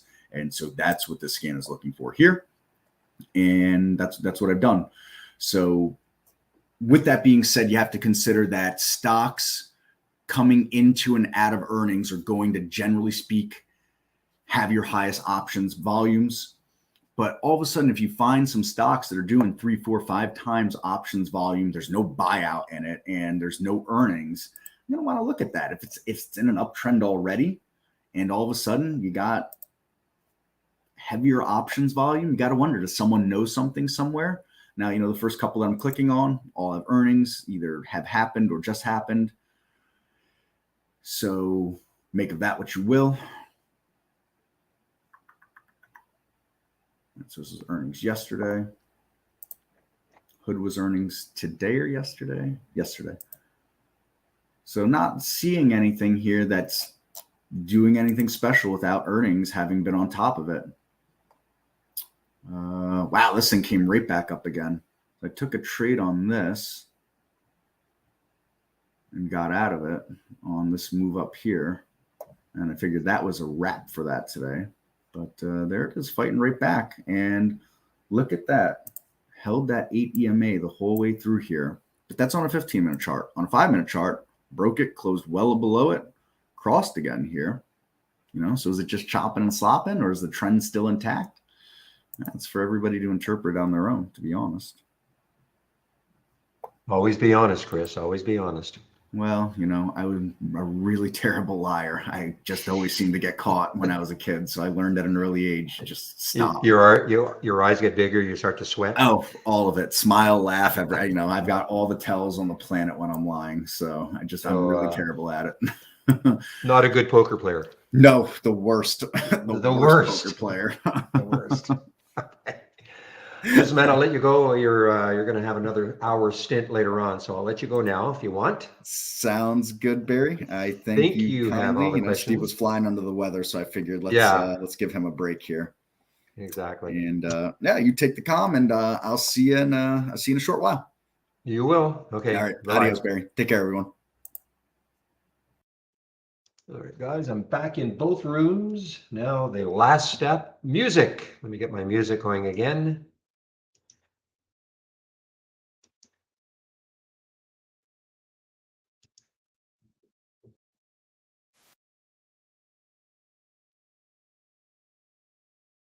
Okay, guys, I'm kind of watching this front door, FTDR, okay? FTDR, earnings play, as usual. It's kind of hanging around this area here. The next high looking left is 2354, but if it can get through all that, I mean, it's got some room. It's an earnings play. One of these reminds me a little bit like Band. I mean, it's not as dynamic as Band was yesterday, but something that I would normally kind of just discount, not care about, but you never know. 81 million in the float, so it's not low float. But you know what? I'm going to have an alert set up in this area up here around 2350. See if it can move from there. Aisha, you were happy about your CDLX. Yeah, nice. Very nice. Let's see what it does tomorrow. See if it got hammered again yesterday on earnings. So not a bad little recovery.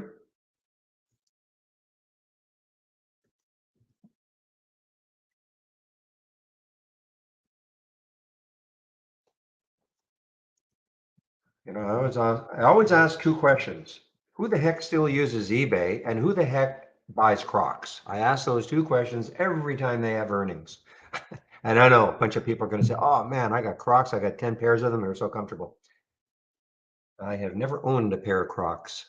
Not that there's anything wrong with that, but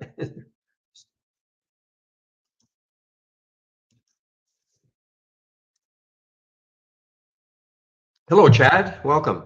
Now, when you say you're new to Trade Ideas, are you new to trading also, or just to trade ideas?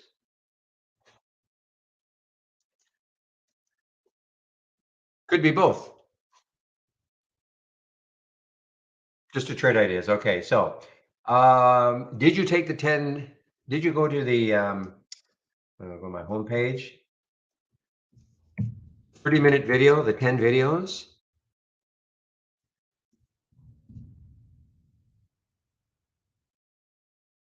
Teddy, I'm not a swing trader, so very rarely. Okay, very, very rarely. I'm not. A question in our YouTube room: when does an intraday play become a swing for me? I can't remember the last time I swung, especially in this market. But so wrong person to ask. I'm just not a swing trader.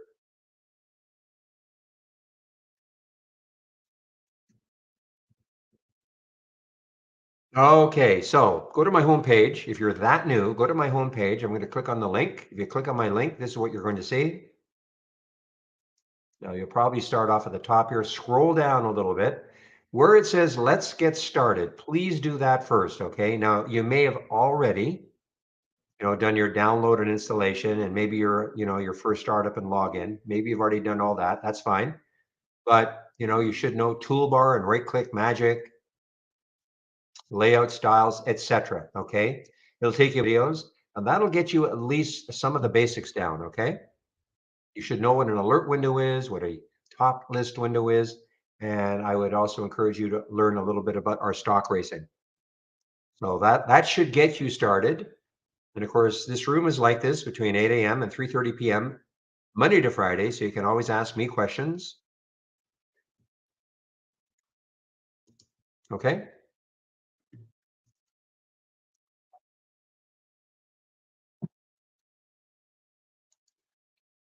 And I'm sharing a lot of scans. If you go to my, when you click on my homepage, you'll see there is a scan section, and those are the scans that I am actually sharing.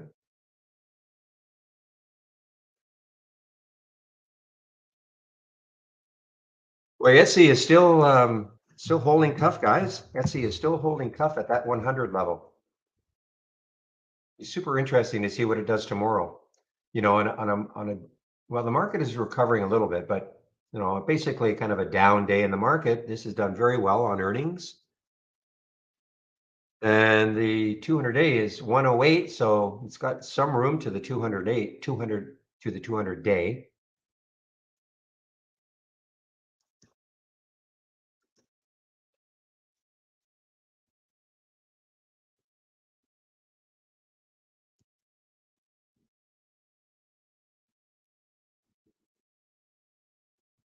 Well, there was really no bounce in RCM. This just continues down. I don't see any news on this. It's not an earnings play. November 8th has earnings. I don't see any news on this. It's got to be something going on.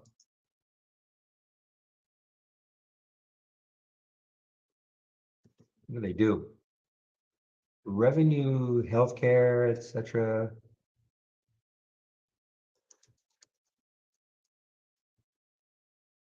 Yeah, I mean, I don't know why this is. I mean, there's got to be something out there. I just don't have the time to scour. But this has just been a horrible down 20%, and again, I cannot see any news on it. If you look the previous few days, there was no clue this was going to happen, and it's not an earnings play.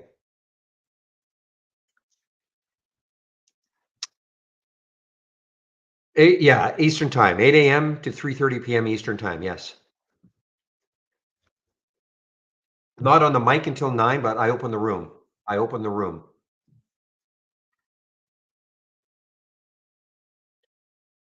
I open the room at 8, and then I get on the mic at 9. So you guys can talk to each other for an hour, and then I get on the mic at 9. The green and blue, these ones here. Okay, this is probably the 20. Yeah, this is the 20 SMA, and that's the 200 SMA. Okay, on the daily chart. So that's the 20 SMA, and that's the 200.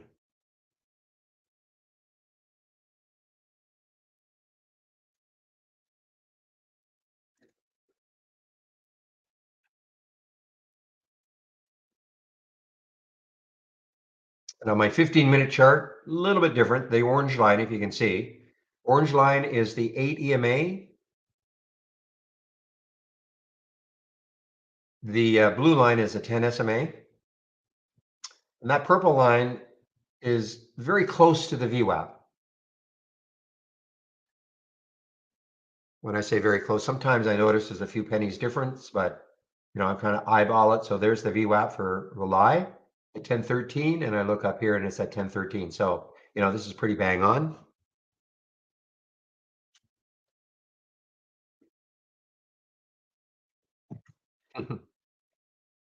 Yes, take out a subscription to Trade Ideas, practice trading for 3 months in our simulator, listen to all the great traders in the room, and then you're good to go. Tongue in cheek. Some of it is serious.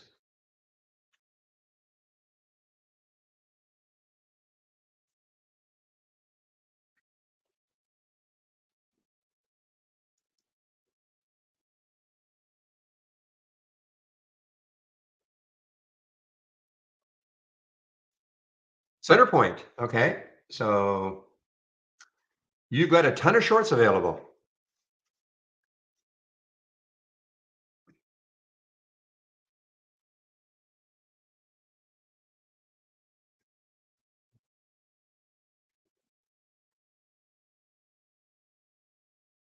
Okay, guys, this could be interesting. This CFLT, again, it had 2 bad days, especially yesterday. This was actually today's its earnings. Is that right?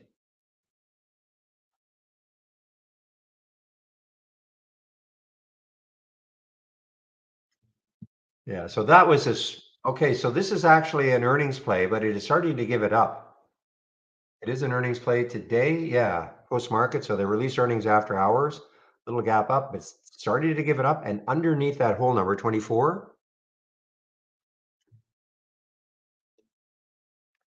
So that, and it got hammered down the day before earnings. That was either, I can't remember exactly what happened on this one, but that was either people thinking earnings were going to be terrible. Initial reaction was pretty good. I mean, this is still up, 6%, but remember that there's the close of yesterday. So that's still a red candle, so it's below the open.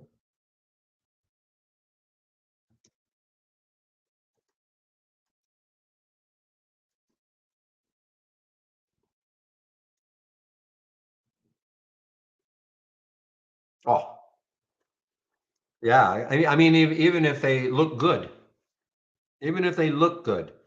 earnings reports, that is a rule that I never, ever break. I do not hold anything through earnings. You could tell me that, yeah, but Barry, I heard all sorts of great things. I've been looking at Twitter and financial sites. Kramer is telling me it's going to be great earnings, so you got to do this. Nope. And always get it afterwards. Yes, obviously, if you hit it right, because the whole thing about earnings that usually there's a gap. So yeah, you're going to miss the gap up or down, but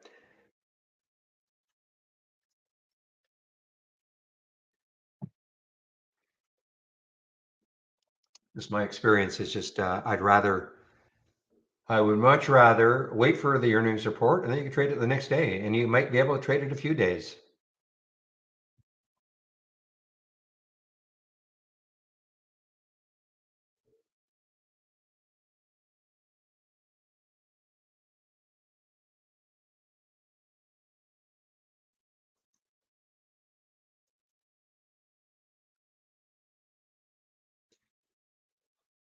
Okay, I've got, as I say, I just kind of trying to pay a little bit of attention. This could be a sleeper, guys. This FTDR could be a sleeper. I'm not saying it's, I don't know what it's going to do. The next high looking left is 23.54, and there's the 24.21 up here. So it is an earnings play. It could be a little bit of a sleeper. Oh, absolutely, Pete. I mean, guidance is everything. That's why people get, sucked in when they look at a headline and it says revenue beat, earnings beat, and they just look at the headline, and go, great, I'm all in. They don't read the whole report saying, however, we're looking at something a lot worse in the next quarter, the guidance. People just they don't take the time to read. I don't read any report. I mean, I know if it's earnings, and that's all I know. And then I just let the chart tell me kind of what's happening.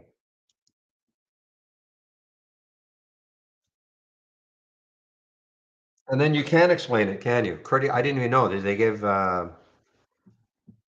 you say, cruddy guidance? Yeah, I didn't read it.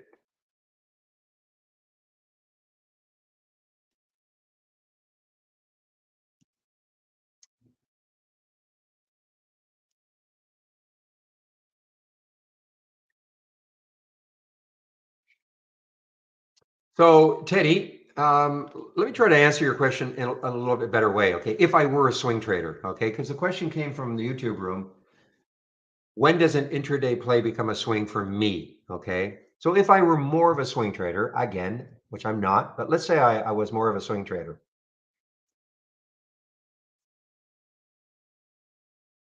So let's pretend if you look at FTDR, okay, let's pretend that next high is down here instead of up here. But let's pretend that this stock is up here right now, and it's very close to that 20. Oh, you know what? Just a minute. My smart dog is telling me I gotta let her out. Just give me a moment, okay?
Okay, guys, sorry about that. You know, sometimes I wish some of the people I know were about at least half as smart as my dog. Okay, guys, there's the FTDR on the move here a little bit, okay? Now, let me go back to your question, Teddy, regarding, if I were a swing trader, okay? So if I look at FTDR and let's pretend it was a little bit higher and that it was actually up here, okay? Whereas that's the next high. So this is up because of earnings. So I don't have to worry about earnings. Obviously, the report is decent. The market is reacting well, right? And let's also pretend that this 200-day moving average is a little bit further up. Okay, so that's not an issue. So if this stock closed well, closing well meaning it doesn't have to be right to the penny, the high of the day, but what I would not want to see is like a big, massive pullback, but closing relatively near the high of the day. And then when I look left, hear me all the time. If I look left and I see that it's got some room to keep running if it wants to, and the 200-day is not too close, then that's the type of stock that if I were a swing trader, I could swing trade. Earnings are behind us. It's good. It's a good reaction. There's room for the stock to move without having a lot of near term chart resistance, and the 200-day is far enough away. Okay, that's the only way that I would swing trade. The other thing, I mean, I'd also be extremely cautious about swinging, these little bios. I mean, they can be very injurious to your account. I mean, you start swinging one of these little bios, and even if all I just said is true, closing near the high, the 200-day is far enough away. Let me just see. I used to have a folder up here. Here we go.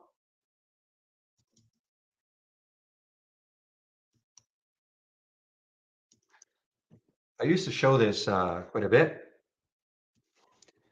There you go. You might want to take, if you want to take a screenshot of this.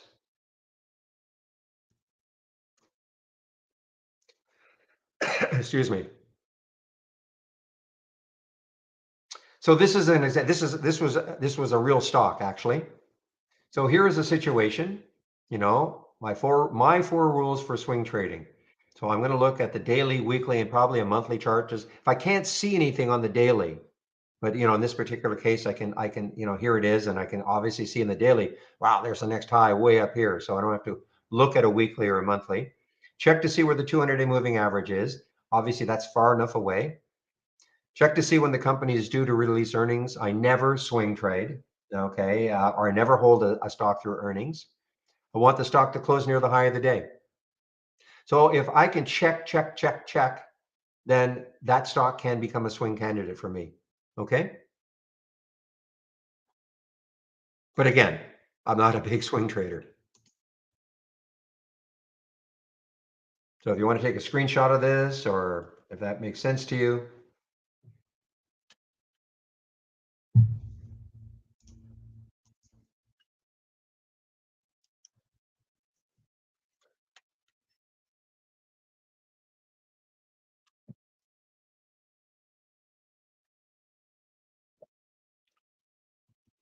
Oh, yes.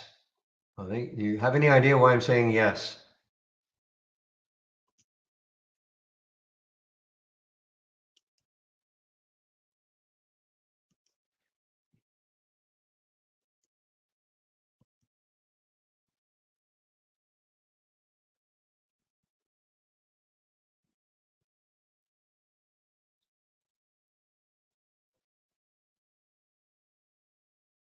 You got it.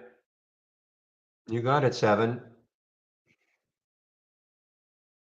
So anyway, sorry, I was covering this up. So, I mean, again, if you want to take a screenshot of this, if this makes any kind of sense to anybody, fine. Yeah, I was just talking about the CFLT.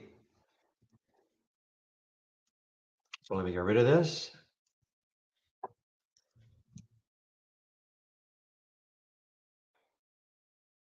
I could check every box for me because, you know, I'm a whole number freak. Look at FTDR, guys, now. FTDR.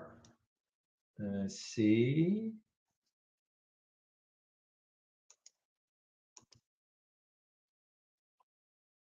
Yeah, met my criteria, you know, just underneath that whole number.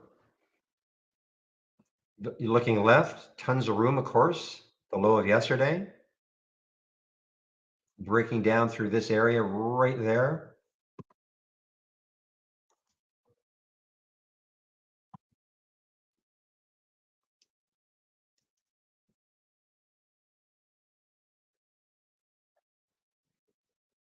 Now next, see if this FTDR works. I'm in it. I just want to tell you, I'm in it. I want to see if this has any sort of legs, FTDR. Again, I'm not telling anybody to do what I do, but I point out opportunities, and that's about it. So that 2354, that was the next high looking left. Now the next high after that is 2417. I'm not saying it's getting there, but you know, that's kind of what I'm looking at.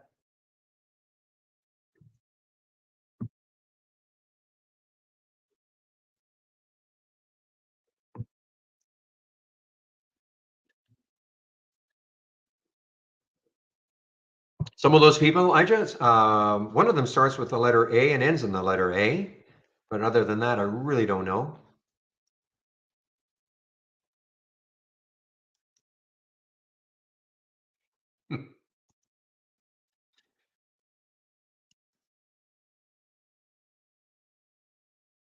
You knew that was coming. Yeah, I had to. Talking to somebody, Ija, in our YouTube room. He's a YouTube mainstay. Yeah, alfalfa, that'd be good. Asia, that'd be good. Letters Alaska, Alabama, Anastasia. We could do this all day.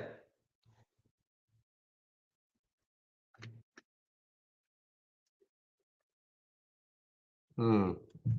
Okay, guys. My smart dog is coming back to me, so maybe she's not completed. So let me just go and let her out again. Okay, just give me a moment.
Okay, guys, back again.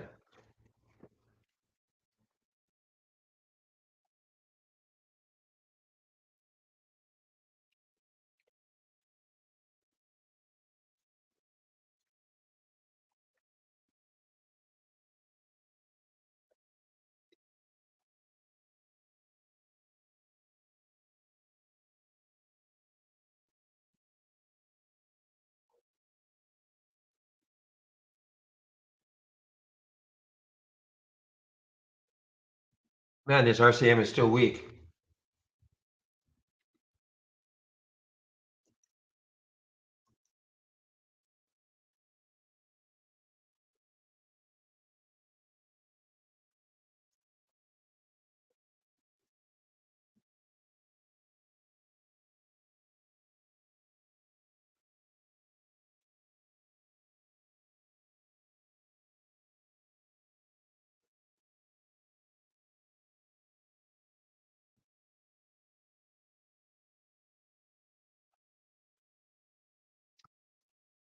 Oh, Abby. Oh, now is this an IPO from yesterday? I don't recall seeing this one yesterday.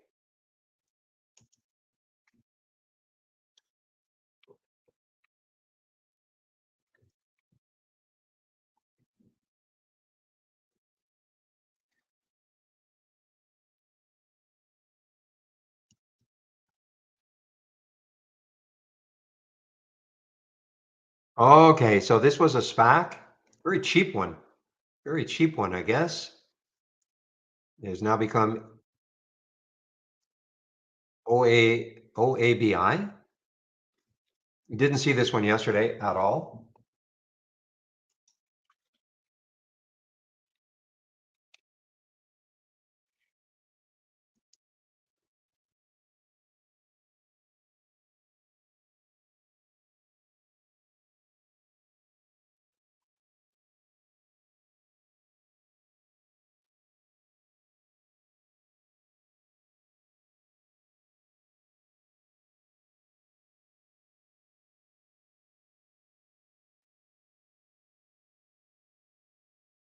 Give me one more pop for FDTR.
Boy, nothing is stopping this silly Peloton.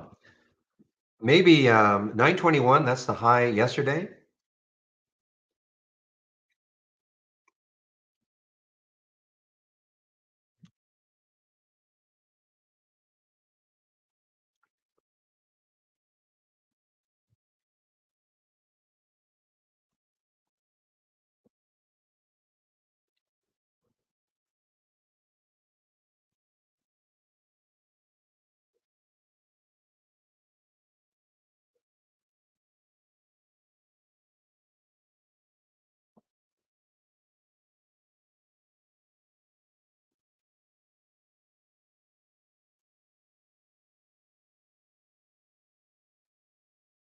All right, guys, I've taken some of this FTDR off. I was hoping it would get into the 80s, but out in the 60s, just in case it has another move in it.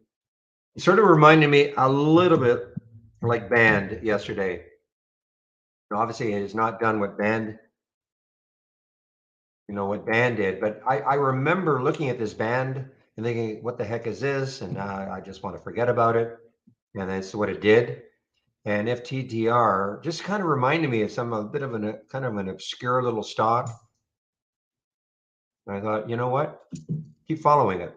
Well, that's why I did, but it may not. I'm not saying it's going to do anything like Band, but it's got room now. It does have some room to keep moving if it wants to.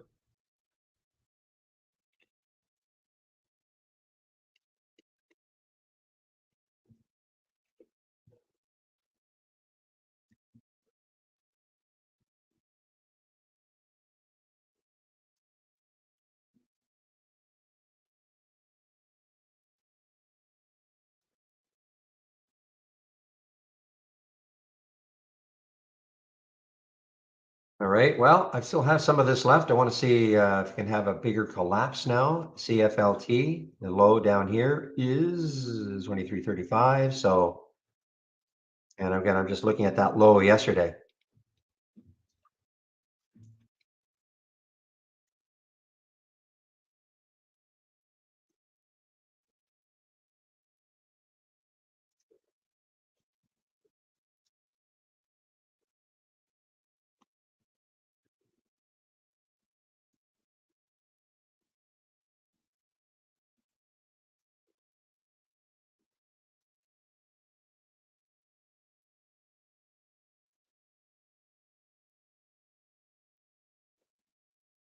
Clorox, let's take a look at Clorox. Earnings play. Okay, so the earnings play was yesterday, and it got hammered. You're right, it got absolutely hammered.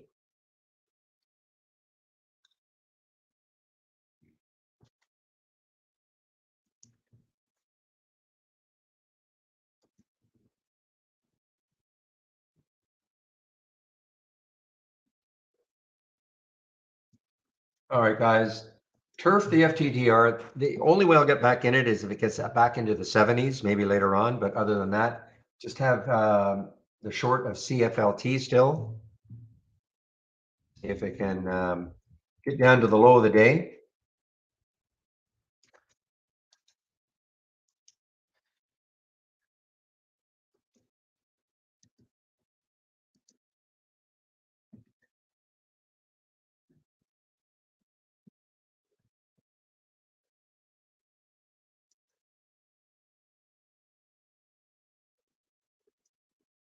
Five-minute time frame, Vicky. I don't see the cross on the 15, of course, but actually maybe I do. It's hard to see it though. I have to make this a lot bigger. It looks like the 8 and the 10 SMA are virtually on top of each other. Oh, there you go. Little bit of a cross, if that's what you're talking about. You're probably talking about on a 5-minute chart, right? I do have pre-market, and I'm never not going to have. Now, if you can believe this little histogram here, the whole idea of this, again, this is a work in progress. This big bar here is suggesting a potential buy at this point.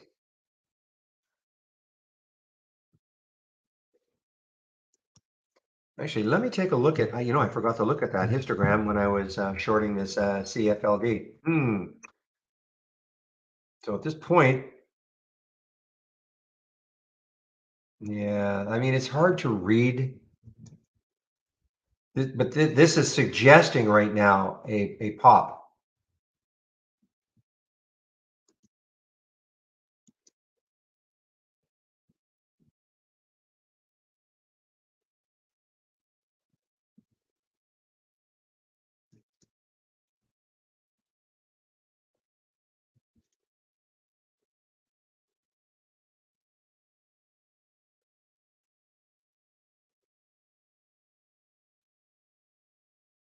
Didn't even look at Forza today.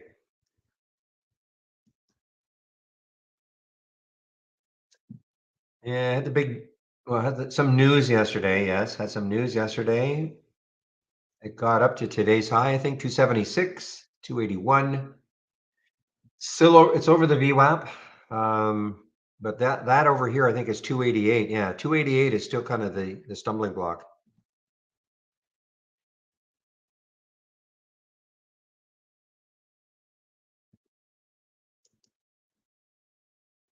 Now, Etsy guys, ETSY, maybe, just maybe, interesting little pattern here. Kind of a green bar ignored, okay? Not exactly. Killzone, I post them.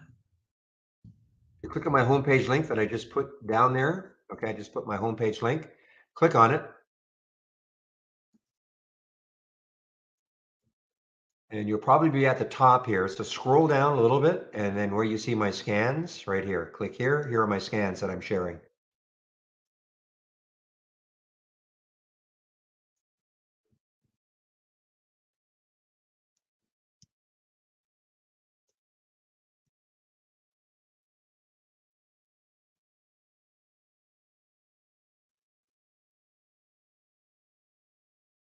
Ah, you miserable thing. You came right back for me. So I'm not in it anymore, but it's still kind of,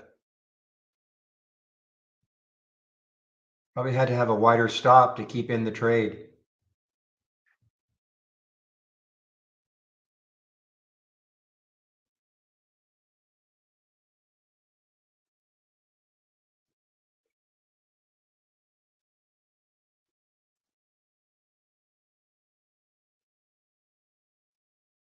Shoot.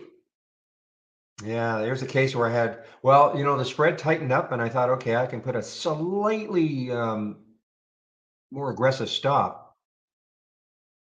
And so, I took, well, not more shares than I should have. I had an aggressive stop, always risking about the same amount per trade.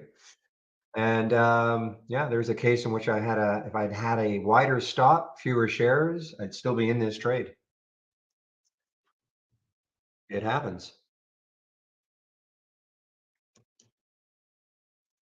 Okay. Now I have a cat wanting food. Just a minute.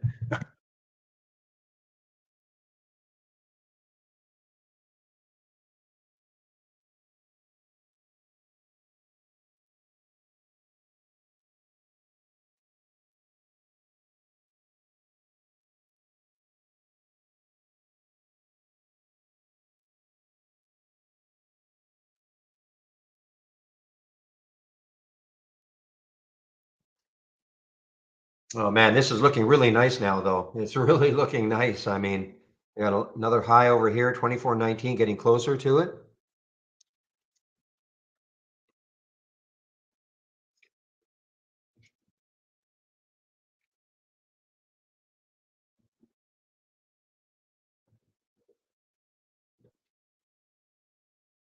Again, I would call this an obscure company. I don't think probably most people don't know them. Has earnings, and look at the day it's having, up 15%. It'll be another 3 months before probably anything happens with this company. I'm not saying it might not, it could have a couple of days continuation of earnings, but after that, I'm sure it'll probably go silent.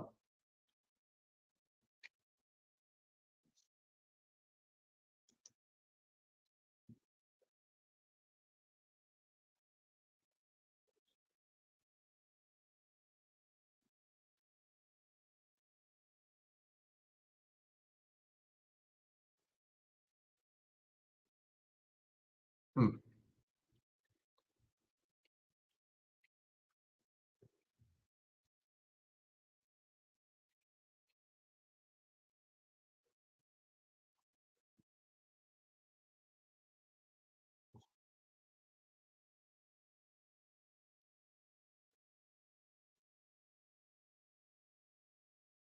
Yeah, the volume has just dried up for the PRVB. Look at the 15-minute chart. And, look at this. I mean, this volume is huge, 13 million, 17 times normal. But look at these 15-minute candles, volume bars, and its volume is just kind of dried up.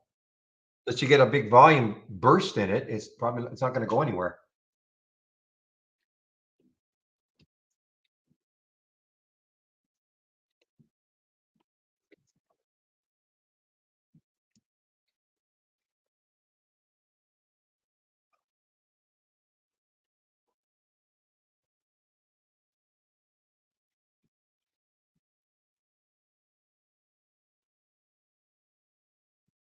Another earnings play, guys.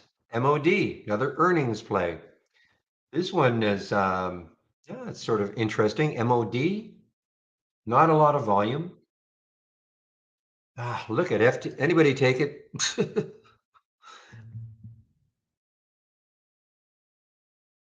FTDR. If you took it, I'm happy. You're still in it.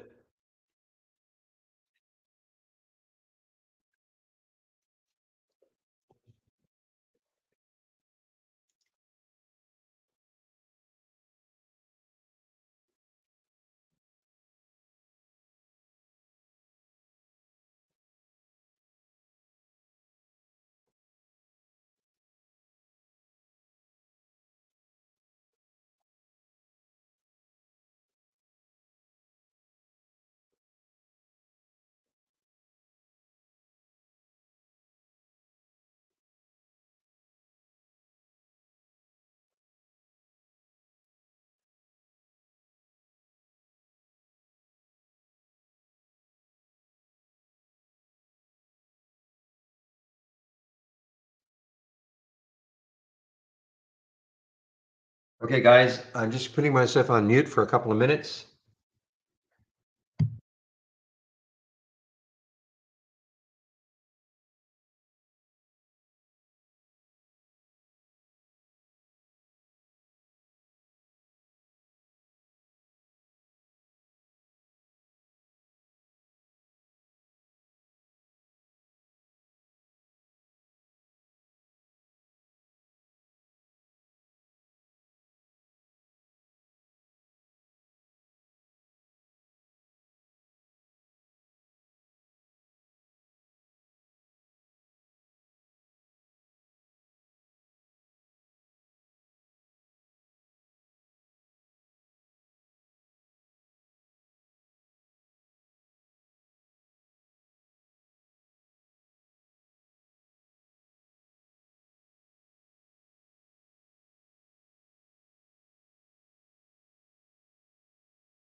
Oh my gosh, look at FTDR now, guys.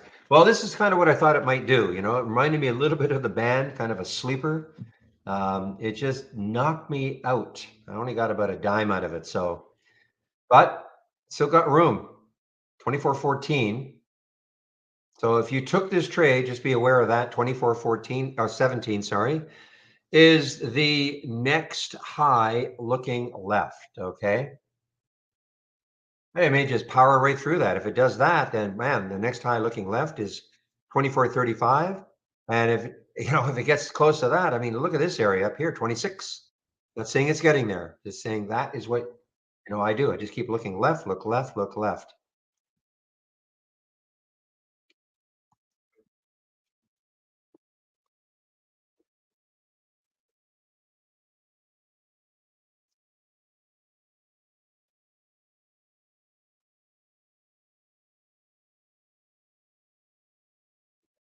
You can't get your scan. I can't send links. You know, it would take, I don't understand why, Peter, why can't you, watch what I do? If you, I mean, the link, you know, if I send the link or the scan, it doesn't matter, or my homepage, I mean, it's the same thing. You still have to click on the link and load it. So again, if you click on my link or my homepage and you go to the scan section, click here. So here are the links. So race mode. If you click on the race mode link, it's going to load into a new tab. Highlight it. See what I'm doing? Highlight it. Control copy it. Now it's copied. And then file load from cloud. And there it is. And then load it. And just, you know, pick and choose the ones you want. If I gave you this link, you'd have to do exactly the same thing.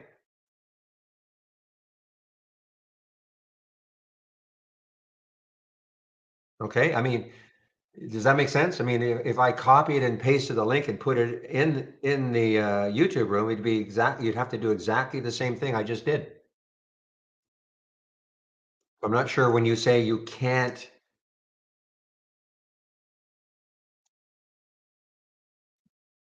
You can't get the link. I don't understand what you mean.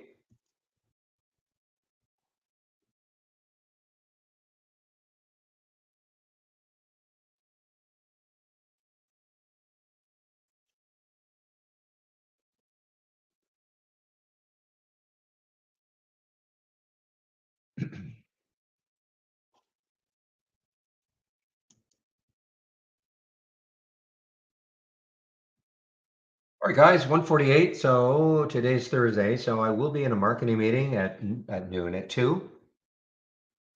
I'll be putting myself on mute.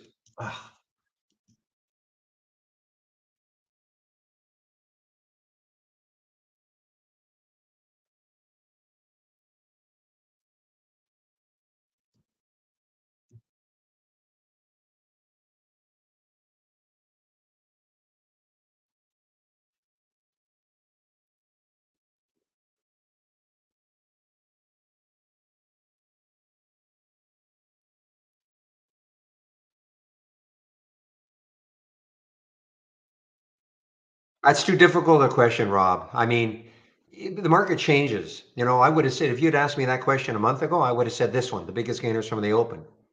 You know, right now I'm not in love with it anymore because these are usually smaller stocks, volatile stocks. I'm not seeing as much follow through. Okay. So, but you know, if you asked me a month ago, I would have said this one, the biggest gainers from the open, or maybe a month and a half ago.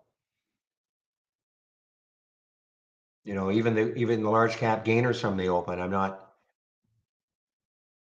So it's an impossible question to answer, really.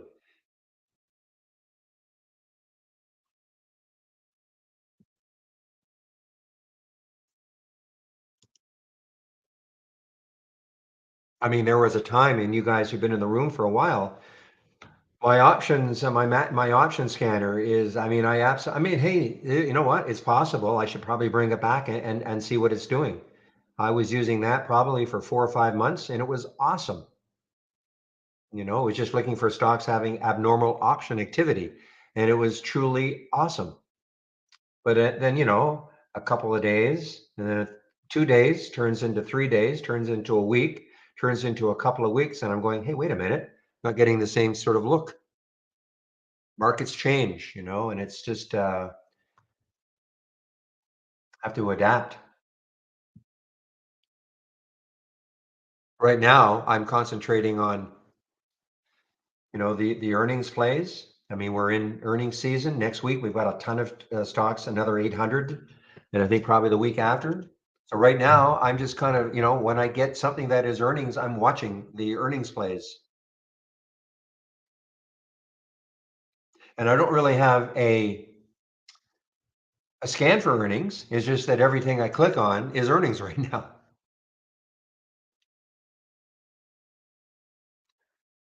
The other one that I'm, you know, I'm toying with bringing back as a scanner. I haven't used it for a while. but it's my gap continuation or reverse scanner that I used to use all the time. That's the thing, when you create a scan, save it to the cloud, even if you're not using it or you don't think you're going to use it anymore for a while anyway, then you bring it back and just see. I haven't used this in probably 5-6 months, but I was noticing today, especially, with earnings, there's lots of action. And what does this one do? This is a multi-strategy window, so it's got 4 different strategies in there, or scans in there. So there's the gap up and go, gap down and reverse, gap up and reverse, and gap down and go. So the gap up and go, and they're all color coordinated, so I can tell. Yeah, I can give you the link. So a gap up and go, that means a stock, when you get the alert, okay, it means the stock gapped up and it was moving higher. Okay, it doesn't mean it's going to move higher for the rest of the day, but at the time of the alert, the stock gapped up. The first print, in other words, was a gap, and I've got it defined somewhere. So that's the gap up and go. Gap down and reverse. We saw a few of those. Stock gap down and then reverse. Peloton, a great example of a gap down and reverse today.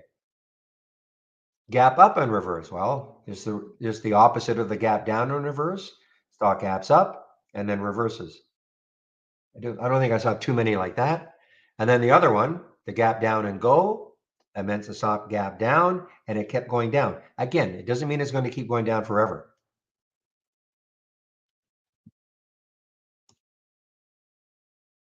So yes, I can give you that one if you want it. Load from cloud.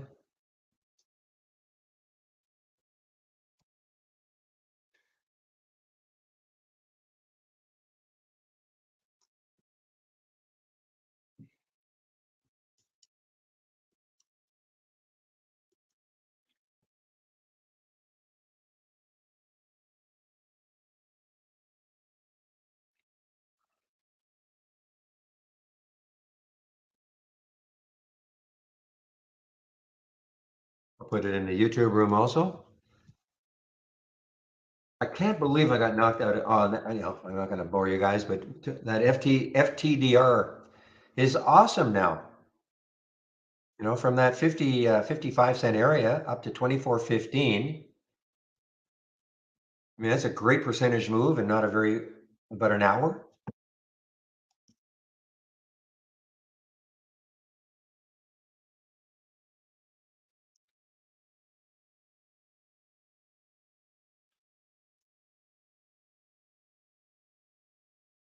Lots of shares available. Yeah. Now it is coming. Now the next high is 24.65.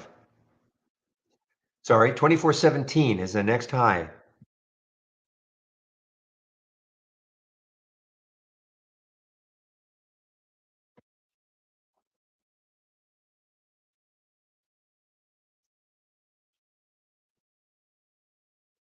I mean, look at Peloton, Mike.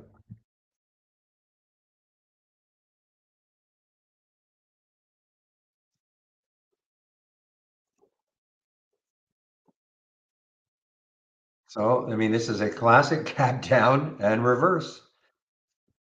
Remember where the stock closed here, around 869. Released earnings this morning. Now that's not the gap, okay? The gap is the first print of the market during market hours. So it closed here at 880. So the gap was, pretty severe down here. And then look at this.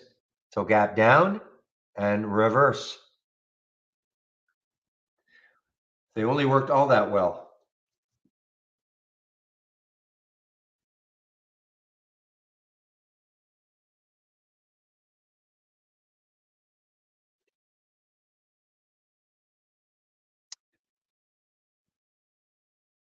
Well, it's a good question. Where would be a good entry? I mean, it kept above the 10 SMA and the 80 MA the whole time.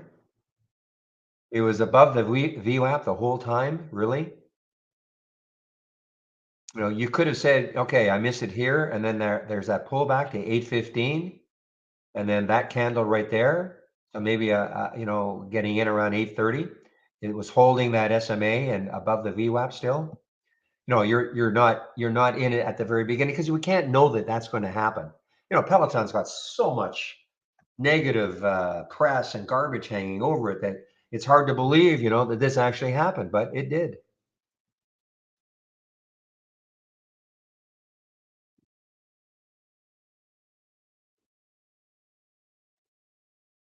I was going to say maybe taking out the high of the pre-market, but that's way up here. If that had been down here, then there's that. But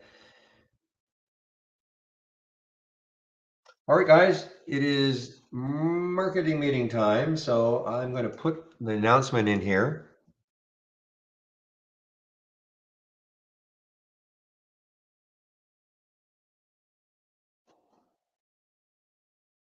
Maybe, we do have a red to green. We do have a red to green alert, and vice versa, red to green and green to red.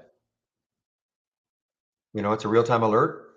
I've never really used it, but we do have an alert like that. Okay, guys, I have to put myself on mute.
So, yeah, I mentioned that PRVB is starting to make maybe a late dayer.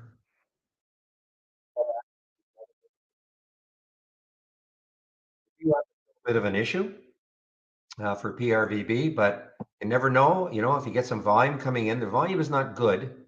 Volume is, just been drying up, but get some volume coming in.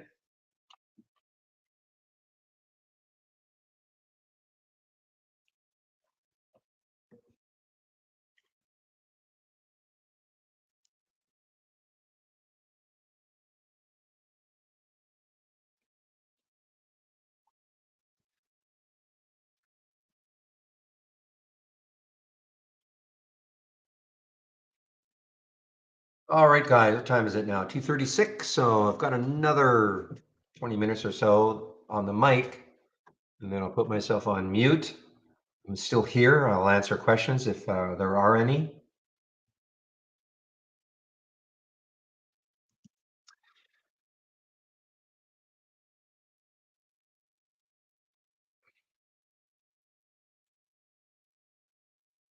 Yeah, I'm pretty happy the way that FTDR. I mean, unfortunately, I wasn't in it anymore, but I guess the idea that I had certainly panned out, worked out well.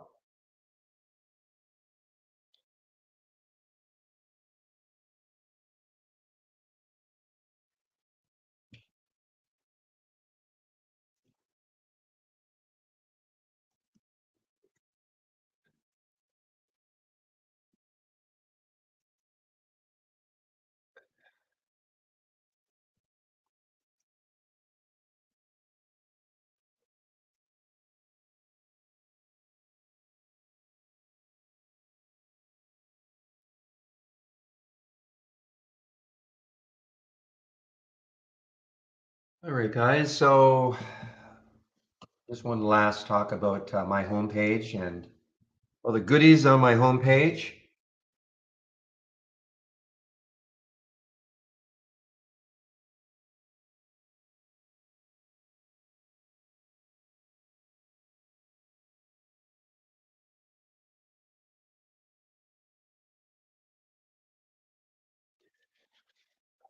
I can't speak. I don't think there are any problems with the beta berry to berry. I don't think there are any problems. I'm not on the beta. I'm on a development version, but I don't think there's any problems with it.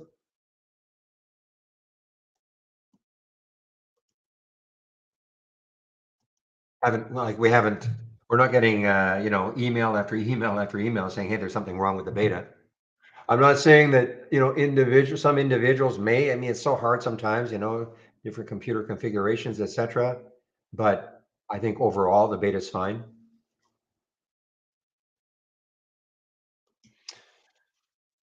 All right. So if you click on my homepage link, you know what happens. You get taken to this page here. You'll be at the top.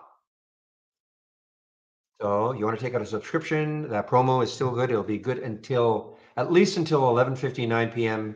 Sunday night. Okay, 25% off the first month only, or the entire year.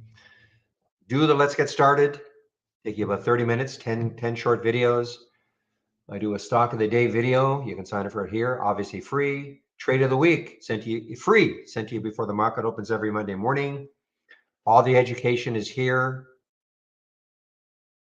Got a great user guide.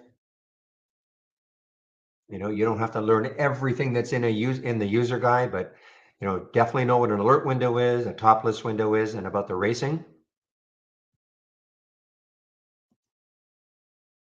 Here's that getting started series again, daily support. So when I shut down the main room at 3:30, Chris Farley will take over in a YouTube room. He'll be there 3:30 to 4:30. He does that Monday to Friday. And the webinars, you can sign up for all the webinars here. Back to basics. Michael Noss put this together. If you're new to trading, this is great. I mean, introduction to charts, candlesticks, the whole bit. Free resource, so please use it. And my scans are here, scan section. A couple of races that I'm sharing. This is what I use in the pre-market. My pre-market actives up and down. So save my link. If you ever do take out a subscription and use my link, it helps the room, keeps the room free. Also, if you save my link, then you can take a look at my scans anytime, and also the big education section.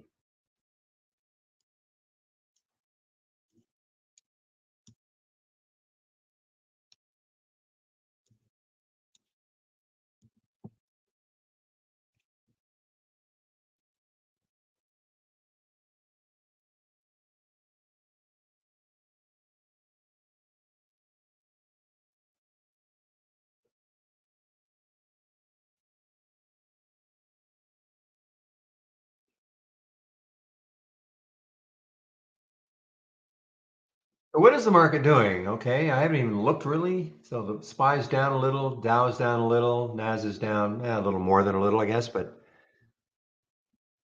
after all the fanfare yesterday, this FTTR. I mean, this could. Somebody asked me earlier about what would I ever like. Why would I swing trade, or what would make me swing trade something? Again, I jokingly said, well, if it gets up here, 2462, it's not that far away, because that's the next high looking left. And then after that, I mean, you've still got some room way up here, 2654. Now, that's not a recommendation to swing trade this, but the 200-day 2688, maybe a little close, but it's definitely interesting.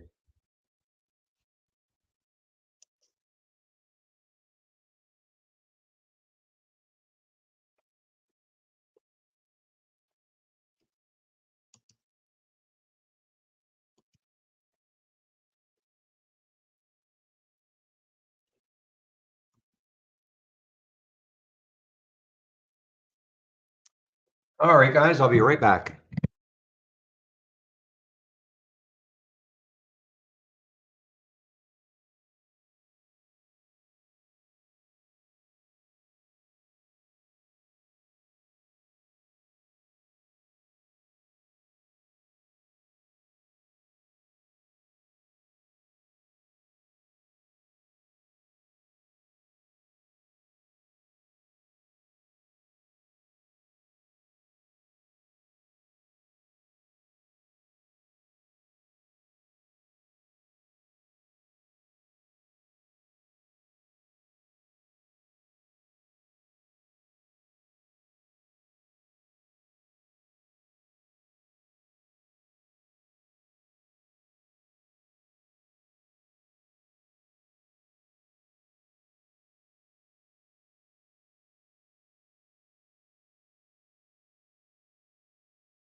All right, guys, I'm back.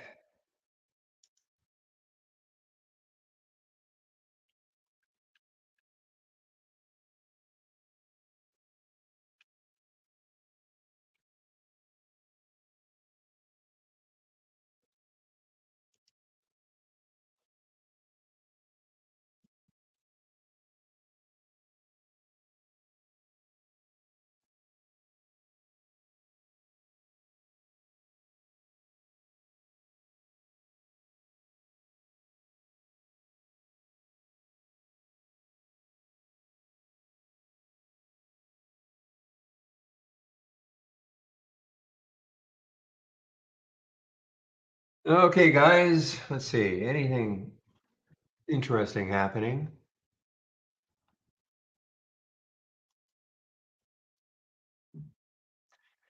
A little late, but I mean, this is a gap down and go, gap down and kept going down.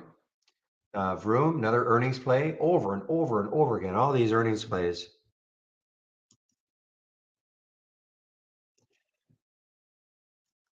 Yeah, PBR was halted because of news, right?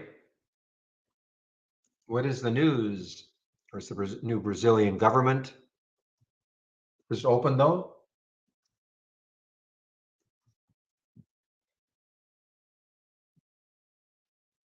Ah, okay. It's a dividend declaration, I guess, right? Is that right?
Oh, my computer sounds like it's going to take off again.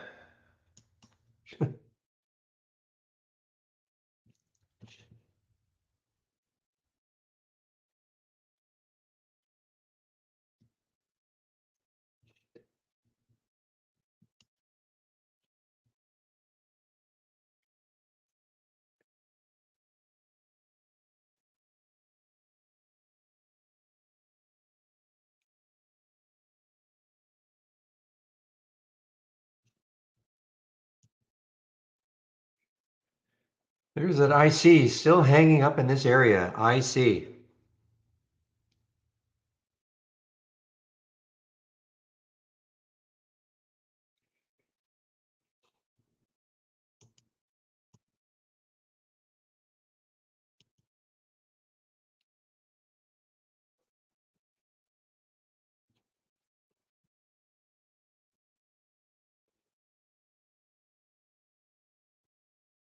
Gosh, earning play after earning play after earning play. RCM, okay, Vicky, RCM. Ah, finally, it turned around, yeah. I have a cross here on the 15 at around 1390 through the now right at the VWAP. So what are you doing at the VWAP here?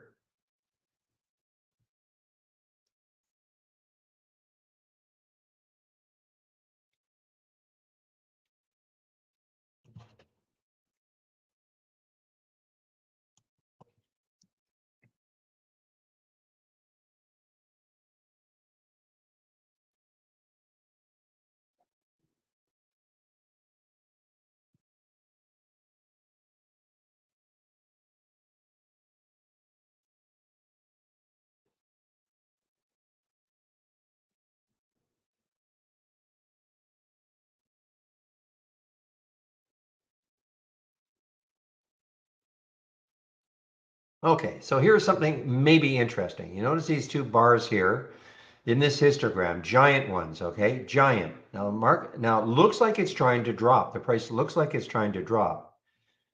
Now, the theory behind this is that there are more buying candlestick patterns than short candlestick patterns, okay? When you get these giant moves like this, okay?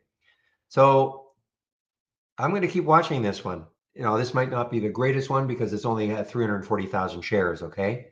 I wish I'd have more shares and all, but I'm just going to keep watching this one to see what happens on this.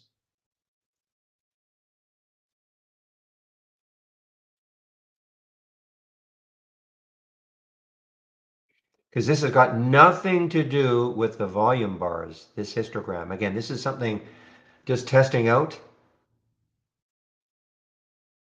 You guys don't have access to it, and I've only started using it. I didn't even know it existed until yesterday.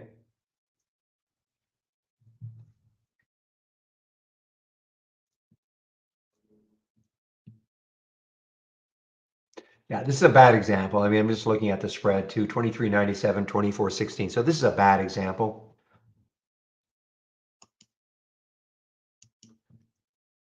The bigger the bar, it's considered bullish. Okay, the bigger the bar.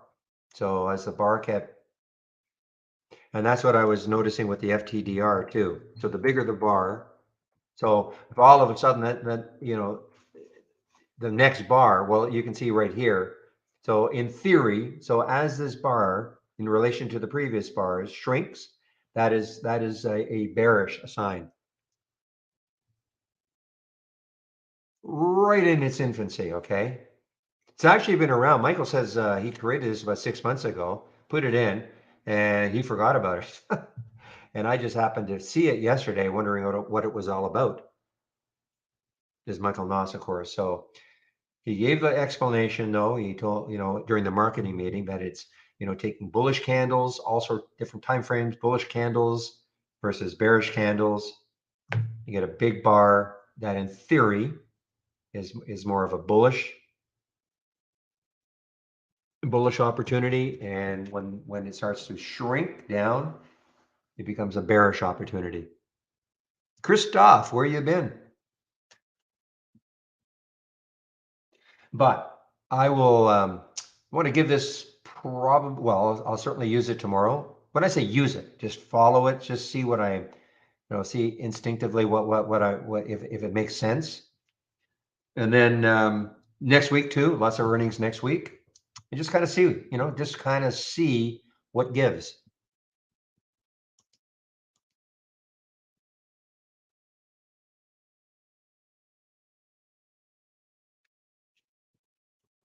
Let's take a look at Peloton as an example.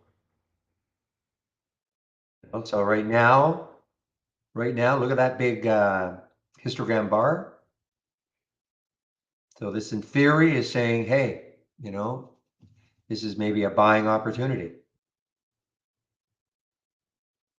Now I'd be looking at this though. I mean, on its own, you can't just use one indicator, of course. Now you got to start doing other things, looking left, what sort of room does it have, etc. Okay, guys, what I'm going to do is I'm going to put myself on mute. I'm here, so I'll hop back on if I have to. When he asks me a question, I'll certainly get back on the mic, or if I feel I've got something to offer, I'll get back on the mic.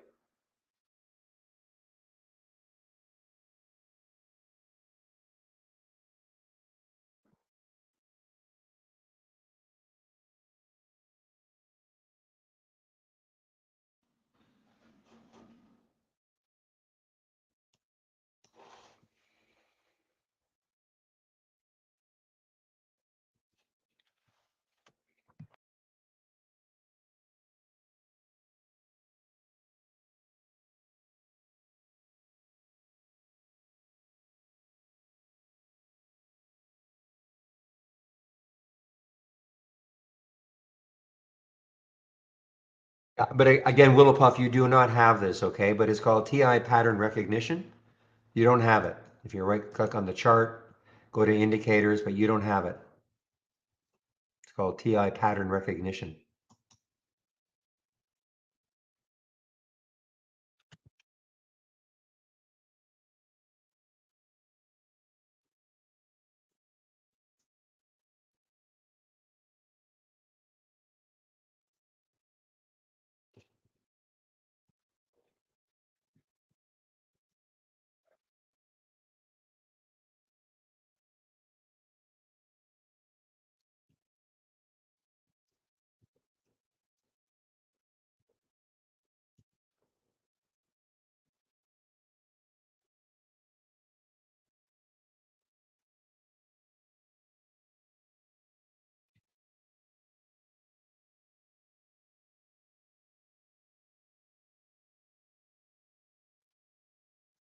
Oh, I can't answer that question, Paul. No, no. Okay, but maybe I should. If right now you see what's happening here, that's a big one. Okay. If it starts to decrease, that would, in theory, meaning it's a potential short. So the bigger the bar, potential long. If the bar starts decreasing, the next few ones start decreasing, potential short. But understand, this is super new for me, and nobody else that traded it is even, well, they didn't even realize it was there. Has no relation to volume. No, that's the interesting thing. It's got nothing to do with volume. This is candlestick patterns, bullish versus bearish. Nothing to do with volume. That's what I've been noticing, because normally I would say, wow, there's no volume coming in. Why would I be interested? But this might get me interested to take maybe ahead of time, because maybe the volume will come in later. I don't know.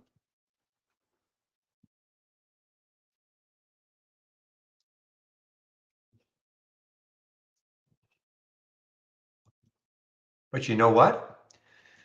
On Tuesday, when Michael is in the YouTube room, because he even said when we were in the market meeting, he said he'd have to look at his notes. I mean, to see how he created it. He gave a very sort of Reader's Digest version of what it's all about. But on Tuesday when he's in the YouTube room, you can ask him about it if you want.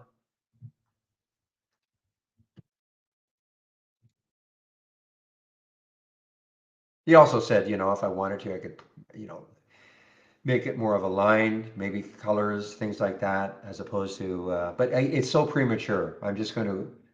I just want to follow it for about another week or so, just to see if there's any kind of edge we can get, because that's all we're looking for. Back on mute.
All right, guys, getting set to shut the main room down. I'll put the YouTube link in. So you can head over there if you'd like to when Chris shows up in about 9 minutes or so in our YouTube room.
Yeah, guys, this one is starting to inch up. This is kind of was hoping we'd do yesterday. This MMAT. So it's above yesterday's high now, 139 and 141 right now. But of course, obviously, more importantly, well, a couple of things through the 200-day. But again, more importantly, look left. Look at the room this has got. It's a big float, 317 million in the float. So it's not a like super dynamic, but boy, oh boy, what a potential gap fill this is.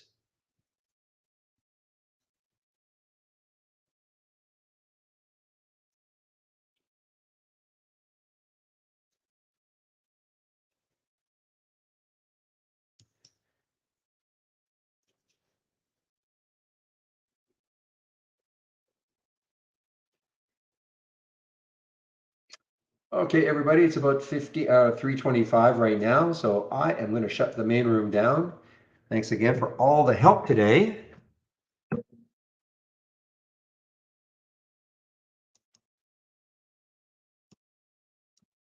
And I'll open the room tomorrow at 8 o'clock Eastern time. So have a great evening and we'll see you then. Bye-bye. Of course, YouTube is still open, just waiting for Chris to show up.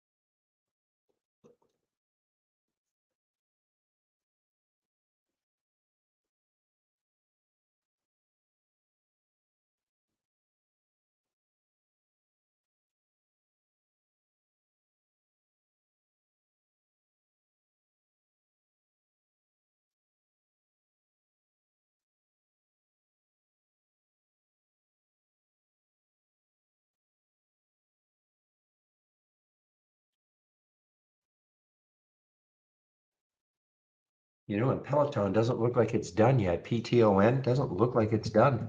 I think 921 though is the next high. Is that right? 921 is the next high looking left. I mean, if it can battle through all that, 942, then the next high is around 10. I'm not saying that's going to happen today, of course, but maybe tomorrow. And there's that's my favorite sound in the world.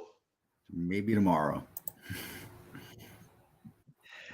No, that ping is my favorite sound in the world. Oh, okay. My favorite sound. It is a very nice sound. It is a nice sound, yes. Music to my ears. I will swap the screens if you are ready, my friend. I'm ready. Done. You are off and running. Okay, have a great hour. Thank see you, you Barry. You tomorrow. take care. We'll see you tomorrow. Okay, bye-bye. Adios. All righty, everybody. Barry makes his way out. I make my way in, as is the way at 3:30, generally speaking, around here. I don't think anything has changed since I saw you around the 12:30 mark on the eastern side of time frames here.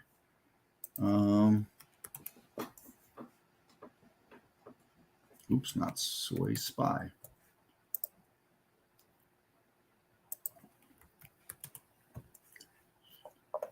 So let's see. Yeah, all the same kind of stuff here. So I came and hung with you here to here.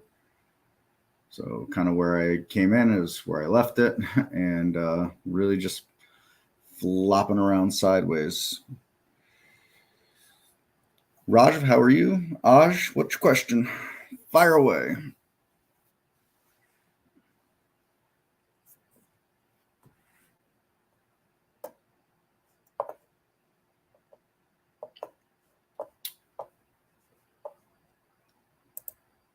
And while I wait for his question to come in, so I talked about this earlier, is kicking myself for not taking it. Come back down, and I thought about an entry once it defended this 820 level, but I think I want to wait to see what happens till tomorrow.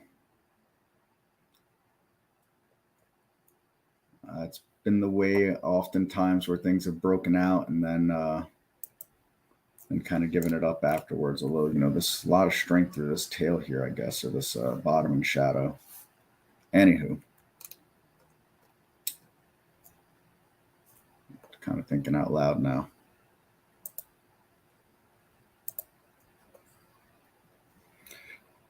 Cross the 200-day on a 5-minute. How do 8 set that up?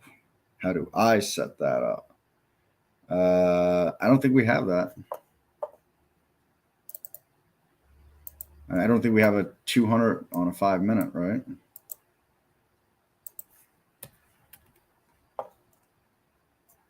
Oh, we do. Look at that. So you're going to add this filter. Now you're not, there's no cross, you know, there's not going to be a really cross for this. So what you're going to do is you're going to add this filter to a scan though, right? Give it a minimum and maximum value to either, you can either have it right on that at the dot, or you can do it so it's like kind of near it. So you can go like minus 0.15, let's say. Minus 0.15, let's say. And I don't know, 0.15, you know, I'll let you make a decision there. And okay that. And then I would use the 5-minute high alert. I would add that alert and okay, oops, add that alert. All right, and then from there, you're going to want to set up the rest of your filters in here, whatever you want, you know, price range and minimum shares traded today, whatever it is that you want to add to it. But that's what I would point you towards.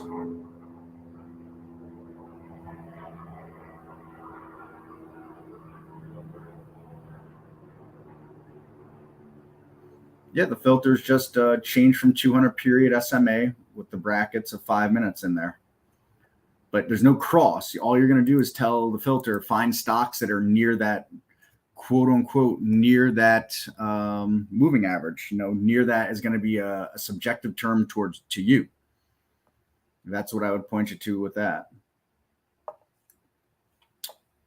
Can you help create a scan showing moving up the last 10 days? For example, MMAT. MMAT. MAT.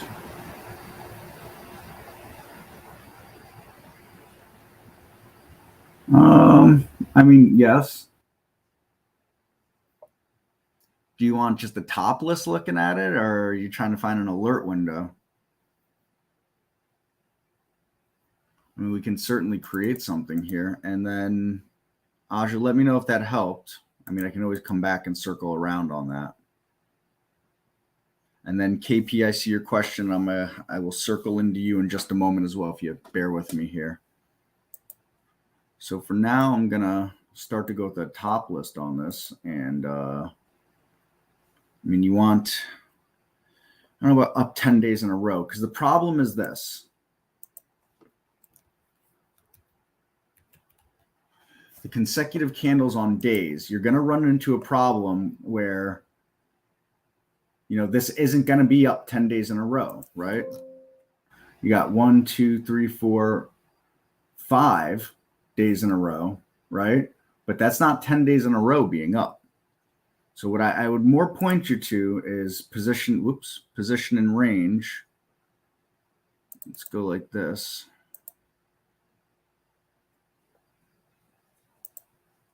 UA. Let's go position in range.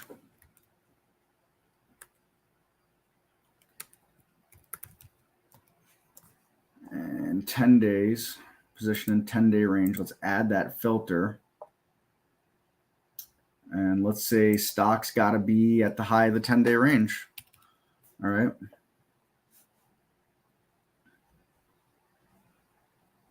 And then I don't know what you want for floor for a price. You know, I'll put $1 in there. I don't know what you want for shares traded. I don't know. I'll put 500K in there.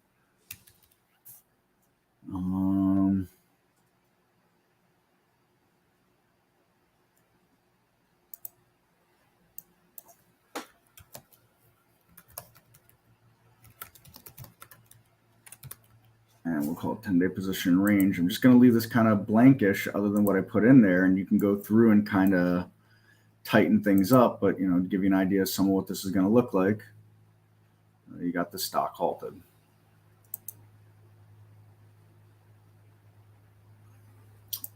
You're going to have stuff that looks like this. And then you're going to have stuff that looks like that, you know. To get what you're exactly looking for, though, first off, that wasn't 10 days in a row. So there's no way to do it in that regard.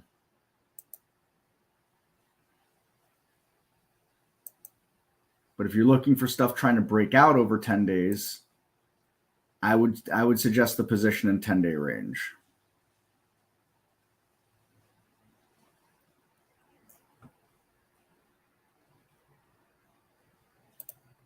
And I'll go ahead and put this in the chat here for you.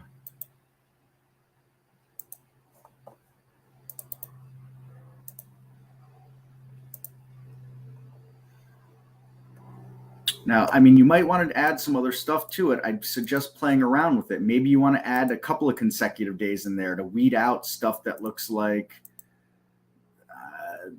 this. So maybe put 2 consecutive days up in a row or something like that. So you come back into the configure of that and look for consecutive days. You know, maybe you add that filter and you throw a 2 in here or something. You know, this is just, you know, just kind of thinking out loud here. Something to that effect, though. You know, maybe you want to change filter.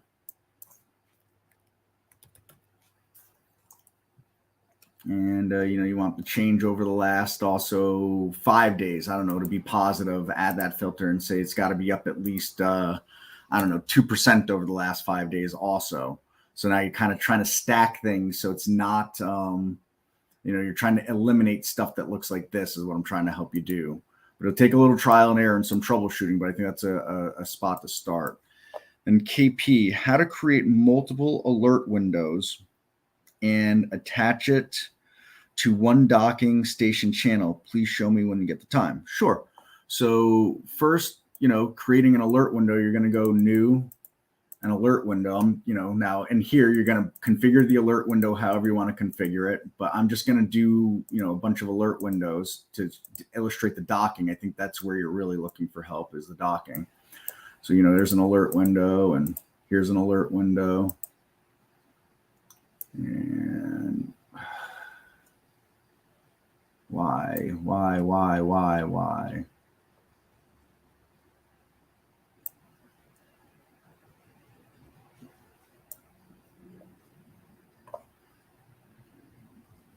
Okay, there's an alert window.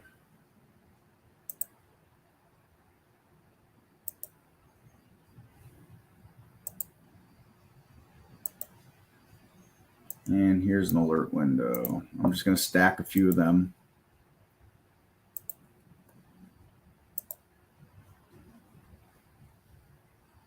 Oops. And here's an alert window. All right, so now we've got 3 alert windows. All right. Well, this is all jamming up on me right now. All right, you're going to right-click any one of them and go duplicate into new dock window, okay? And that will do this right here.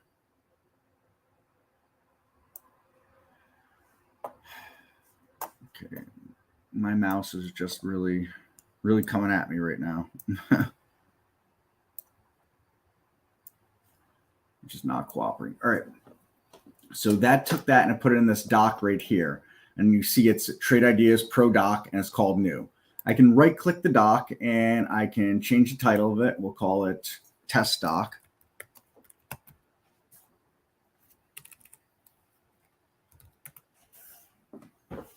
All right. And now I can right click the other windows and go duplicate into Test Dock. And duplicate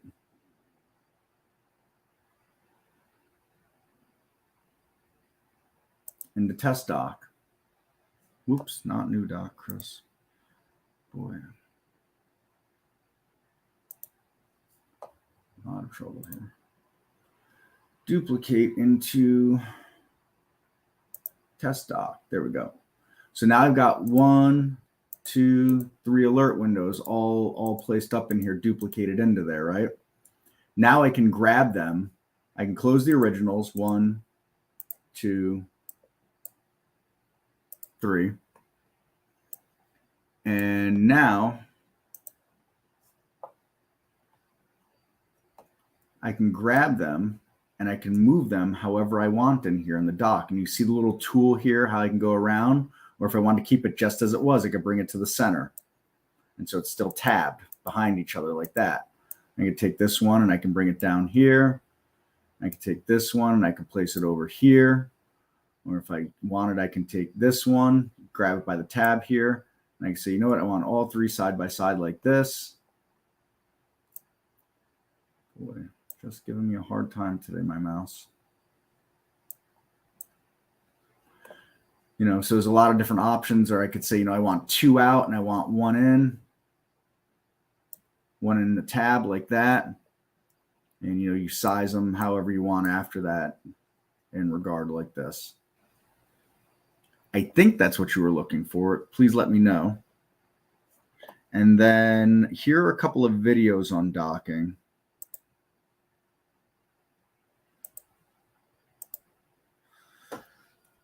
One second.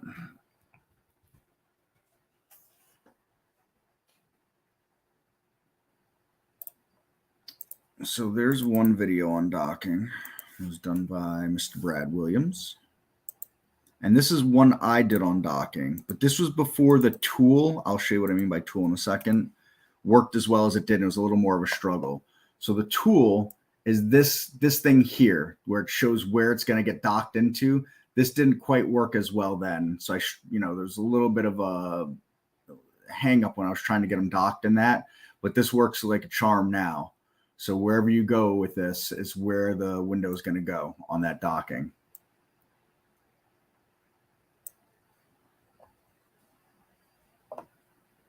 That's exactly what I was looking for. Yes, I love it when it works out like that. I will not lie. That is a wonderful feeling for both you and I.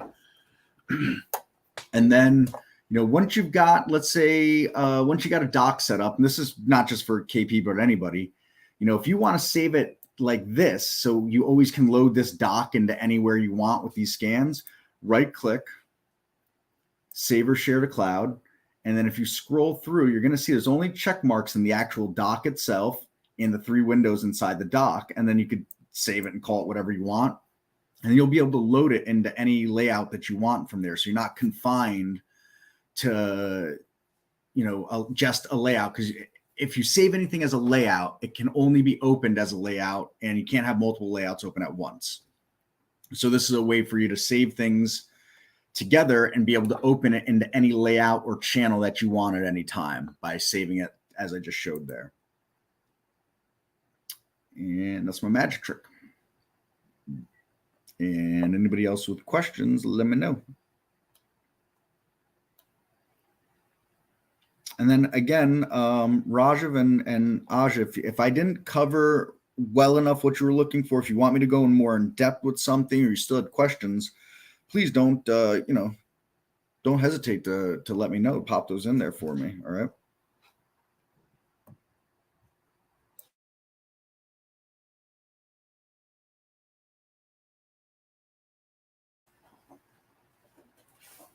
Yeah, I'll look. All right. Let me know. Let me know.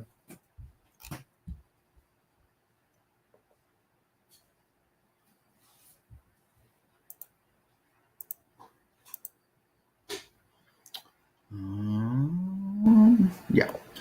All right. So I'm going to, I guess, close that set of docs for now because I don't need those. I don't need that.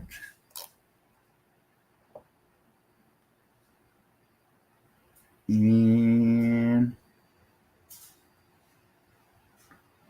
oh, listen, man, there's so many filters in there. It's easy to miss anything. There's a crazy between when you're at an alert window. I mean, look at this. Bring over configure. I mean, look how much stuff is in here, man. There's things that I always forget that exist inside these. So, it's totally.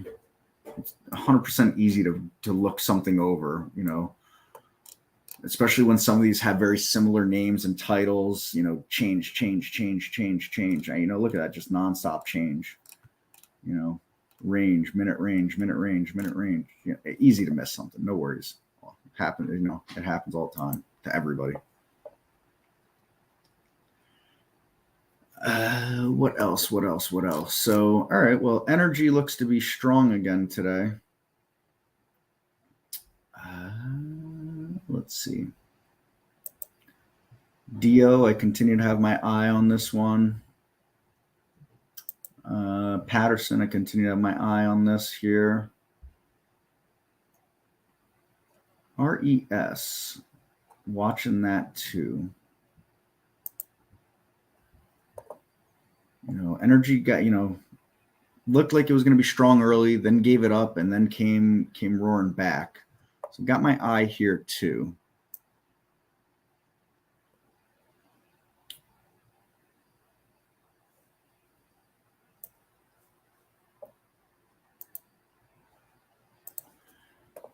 And so, yeah, just want to look here at the XOP. You see a nice green bar off that 15 minutes and gave it up, but then, really started to march away the rest of the day here. And the XLE, not really any different. Slightly different, but not really. Big green bar here on that 15 minutes after a big gap, not a big gap down, but certainly a gap down. And a big reversal, though, off of that, a couple dollar reversal. And so energy continues to try to look good here, try to be brave. Look at this a lot of different ways. Is it this? Or is it this?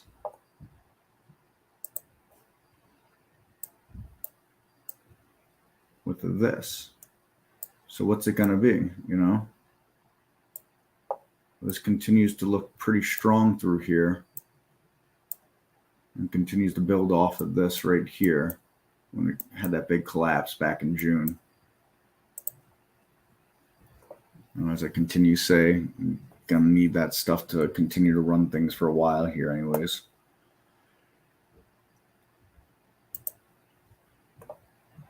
LTHM looked like it was going to be a real strong one today. And then it just couldn't do it any further. Got rejected off this 31 level here, which is about the high of yesterday. off of its earnings on what was it, Tuesday. Keep mixing my days up right now. Sorry, excuse me. It's been a strange week, and got my timing all off. But with that said, let me point it out because I continue to look at this here. You know, kind of an area that I'm looking at in here holds this. 32 is a big deal. Getting up above 32, this 32 level is a big deal as far as I'm concerned. Take a shot towards those all-time highs. Yeah, energy is definitely the leader on the day. Definitely the leader in the clubhouse. You got solars here, actually.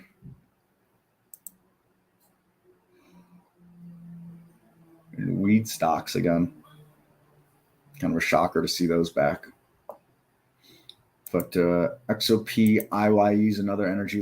This will look almost exactly like the XLE. This will look close to the XLE, which right here. So I don't know. We'll see what that all means here moving forward.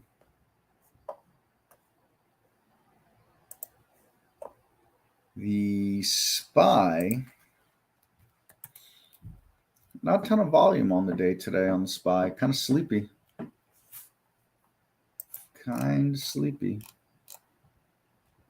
Look at that volume bar right there. I mean, I know we've got 11 minutes and change, but pretty sleepy here. So let's see what happens.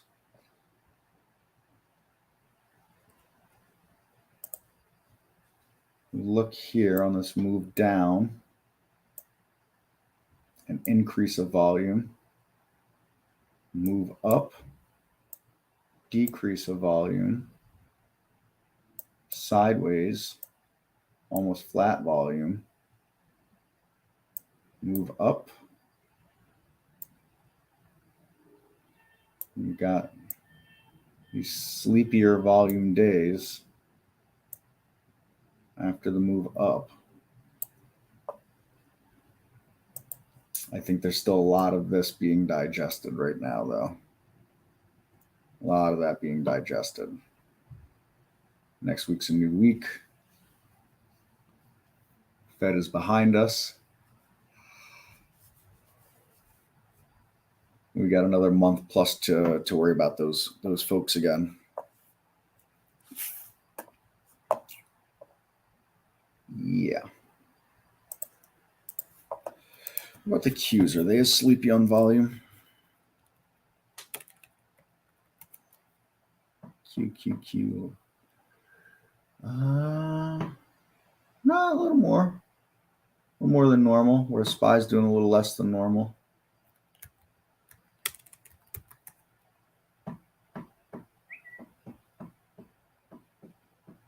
Dow, just above normal, IWM. Just about normal. I mean, sitting there right around normal. So just think a lot of digesting is going on right now.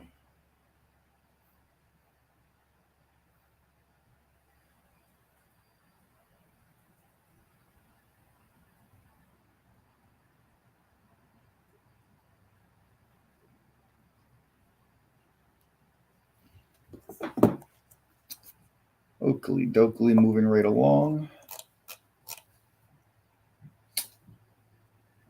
So while I don't really own anything on this list, it's good to see things that I was looking at in an uptrend on a sideways blah day, green, after some selling off on some of these. Some of them not selling off. This didn't really have much of a sell off the last few days. Nice move here. ROIV. That's why I like stocks that are going up versus stocks that are going down. Marathon Oil again, beautiful candle right here on the daily candle. That is a solid looking chart right there. CCRN kind of on this big wick, this big topping shadow up there.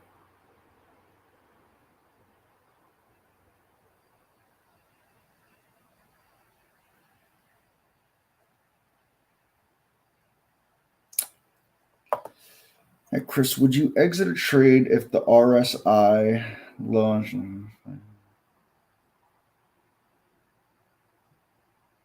I don't use RSI almost at all. I have it on my daily chart. You can see it right here, but nothing on my 5-minute chart or 15-minute chart here, just regular volume. So I don't really have anything for you on that. I'm sorry to say there, Jonathan. Perhaps using, I really wouldn't even know how to use RSI. I wouldn't even have an example for an entry or exit.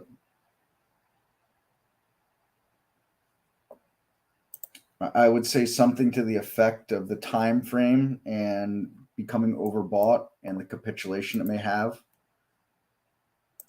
But if we look at CCR on its daily RSI here,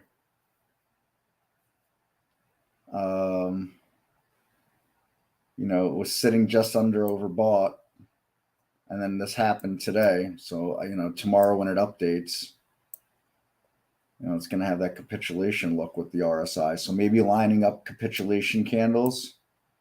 That's not a capitulation candle. That's kind of ridiculous for me to say that, right? Because you had this sideways action all through here and just this big topping shadow.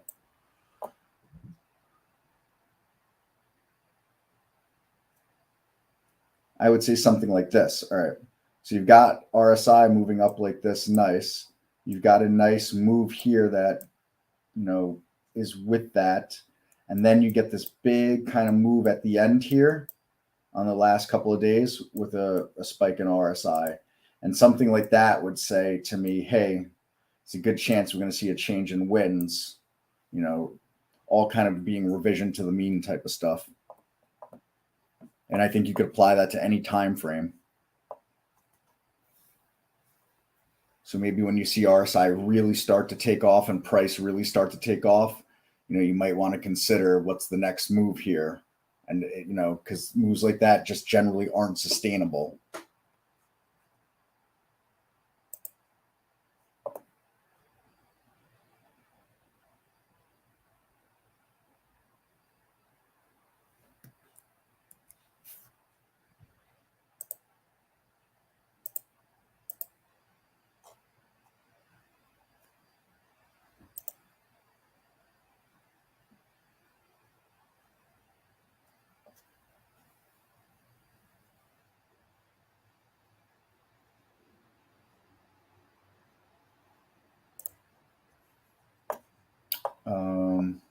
I think that's kind of a good example of what I wanted to illustrate for the capitulation here. Again, not necessarily capitulation, but better than this here. I'm curious, we put this on a 15-minute chart, what's going to look like for that candle, that set of candles.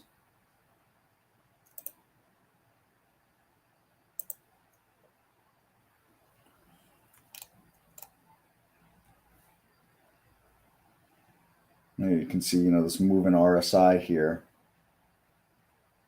And actually the RSI started moving down before this started moving down. Look at this. So you got RSI peaked here, right? So you can look for things like that. That's kind of a divergence. RSI moved down and the price had moved up before that collapse came. So there's a divergence you can look for.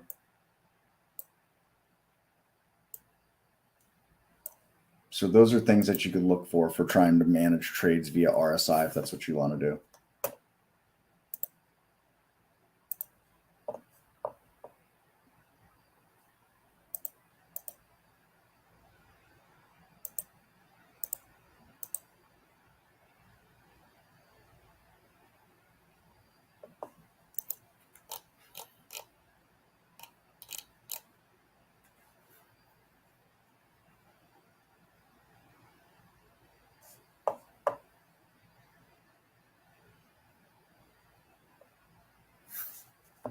Oh yeah, of course. I'm always, always happy to share like that. Michael Anthony, SOFI. SOFI. What are you? Who are you? This is like banking or something, right? Personal loans, school loan, blah, blah, blah. All right. No, I mean, make this low here, and then you tested it again here. So there's no reason that I can't retest that at this point. Whatever those earnings were, now 2 days behind, and the market's still not crazy about it. So not a whole lot there, to be honest.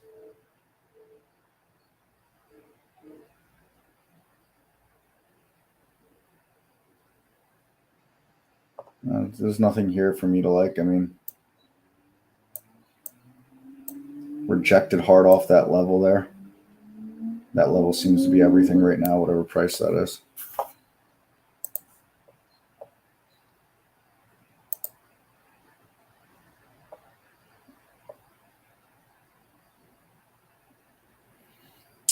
Thoughts on MMAT? I don't think I was a big fan of that chart, to be honest, when we looked at it a few minutes ago.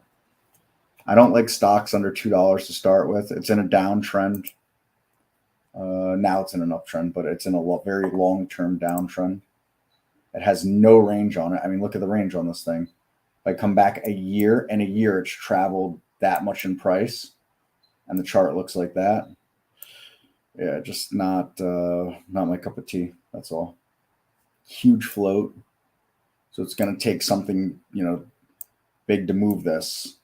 If you're a believer in this for whatever reason with semiconductors, do your homework, have an entry and exit, and manage that trade or investment or whatever it is, accordingly.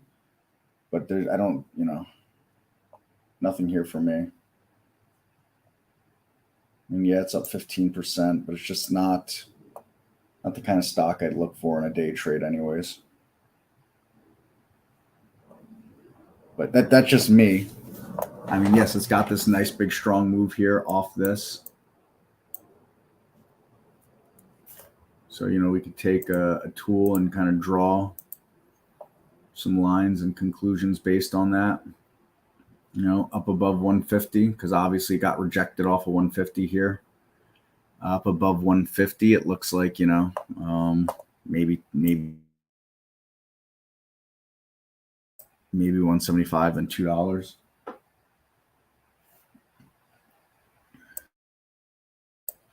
You got it, James.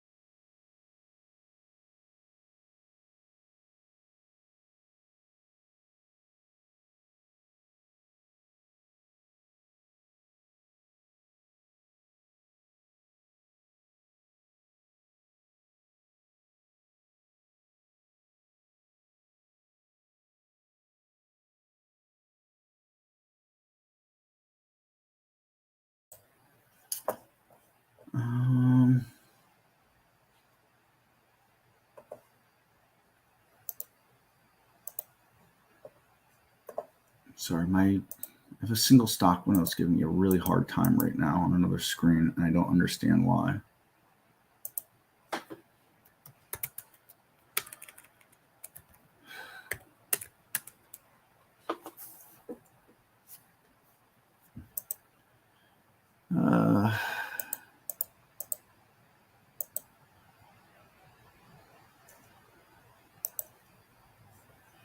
Okay, there we go. Yeah, I don't understand that why either, Michael Anthony.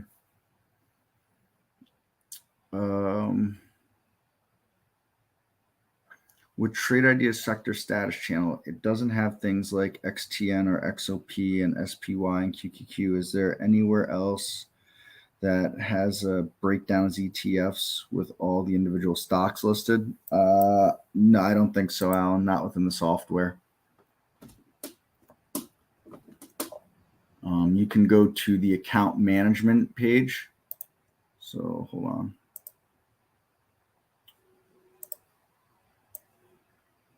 you can come to the account management page. So go to, log in here, go to symbols lists, and you can look in here and see what we have for symbols lists that are in here. But that's all that will be.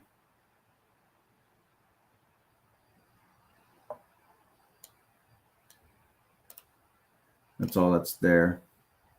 You can't edit it, but that's what we'll have. You can create your own, of course. So you can go to you can go to symbol, you can do a web search and put them in. So, you can do a web search and I don't know, XOP holdings, and you're going to have it.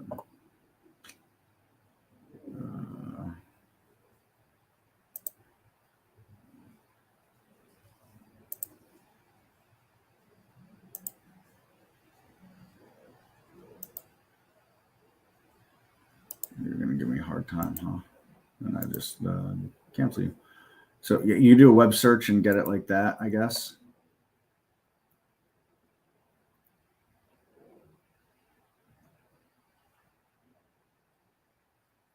And then you could create a symbols list. So you can come to tools, symbols lists, and then, create new list and call it, XOP, for example. And then you can copy, paste those symbols into here. Give me a second. Let me see if I can find a better page. XOP holdings. Let me see if Market Watch will have it.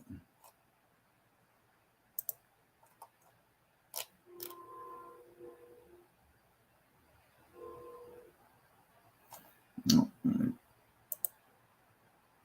top 10 holdings.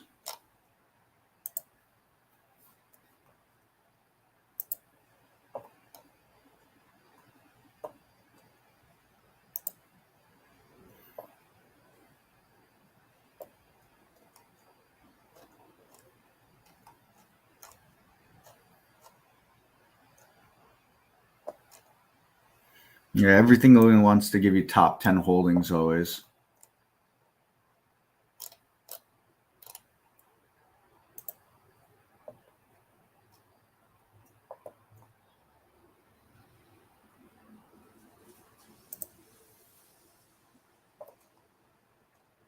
There we go.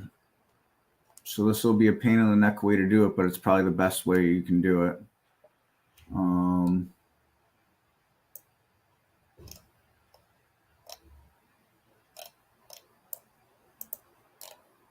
You can come and highlight these like this.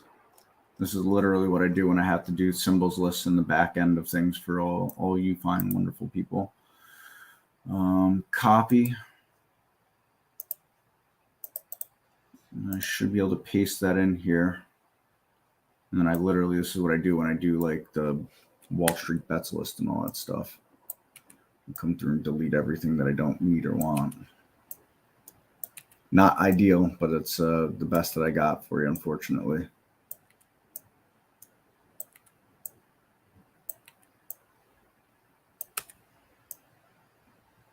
Anyways, so you go like that, and then once you've gotten rid of all the junk,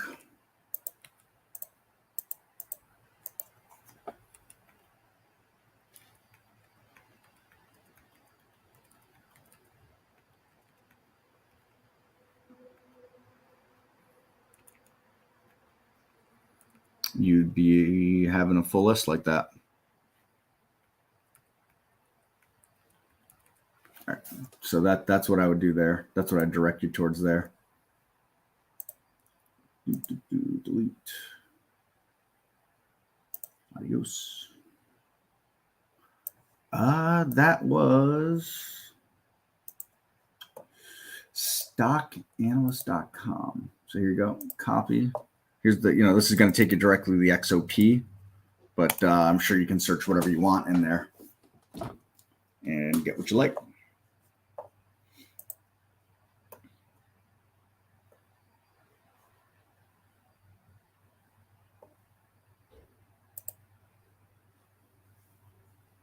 iLag. What are you doing? Are you actually doing anything? Oh, no, they reported the other day, didn't they? They reported yesterday. Is actually doing anything? Yeah, kind of. Got some time and sales happening here. Interesting. I'm not going near it, but interesting.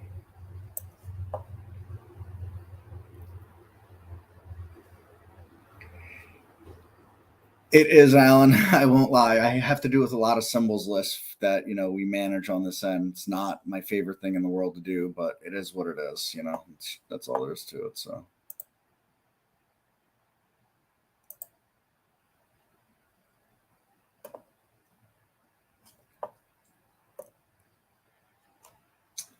All right. So we got 407. Was there news on Solars today? There must have been, right? I'm guessing. I mean, that's a hefty set of candles to open up the day on that.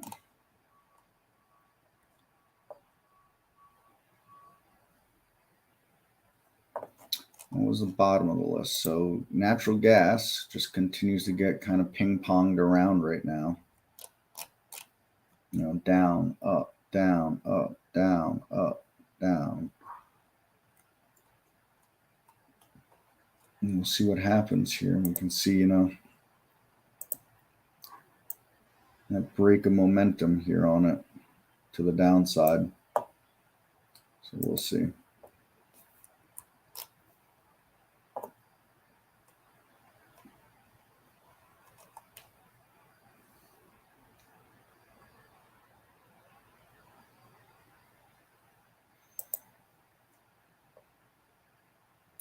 Oof, calm. Ouch. That's no fun. I guess I'll take you off the liked list. Again, anybody with questions, fire those away for me, please.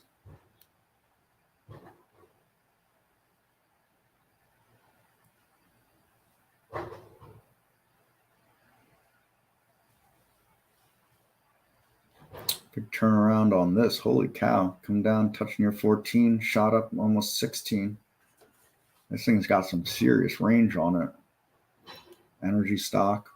Lifetime high of 180. I wonder if that was because of a split or it actually ever traded at 180.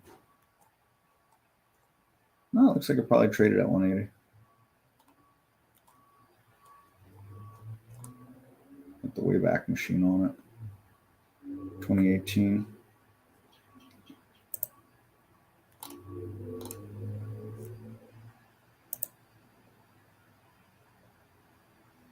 Out of Houston. Founded in 2018. Perfect. All right. It's an interesting chart.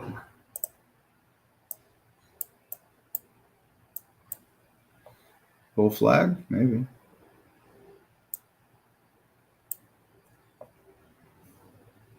Gonna need a little help.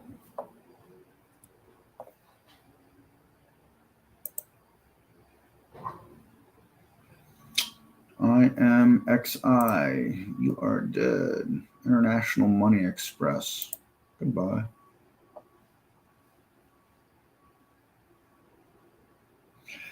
This is a 20 period low. So since the daily chart, it's a 20-day low. So I use it in my swing trading a lot to determine some support and resistance levels that are of interest to me for share sizing and stops and things of that nature.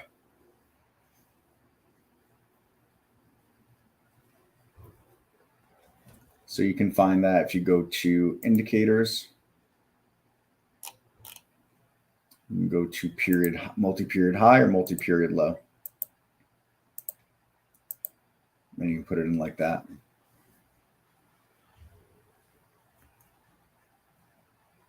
$20 days is near a trading month. So that's kind of why I like it.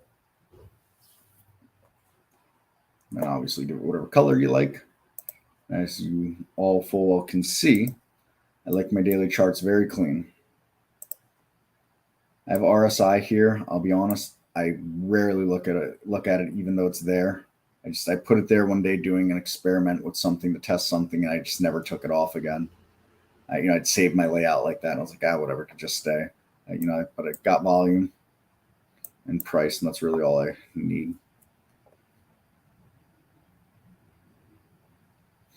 I'm going to say I unchecked this, unlike this, but that big bottoming shadow like that there, just 2 days in a row down.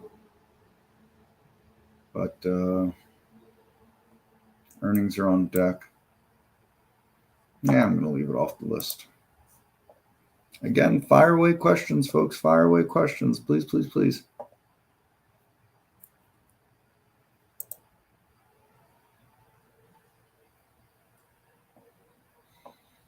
CC, CECE.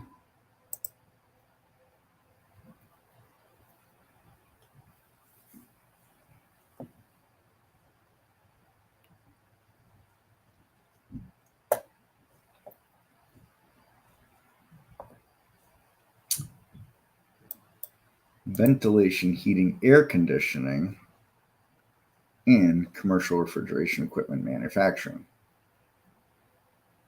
Well then.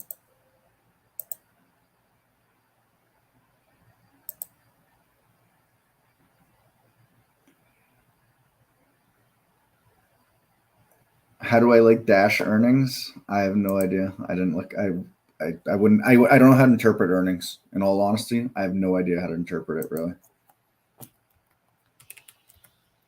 Look at a chart.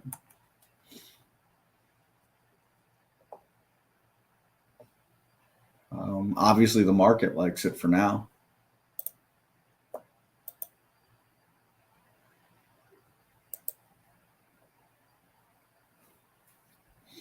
I would say it's a good sign that it didn't run down this way, then run up this way. I feel like that's a good thing, right? Stock is a very long downtrend. So, as I always say, the first thing stocks have to do before they can go up is stop going down. This doesn't quite have the body of evidence I would like for stopping to go down. And we can full well see how that worked out here.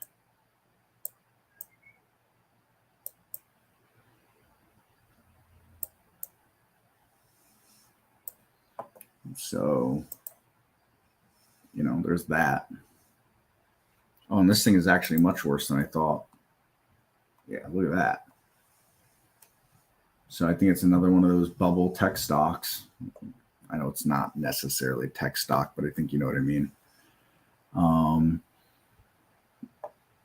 not going to play it off. I wouldn't play it off these earnings no matter what. I wouldn't play anything off their earnings, period. And, a lot of head fakes with earnings. So nothing here for me. It's a gamble stock. The thing has jumped $7. Thing is up $7 in the post market right now, based on God knows what.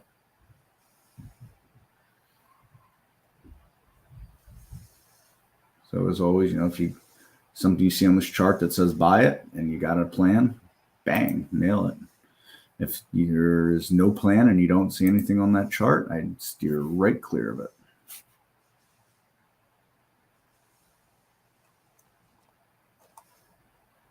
But this thing looks like it's got a lot of room to hit zero.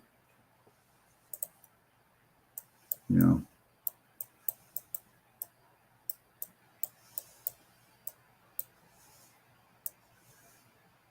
lot of room for this one here. How far back do we have to go to even find support on this thing? Oh, this thing's at an all-time low. Ha! This thing IPO'd at almost $200. Wow. I'll keep all my comments to myself on that. Any of you are up in my head right now, you'd be having a good old laugh, because I know the people that sold that to everybody here certainly are laughing to this day. My God. Yeah, as far as I can tell at the moment, this thing has support around zero. And for full disclosure, I have never used DoorDash. If I have my way, I will never use it. Square made a profit. Well, that's good. Hopefully they can stay in business then.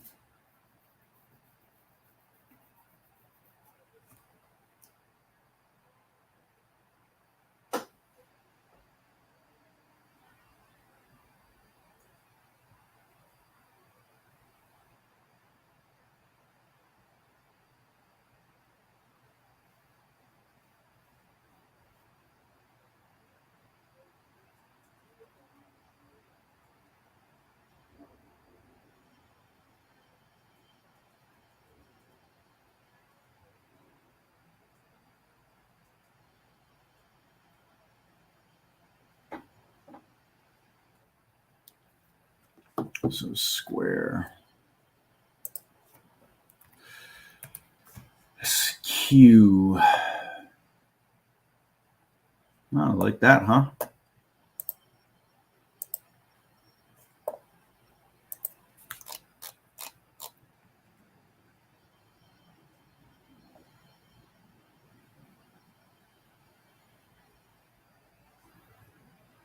Again. And this thing has just been crushed. And what does Square even do? The company operates through the following products: Square, Cash App. Oh, okay. Interesting. Cash App and all that. So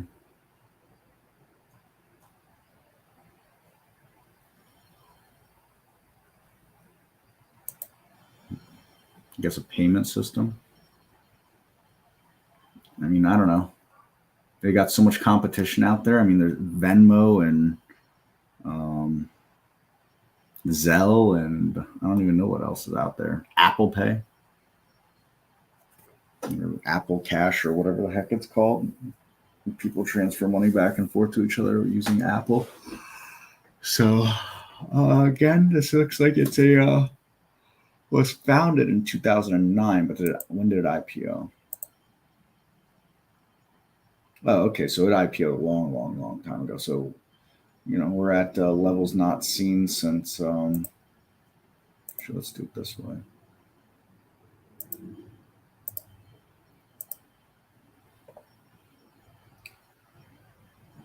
So, I mean, obviously took this out in the pandemic, but before that, you're talking about 2018. So this thing has wiped out 4 years of gains. Yeah, four plus years of gains. And it breaks this. I mean, you know, if it breaks this level here, I mean, on a weekly chart, you're looking at $30, give or take. So this is one I'd be real careful with. It could, if anybody was trying to bottom fish on this, if you're right, it could pay off big. If you're wrong, it could ruin you. I mean, something like, you know, taking a $30 loss per share on this could ruin you. I'm not saying that happens overnight, but that's how bag holding happens. You know, all of a sudden, you know, I'm down just $1. I'm down $5. I'm down $10. I'm down $15 per share. And next thing you know,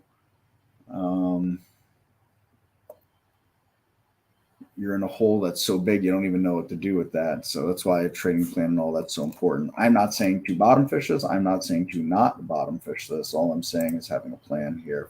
If anybody was interested in something like this, because I know how human beings work. Sometimes, anyways, you know, we see, oh, well, it's way up here, right? It's just so on sale. It's on sale down here, right? Well, who's to say it can't keep getting cheaper, right? You know, as the saying goes, if you love Square at 200, you'll love it at 61 right now, right?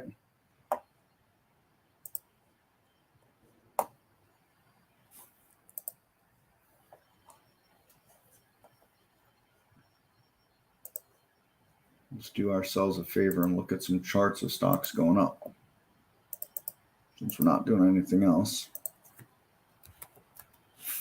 Bring out the evening scan. It's got a good little bit on there. Let's push down through. Verisight. I haven't seen you in a hot minute.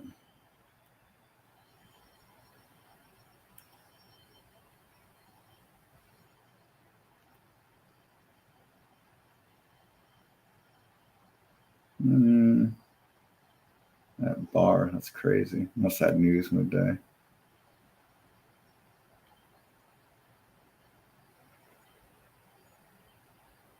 FTDR.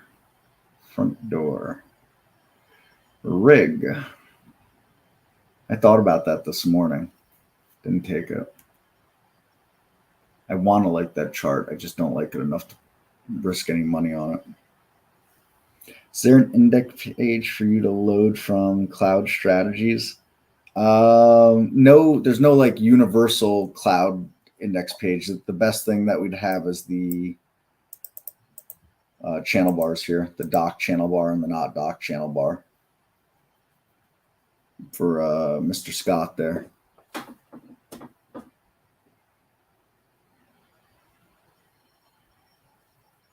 Or you're looking for like my stuff. I can share my any scan you see that I have, I'm happy to share. I can share my layout if you want. There's nothing fancy about my layout. I probably have the most vanilla layout of all. But if there's like Scott, if there's a specific scan that I'm going over and you want, by all means, I'm happy to share that. Just let me know. But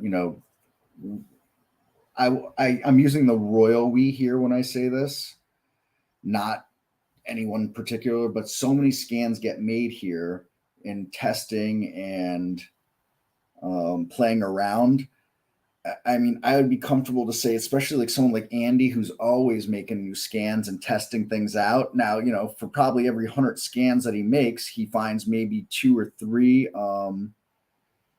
worthy to stay in his cloud for a while. So, we're constantly there's a constant rotation in and out of those things.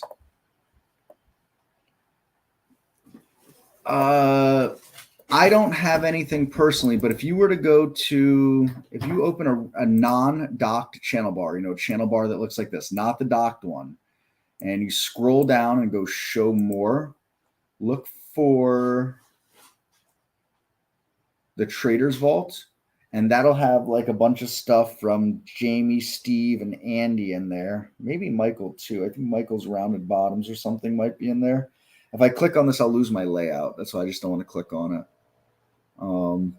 But there'll all be little boxed individual scans in there. I don't know, like probably 15 or 20 scans in there. I don't have anything that made the cut for in there. I've never attempted to put anything in there. I can't anyways. I can't edit the channels at all. But I mean, my go-to swing scan is this My Evening Scan number 1 updated 2. I know it's a really weird convoluted name.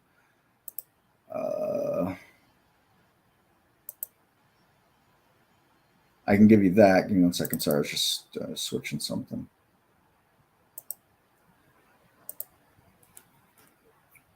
So I'll give you that, and then I'll send over a cloud link to my layout. Copy.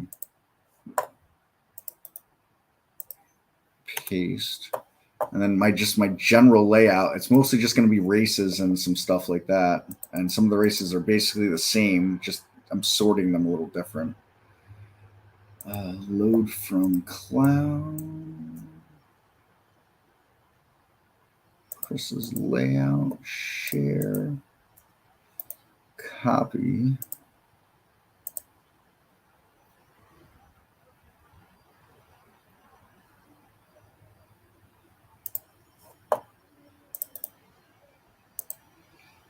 There you go. And I saw some other stuff come in here.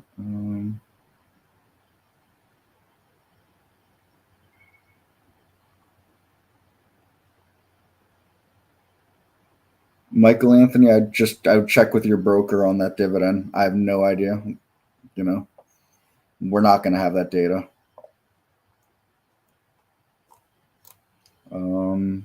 Is the scan built in, or did you create your own? We have we have both. We have lots of pre-made scans that are in these channels. And there's 2 different channel bars. There's a docked one and a non-docked one. The docked one is going to look like this. Bring that over. So you can see it's in this dock. And if I can click on things in here, and it's going to load all these scans and charts. And so you've got all this pre-made stuff that you can go with. And then, you can go ahead and adjust things in here, and it won't change it on the channel bar, but you could save it to your own local drive or to a cloud. There's a cloud built into everybody's account, and then you could load it from there with the changes. This will just always be whatever the original was. So you've got all these different channels, and they all have different themes in them. And then you've got it, if you prefer it in free floating windows, some people don't want it all docked together like this. So you've got both those options. Everything that you see here on my screen, I built myself. When I first started, I liked some of the channels. When I first started, before I worked for Trade Ideas, when I was first learning the trade and first learning software, I started using some of the channels. But as I kind of got my own rhythm and my own trading personality, excuse all the yawning, I built scans based on what I want to see, once I kind of figured out who I was as a trader. Now, who I am as a trader is always kind of growing. It's never, I've never stayed exactly the same for more than, let's say, 6 months. What I mean by that is, I started off, I thought I'd be a day trader. I wasn't really good at it. I moved into swing trading. I was a bit better at that. I've come back into swing and day trading. I've done a lot better with the day trading as I've revisited it. I used to only trade stocks that were, let's say, $10 to $20. Then I went $8 to like $30, and I went down to $4 to $40. And now I'm at like, $2 to $40 or $50. So like things like that have changed over time for me. But generally, I risk the same amount of money as every trade. At my set ways that I'll set stops. It isn't the same every time, but I use the same different combinations of things that I look at where I think subjectively, the best stop is for me to set things like that. So all of that. Can you copy paste all those symbols and names in the first cell of a spreadsheet? What happens is the symbols paste only to column A, then highlight column A and paste.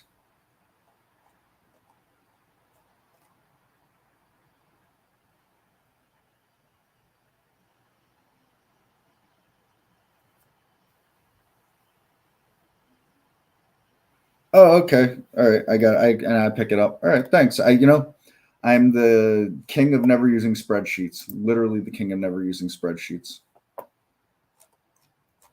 So yeah, you got it, Scott. Happy to share that. And anytime you're in here, you see anything that I'm going over on a scan, let me know. And I'm, happy to share. I'm very vanilla, with my scans. I've got a lot of nonsense in my cloud here, but it's because, people are always asking for scans from like Jamie or Steve or Andy or whoever. And so whenever they're sharing scans out with people, I just kind of add them to my cloud so that they're not around and someone's asking about it, I have it. That's it. That's it for me. So, all right. That's also it for me. It's 4:30 and I'm ready to go take a nap right now. So let's see. Today was Thursday. In fact, it's still Thursday, lo and behold. Tomorrow's Friday because that's the way things work, right? We go, Monday, Tuesday, Wednesday, Thursday, Friday. I believe Andy will be on the mic at noon tomorrow. Of course, Barry will have this open at 9 a.m., give or take. And then I'll be back at 3:30. We'll do most of what we usually do. I'll also do kind of a full sector rundown tomorrow, unless there's lots of questions coming at me. But when you folks don't have a lot of questions coming at me, this is one of the ways I like to fill my time. It's bear market. We're kind of stuck in no man's land right now. I would keep that in mind. What do I mean by no man's land? Well, I made this bottom here. We got this move to the upside that's here. And we're almost flat in the middle of that right now. So, the bulls are going to say, hey, we gapped down, but we held 370. The bears are going to say, hey, we've got you pinned down 3 days in a row and you're on the edge. If we break 370, 360's on, in play without any question. Both would be right? Both the bears are right that they've got the bulls on the rope, but the bulls also are right that they were able to defend 370, right? So these are the reasons why I'm neither a bear nor a bull. We're stuck in no man's land. Anybody that tells you they know it's going to happen either has some inside information that you might want to be careful about, or they're full of you know what and run. Either way, not a good look to be caught with something like that, right? So if you've got stocks that you like, you know, you've got things that you're looking at and you've got a plan on them and you're ready, execute that plan. Look, you know, a number of these stocks that I've been looking at over days, they still look pretty good. Not all of them, but you know, some of them are still looking pretty darn good here with the chop and slop going around. All right. Other ones, you know, don't look as good. Let's find something that doesn't look as good. You know, cake don't look so good all of a sudden, you know, couldn't get back up above this here, almost got rejected around the high of yesterday. So, you know, and go either way with a lot of these stocks in here.